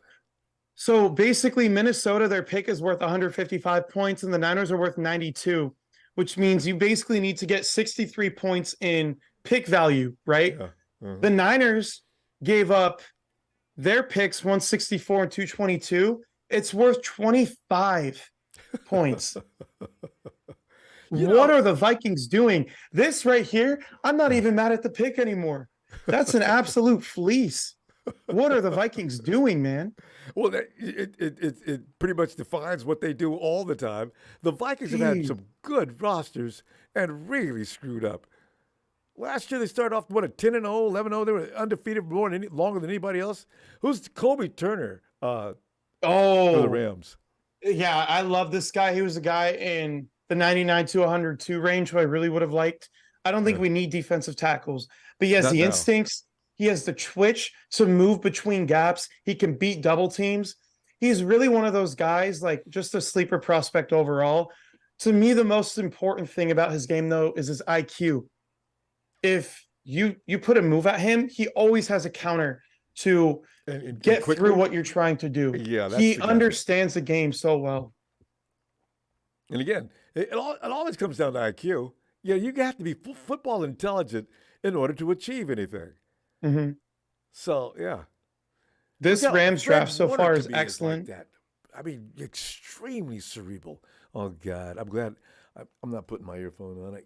Uh, Drew Drew just really gets on my nerves. God, Bro, he's gonna take a tight end. No, they already got one now. I wouldn't be surprised if they took another one. Or they could take tackle here. That's a real possibility. Their offensive line was well. You know what? Their offensive line could use some. You could use some help.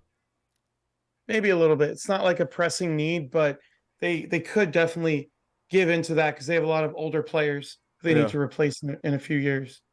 You know, we got another pick coming up soon. Oh, we're at 90 already. That's why. You know, Drew has become the spokesperson, right? Linebacker. DeMarvian overshown. I love him. Yeah. And you know what this means too? Henry Toto is still on the board. The Niners want him. This guy is like a coverage, just excellent coverage guy, great speed. The run game, again, kind of like we talked about with Trenton Simpson, Mm-hmm. just you want him to get in the backfield quicker in terms of seeing the hole and just running through it. Just first instinct cutting through it. But I mean, for the Niners, in terms of a coverage type player, this would have been a great guy to add to the team. He has a speed that people look for as well. He's more physical than people give him credit for. So, yeah, great pick. Classic Cowboys getting a great value at almost all their picks. I So think that's this why I year think they're still Schoonmaker talking. was a reach, but everything else was good. Yeah, that's why I still think, and usually they're not bad in the draft. I still think they're talking to Jimmy every now and then. You know, him and Jerry might as well bury that hatchet and get something going for him because they do make. Although Jones, I mean, Jimmy still. I mean, Jones still does make some really bizarre. The Zeke pick, I laughed at that year, but I guess it turned out to be right. Well, I mean, I think their issue was paying him, right? His first 2 years, he was a top 5 running back in football. Mm, Year 3, just started regressing after that, and they yeah, still gave him a second contract. But in terms $100 million. of being worth pick 4, he Mm, gave them an identity on offense and rushed that's for true. 1,600 yards. And the thing is, they had one of the best offensive lines anybody's ever seen, and that's when Yep. Dak looked like an all-star too. So you know, it's now that they came back down to earth with their offensive line prowess. Then you see who they really were. Zeke still stood up, and Dak has crumbled. Yeah. I think you've seen a lot of that for sure, which is why they probably should have gone offensive tackle here, but I can't be mad at the pick. Their linebackers have been average for years. And you get a guy who can play coverage for Dan Quinn day Dor- one, just be an Ah, impact player that way. It's a great pick. and didn't you just mention Dorian Williams? Yeah. So let me bring up my notes for him. I want to make sure I'm Well, giving he's the not the guy you correct were talking about. feedback The because 49ers were I was not targeting. in love with him. Yeah, the Bills just picked him up. Okay, let's take a look. He's ferocious for sure. This Okay. clip is right now. I think you have a lot of the same issues as Marte Mapu in terms of almost being a tweener type. Yeah. I think he's built a little bit better for the linebacker spot in terms of thickness, but you see him like in terms of getting dirty and sorting through the trash type of thing in the run game. He gets blown up a lot, and he's not really an impact player in that way, but he has great ball skills overall. He takes on blockers pretty well too, where even though he's not going to make a play, he can help others make plays in terms of being in the right position. So I don't know. I wasn't super high on him. I think his range too is a bit understated for people, where he can go sideline to sideline pretty easily. And maybe he's not my cup of tea, but I can see how for other systems he would be. So it's a good pick. And Kansas City is trading up, Rombo, to As I say, 92. uh-oh. Why would KC be? You know what? I wonder why they'd be trading up, though. Okay, hey, take a guess.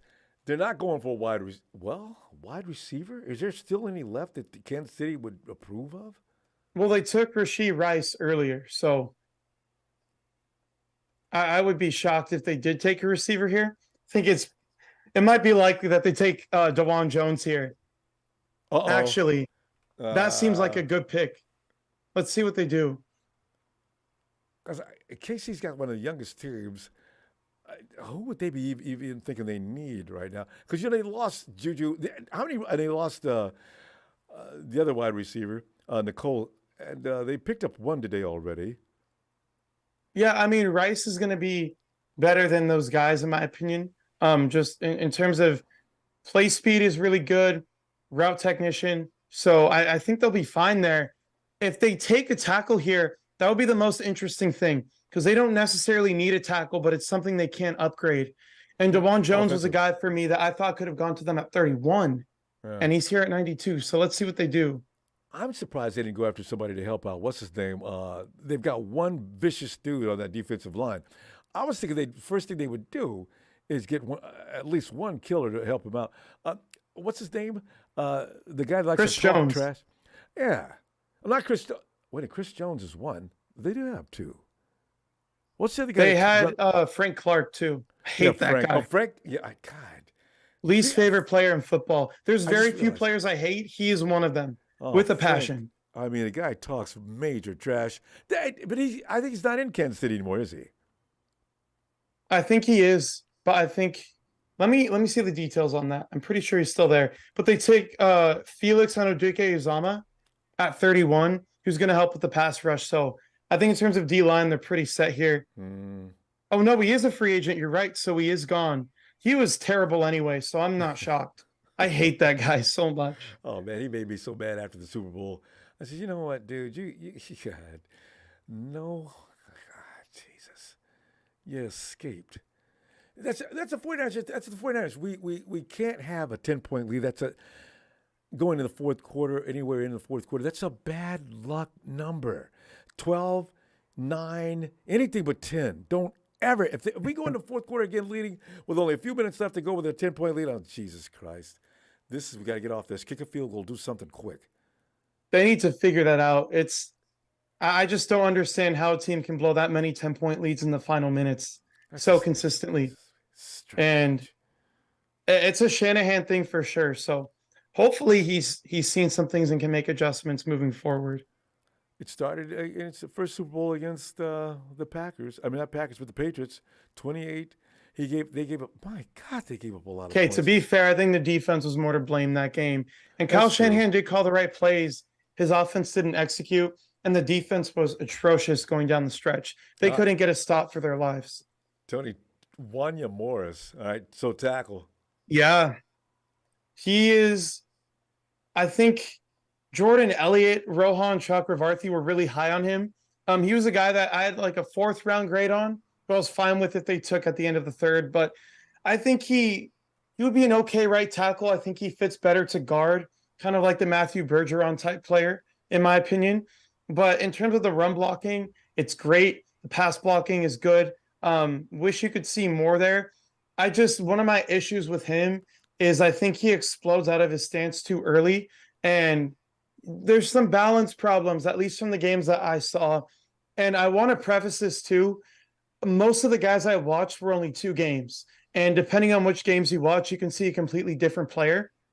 And I didn't start the draft process till the beginning of April. So I just want to preface all of my thoughts here on those things.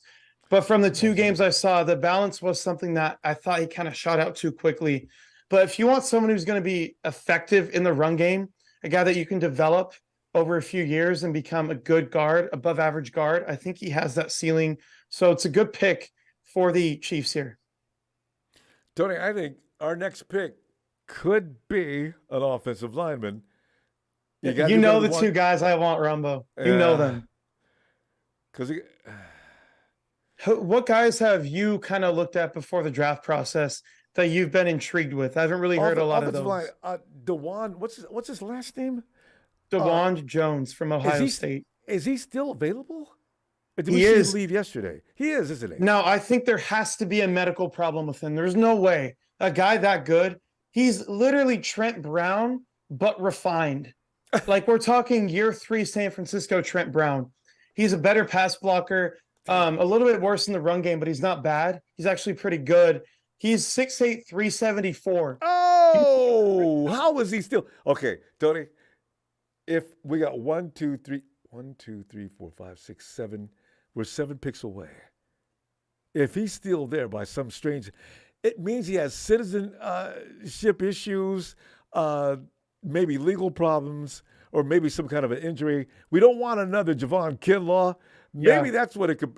There's got to be something wrong. That's too much mountain of a man. Kyle likes his guys to be light and on their feet and be able to get out into space. Man. Something that someone wrote in the chat just now. Red Eye said that confirmed by Cam Inman, Jair Brown was a Steve Wilkes pick. So Steve Wilkes wanted this guy, which makes my analysis a bit more interesting because I didn't feel like for what we needed or what we wanted to do, he would be a great pick given we already have Hufanga and Isaiah Oliver. But if Steve Wilkes wants this guy, you have my vote here. So I was going to suggest that. I was going to say that when they made the pick. I said it's got to be a Wilkes pick because I'm pretty sure Wilkes is calling the shots on what's going to come in his secondary. That's his thing, the secondary, right? Yeah. So I expected the Niners to go a lot more secondary heavy than they have in years past because they never had a DB type guy at a high ranking level in their defensive staff. But now they do, and he's going to want guys who fit that mold. I think Charvarius Ward is a guy that could fit anywhere, but everybody else is someone that has to be pliable for Steve Wilkes. So the fact that it's his pick, I feel a lot more comfortable if they choose to play him at free safety because he knows the limitations of his defense better than any of us. And how he can use him, how he's going to use him exactly. So yeah, I kind of figured as much. I said Wilkes must have made that pick, so he knows what he's going to do with him. Hopefully, it's successful. I'm looking here, Ronbo. There's 3 guys that I have no clue about how they fell this far. Darnell Washington, okay, the tight end, going to be an elite blocker day 1. His floor in the NFL is so high because of the blocking stuff, but his ceiling is super high too because he is just a pure yak monster, run through you. He can hurdle dudes at 280. He is still here, but again, it's the medicals for him. DeWan Jones, I don't know why he's falling. I assume it's medicals, but I don't have a reason for that. And then Keely Ringo, absolute kamikaze of a football player, is still here. So I think that could be a guy that Steve Wilkes likes, but we'll see. We'll see. Those 3 guys, definitely at least one of them should be available at 99. And the next pick's going to be for 49ers is definitely going to – Tony, I'm telling you, I'm calling it right now. It's going to be a tight end. It's got to be.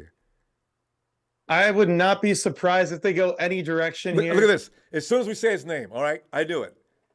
Darnell is here. I love this pick for Pittsburgh because they could not block to save their lives last year. But now you get Broderick Jones from Georgia, and you get Darnell Washington from Georgia. Probably 2 of the best run blocking players at their positions. I go as far to say Washington is the best run blocking tight end in this class. Oh, you got he is. Look at him. Look at these highlights. He is driving people down the field. He is a Gronk level blocker, a Kittle level blocker. He's just running through guys. He's hurdling people. Oh, my God. Oh, I know the 49ers probably wanted that, and they're probably sitting there. They're laying on the floor. I don't care what the Niners think here because they traded up for a different guy. I think the medicals, I think that's why he fell. But, man, he is just a football player, Ronbo. Like, you cannot bust with this guy. Maybe you're not going to boom and he's not going to be a really great tight end, but he's a bust-proof NFL player because of his just pure blocking ability, man. It is incredible. Look at the size of that dude, too, Tony. I was not a big Najee Harris fan coming out, even though he was from Antioch. But what I will say is Najee Harris is going to have holes to run through this year. I love what the Steelers are doing with these 2 players. Oh man!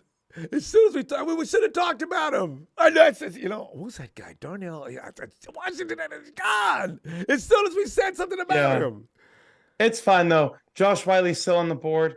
Max, I understand what you're saying. Like, we need to have Niners faithful all the way through. It doesn't matter what the 31 other teams are doing. Only thing that matters is us. But Yep. my dad was a Steelers fan, so they kind of have a special place in my heart. Um, There you go. so that's why I'm so pumped for them. Michael Wilson. Okay, he's off the Stanford. board. We talked about him earlier. Mm. He's going to be a problem if he can stay on the field, Ronbo. Just sets guys up so well. Like, if he's on Diamador Lenore, he's going to have a field day, 100 yards. I really believe that. He is a special player. If he didn't have the red flags with his injury stuff, he probably would have been my number 5 receiver. But he's number 7 for the injury stuff. He's just his body control, man. I seen that. The fact that the Cardinals got a player of that caliber this late, you can see their thing here though, because Garrett Williams also has the red flag with injuries. They're getting second round talent type guys later because their roster is so depleted. Just get the best talent available and see if they work out. So, yeah, because you're starting over next year, maybe because Jalen Hurd was supposed to do a lot of what we're seeing from what I just saw in that clip, but we already know what happened there. Yeah, He again couldn't stay healthy. Couldn't stay healthy to save his life. 4 picks away. The 49ers already know who they want. They're sitting there chomping at the bit with their fingers crossed. They got at least 3 options. with the current board right now, I would be shocked if they don't take Blake Freeland or DeJuan Jones at one of those picks. I would be incredibly shocked if that happened. So the 2 guys I want, Ronbo, we'll get this on record right now before the pick happens. Okay. All right. I want Keely Ringo. Okay. He can play outside corner immediately, and he has a physicality that I value over everything because it's a tone setter. It changes your identity. I want him, and I want either DeJuan Jones or Blake Freeland, preferably DeJuan Jones. But they take Freeland, I understand, because he's a better mover than DeJuan Jones is. So those are my guys. Those are my guys. And that's Tony. Am I going to get a tight end today? I don't think so. I think we'll see tight end tomorrow. Josh Wiley is a guy I really, really like. He's my 5th tight end. Right. I hope they get him. If they took him here, I feel like they'd be getting a steal, given some of the other guys that have gone. For me, I had an early 3rd round grade on Josh Wiley. So if he fell into the 4th or 5th round and they got him there, I'd be even more stoked. But if they took him here, I'd be very happy. It would be an A pick for me, just because of what he can do. And when Desmond Ridder left the team, the offense as a whole was just so bad. I can't give him fault for that, but he's so versatile. I have a Twitter thread linked to my account. If you just look at the pinned tweet there, you can read about him a little bit. But yeah, let's see what the Bengals picked here. I think they could go Josh Wiley here. Cincinnati guy, so it would make sense. And they need tight end, in my opinion. They really do, with Hayden Hurst leaving. Let's see who they got here. I'm just noticing that it seems like Warriors must have won, huh? Okay, because they were losing for a minute. All right. For you're a Warrior fan. Espen Turner says Darius Rush is the best pick, big and fast. I love Darius Rush. I really do. He would be my next pick after Keely Ringo for sure for corner. So that would be a great pick as well. I talked about him in the mock draft that we did too, Ronbo. I think you're right too. I think we are going to get a cornerback because I don't think Ambry Thomas is. Get him out of here, bro. He's gonna be. He's being put on watch. Oh, they lost. Okay, I'm sorry. I thought someone said it was an easy win. Can I say something about Ambry Thomas, Ronbo? Go ahead, because everybody else has. He is the least physical corner I've ever seen in my life, and that's including Akella Witherspoon. And he is not good in zone. They need to get rid of him, trade him to a team that can use him. Niners are not that team. And Akella got a little more tougher coming down the last few minutes before he left and went to Seattle. And he got really, really a lot better when he got to Pittsburgh. Mm-hmm. So Jordan Battle. Too early for me. Jordan Too Battle? early for me. All right. Safety. In terms of coverage skills, I think he's going to be like a quarters too high type player. He doesn't have top end speed, but he has decent range. He has great ball skills. He's like a lesser Christopher Smith for me, if that makes sense. I Mm. just there were times where I was underwhelmed with his physicality given his frame and his weight. And I think in terms of just overall football intelligence, there's a lot to be desired. His instincts and his eyes are really, really good, Yeah. but he's not a guy that I'd take in the third round. I'm lower on him than most people. Again, I could be wrong on that because I didn't spend enough time this year, at least compared to last year, where I was watching 3+ games of a lot of players.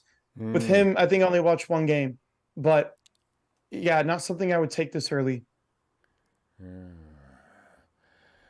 Broderick Martin, But defensive tackle. You know, I don't know who's working in the office now with the Lions, but I've not seen them make a bad looking pick as far as these clips go. What about Broderick Martin?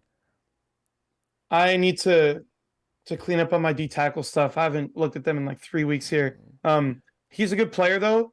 Let's Oh, just take a look that's at the height weight real quick. 6'4", 337. yeah, that's One of the things that really stood out to me was his ability to take double teams. I think for yeah. Detroit, this is a perfect pick for them. They need to get guys up the middle because they were atrocious against stopping the run last year. So you get a guy who can take on double teams like that. He's more of your nose tackle type of guy, right? Well, I don't think he'll ever develop into a great pass rusher, but for what they need, he fits perfectly. And he's a guy on first and second down. If you remember Damon Harrison, who was there for the Lions for a long time, I think his ceiling is pretty similar to that, where he's a pure nose tackle who can just make things hard in the run game. And it'll allow guys like Jack Campbell, who they just drafted, to have easier fits in the run game, to really just get in there and see the hole. Broderick Martin is going to make it harder. So, yeah, like you said, it's not a bad pick. I like it. I see them actually competing next year after all this time of misery. But they are still the Lions. Let's see what happens. But you know, they look a little better now from last year after having beaten Green Bay that last couple of weeks of the season. I was a little Yeah. surprised. Although Green Bay wasn't the Green Bay of old, but still. No, they were scrubs, but the Lions, I don't know what they did mid-year, but they were one of the best defenses in football from week 10 to week 18. And that's despite their run game being so piss poor on defense. So they're just making it better, man. Like I think if there's a team to watch in the NFC, it would be the Falcons and it would be the Lions in terms of guys who didn't make the playoffs last year who can Yeah, make it this year. good call. I bet you're absolutely right. I'm sure on the Lions, but the Falcons, they're doing just enough to be extremely dangerous. You've already had a good running game. You just took it to the next level. You've got your Christian McCaffrey. The running back you had was good last year, and they've beefed up their defense too. The Falcons going to be interesting. The only thing is their quarterback, Desmond Ritter. Not a big Uh, fan of him, even yeah. though he was a good quarterback in college. When I was watching Josh Wiley tape, I think I watched like 4 or 5 games of him because I loved him so much. Just the 2021 games were just so much cleaner in their offense because Ritter was just a much better quarterback than they have now. So I think he can be a number 15, like a little bit better than average type quarterback, but he's never going to be great. So he's going to be their limiting factor, in my opinion. Hmm. Well, we're going to find out next year because, uh, they're putting together some pieces. You don't know where they're going with what they're building and how they're going about it. And maybe you're right. They might want to take Ritter not too seriously just yet. So we'll find out. Well, the thing is, everything they've done this offseason and in this draft is pointing to the fact that they're not spending a lot on a quarterback. Right now, it's Taylor Heineke and Desmond Ritter. Like they're trying to get value from that position so far. And I love what they did too. They didn't reach for a player this year in terms of picking like a Will Levis at number 8. They took the best player available to Mm-hmm. beef up their run game. So we'll see how that works out for them. And again, they're a team to watch for sure. Let's see what Yep. Washington does here because Yeah. they're interesting too. Yeah, I know, right? 7 wins since Rivera's been there in each of the last 3 seasons. It's time. Can you imagine Chase Young being? Well, we'll dig in and see what the pick is. Chase Young is going to be for sale soon. Let me let you in on something that I saw Marco Martinez post about today. Um, if you're spending like a fifth round pick on Chase Young, yeah, that's cool. I have no problem with it. But he had a patellar tendon injury. And Yeah, just to let me bring up that tweet real quick. He brought up two really, really good names to show how serious that injury is. and he hasn't Um, been the same. Yeah. let me see. I want to get the guys he put up because it was really interesting. Shout out to Marco Martinez. Um, let's see here. But Ricky Stromberg of Arkansas, they picked up a center. Ooh, that's Oh, a that's quickness. a bit early Excellent for my combo taste here. blocks. Losses Has Joe slowly. Titman gone off the board yet, Rumbo? I don't think so. I've never heard that name, and I would remember. Joe, what's his last name? Joe Titman from Wisconsin. Don't remember. Let me take a look here. He's okay. Luke Whippler, he is still on the board too. I am shocked that Whippler's on the board right now. I think Titman went. Yeah, Titman went. But Whippler to me is night and day better than Stromberg. He is like, to me, he's going to be an average center in the league. He could start for a team for like 10 years and be serviceable. Kind of like a lesser JC Treader is kind of the way that I'd put him, where he's kind of a jack of all trades, master of none in that way. He's decent moving laterally. He has decent short area quickness, but it's nothing crazy. Technique is decent, nothing crazy. So he was like a fourth or fifth round guy for me. Alex Forsyth out of Oregon is a guy I love. That's probably going to go tomorrow, who I think is better than him. So, yeah, but I see what the Browns are doing with Kevin Stefanski. He's a good mover in space. He doesn't have quite the Wait, wait, IQ that you're looking for, but he's good in the run game. So I Tony, can't didn't be you just? mad at the Stromberg pick. Just not something I would do personally. But Tony, also, did you just mention this Browns pick a few minutes ago? Siaki, what? Who's not? He's No, not the the one you. sorry, Washington. I'm completely mixing Okay, up because I saw Cleveland pick is in. Washington getting Stromberg for okay, Cleveland. This guy had a big medical red flag that took him off a ah, lot of teams' boards. okay. He was probably this is probably where I'd rank him anyway, even without the injury. But he's a game record type player, and I think your main value from him is just stuffing multiple gaps at the same time. I think his pass rush ability is great as well. I'd hope to see him develop more of a pass rushing repertoire. And in the run game, it's just very inconsistent, kind of like a Mozzie Smith from Michigan, where you have flashes of brilliance, then the other half of the time it's not great. That's kind of Yeah. what I saw from him. Uh, Um, if I'm remembering correctly. Let me look at my notes real quick. See, and that's the problem with also Clowney. Clowney takes plays off. If anybody's ever watched Jadavian for a whole game, he takes plays off, and it's clearly that's what he's doing. Yeah. You got to have a motor like Nick Bosa. I don't want to see you want to quit. You're getting paid millions. Work. Rumbo, 49ers. Jake Moody. I'm Oh my pissed. God! I gotta stand up. Well, come on! You could have got a kicker tomorrow. What are you doing? I knew you. Oh God! Oh God! I need a tight end, Kyle. Jesus. Oh. Okay. You know what though, Tony? Let me stop. Let me stop. You know why? Here, let me put my headphones on. You know. God. Big Show's got to be jumping up and down, though. Big Show called for Jake Rumbo, Moody in the third round. Kyle, they're gonna wait till the fifth. You know what, though, this Tony? guy better be the best damn kicker in the history of the sport to take Jesus. him over the guys we mentioned before. He cannot miss a kick. He needs to be able to hit over 60 yards. That's the type of guy you take a kicker at the end of the third round. There are no excuses here.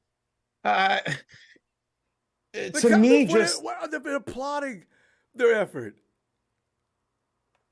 I Oh, I don't feel good about this. And he I has usually to be the don't. best thing of all time. This is equivalent to taking a quarterback in the top 5 picks. Tony, I'm okay, well, you know what? His resume says that he's really solid. And you know what? one thing we had with Robbie, as soon as Robbie walked on the field, if we were down by 2, we needed 3, I already assumed that we were going to win the game. Jake Moody's got to show me that, though. God. If we're drafting him, he needs to have range, at least 60 yards of range. He needs to be clutch. He needs to make 95% of his kicks. Anything short of that, he's not worth the pick. So in the 5th round, I would have loved this pick. End of the 4th, it would have been a good pick. At the end of the 3rd round, with the guys we mentioned, with the needs we have, you didn't get an offensive lineman. You didn't get a tight end. Shocked. You got Jake Moody. Oh. I don't think this is a GM firing type of move here. But you better be convicted enough to know that he's going to be a top 5 kicker in the league day 1 and for 10 years. That's what the value dictates. Big Show chimes in by saying, kickers are people too. Remember, we reached for Wisnowski in the 4th. Keyword reached. He has not been a top 5 punter in any year that he's been. This year was his closest, but he was still not top 5. Flag on the 49ers. That's 15 yards of stupid. For God. Jake wasn't going anywhere. When we're talking about finding talent in the draft, it's important to understand, like, it doesn't matter who you pick if they don't pan out, right? So you want to take guys who you know are going to work. They have to feel convicted about Jake Moody. And if they're not, to the point where they know he can kick 60-yarders, 95% accuracy, and be clutch, if that doesn't happen, man, like, we're going to look back and say, you had 2 right tackles, outstanding right tackles on the board. You had some outstanding DB prospects. You had some defensive ends that you could have picked here that could have been molded into something amazing. So anything short of that, to me, is a failure. But I'm not going to give them a terrible grade here, because if he is the best kicker since sliced bread, then it was worth the pick, right?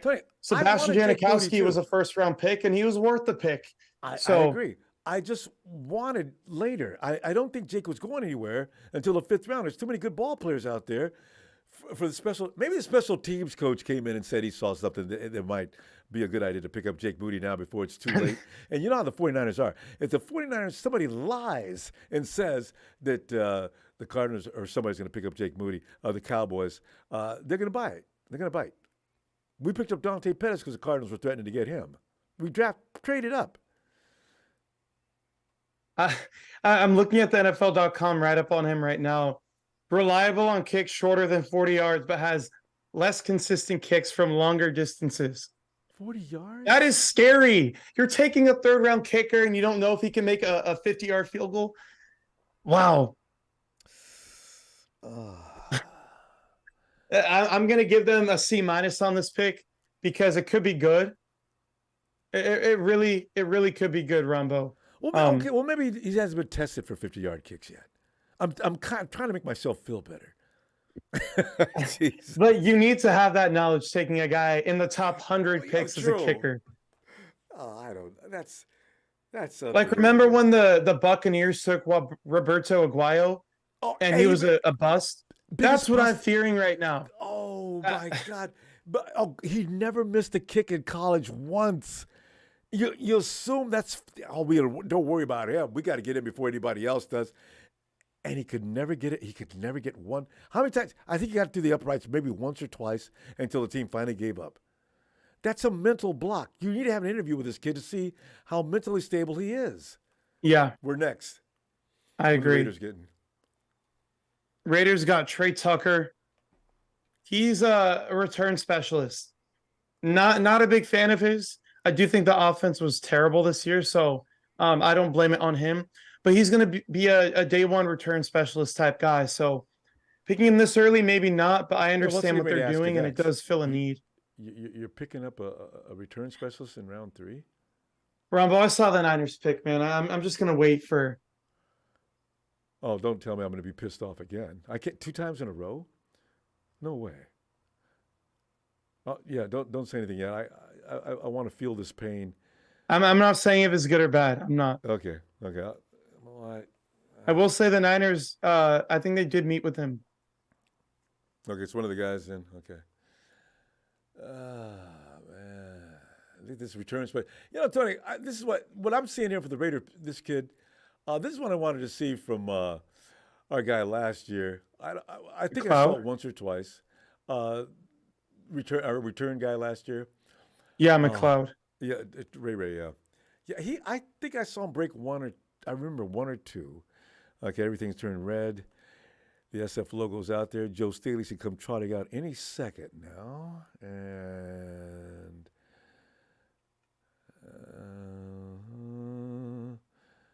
no, it's not Joe. Who is this guy? This guy's giving Goodell a break. He's been out there a couple of times.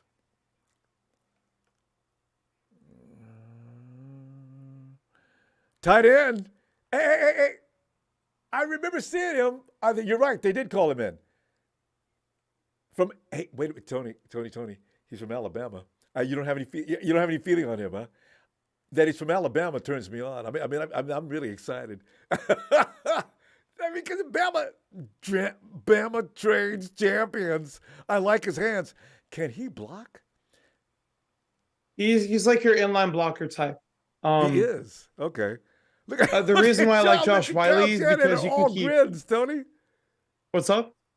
Shannon and Lynch are just laughing their ass off. They love it. To me, man, this is just, it's not a bad pick. Yeah. There were other guys I liked more, not just at tight end, but on the board in general. I think Latu is one of those pretty balanced guys where he's a good blocker, decent receiver, but he's not really great. What I liked about Josh Wiley was his ability to move in motion and block people on the move. Latu's not doing that. He's an inline blocker, head up. At the point of attack, he's good. Okay. But moving, he whiffs, and that's a big deal for me. And I would like to see him be better as a route runner, which is fixable. He's a great yak guy. He's an angry runner. He has pretty solid hands. They're not like anything crazy, but it looks like he's got soft hands. I mean, those couple of catches I've seen him make, he does that with ease. And it was definitely it's something crazy. It's serviceable and could become great. But he was a 5th-round player for me. So, man, this draft so far has been just okay for the 49ers. Now, luckily, tell the truth, Tony. Not picking up Moody. No, that's not okay. Not now. It was too soon. And uncalled for. I don't want to label any of these guys as a bust because we don't know. I've been very convicted about guys in the past and they haven't worked out. I've been wrong on guys in the past that have worked out. So, but for me, just in terms of how I would build the roster with how it's currently set up, to me, Jair Brown is like a B minus type pick. Jake Moody is an F. And for Cameron Latu, it's like a C. That. Yeah. Like I can see the pick. I can see why they like him. Brenton Strange is off the board. He's your next guy who's like your inline blocker type, who's a good yak guy. But again, I just feel like with the guys available, you want to go after them. Yeah, especially Mekhi Blackman. I know a lot of people liked him. I was so underwhelmed with him. Just everywhere. Doesn't have long speed. Just the coverage skills for me weren't great. Yeah, for the Vikings. That clip. So yeah, he's just very grabby. Not my cup of tea. He's not physical in the right ways, if that makes sense. Mm-hmm. But the Niners tomorrow, man, they need to trade back up in the 4th. You better believe you need to get Blake Freeland, Nick Saldiveri, or DeJuan Jones for your right tackle spot. There's no way you can go into 2023 and trot out Colton McKivitz and feel really good about how your team is doing. It gets worse. Really, what's this kid we got from? We had another guy. He didn't play much last year. Nick Zakel. No, they really they talk about him all the time. Not him. This kid's been here for the last 2 seasons. He came Justin from Trent School? Williams. No, School's already gone, right? Trent Williams was training him. Trent Williams was in his helmet after every snap. Remember, he had to fill in for Trent. I always forget his name, too, because he's really kind of forgettable. Because he's not real good. He's not real bad. He's one of those guys, well, okay, we'll be fine, but we're not. We need somebody we can rely on. Mike McGlinchey, for all his faults, is better than what we have now. McKivitz is not better than Mike McGlinchey.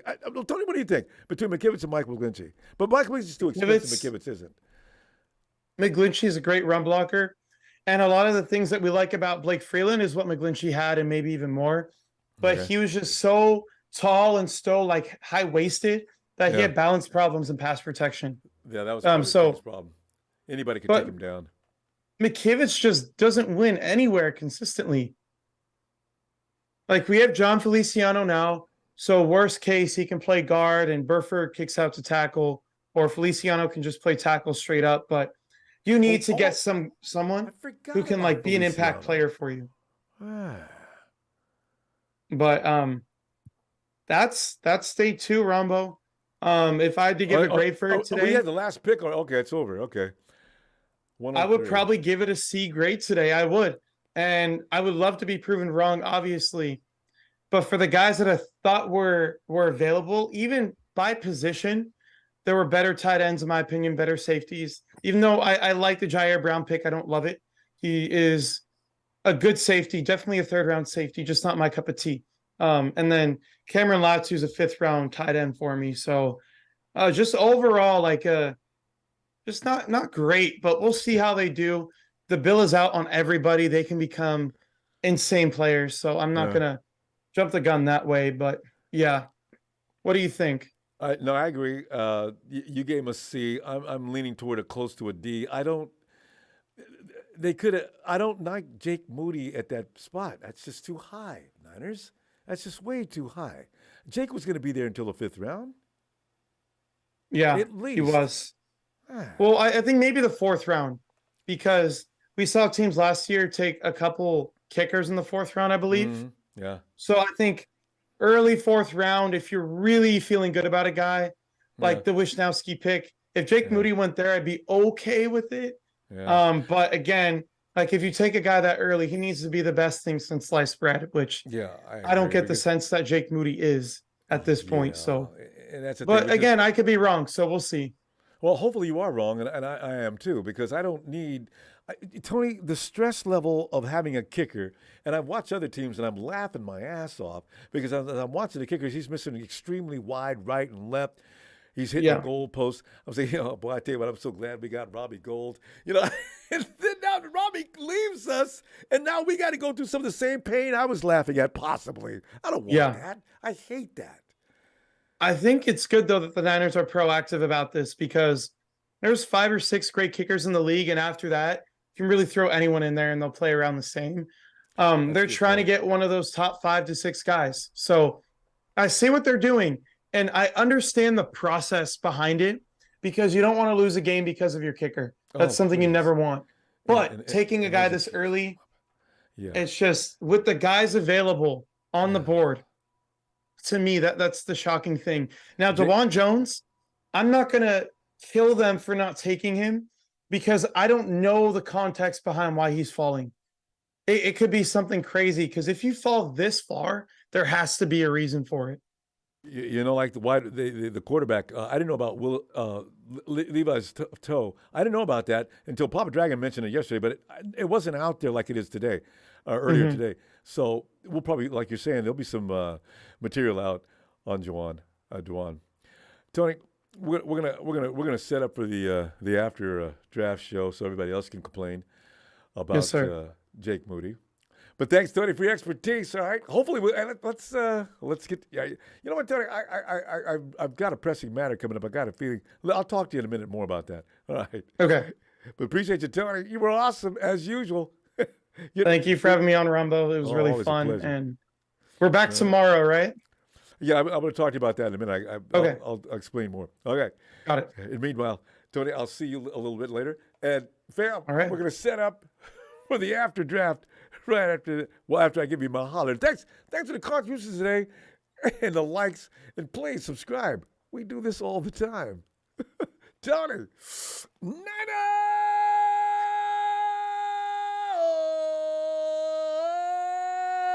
Niners! Whew, God, I love doing that. Night, Tony.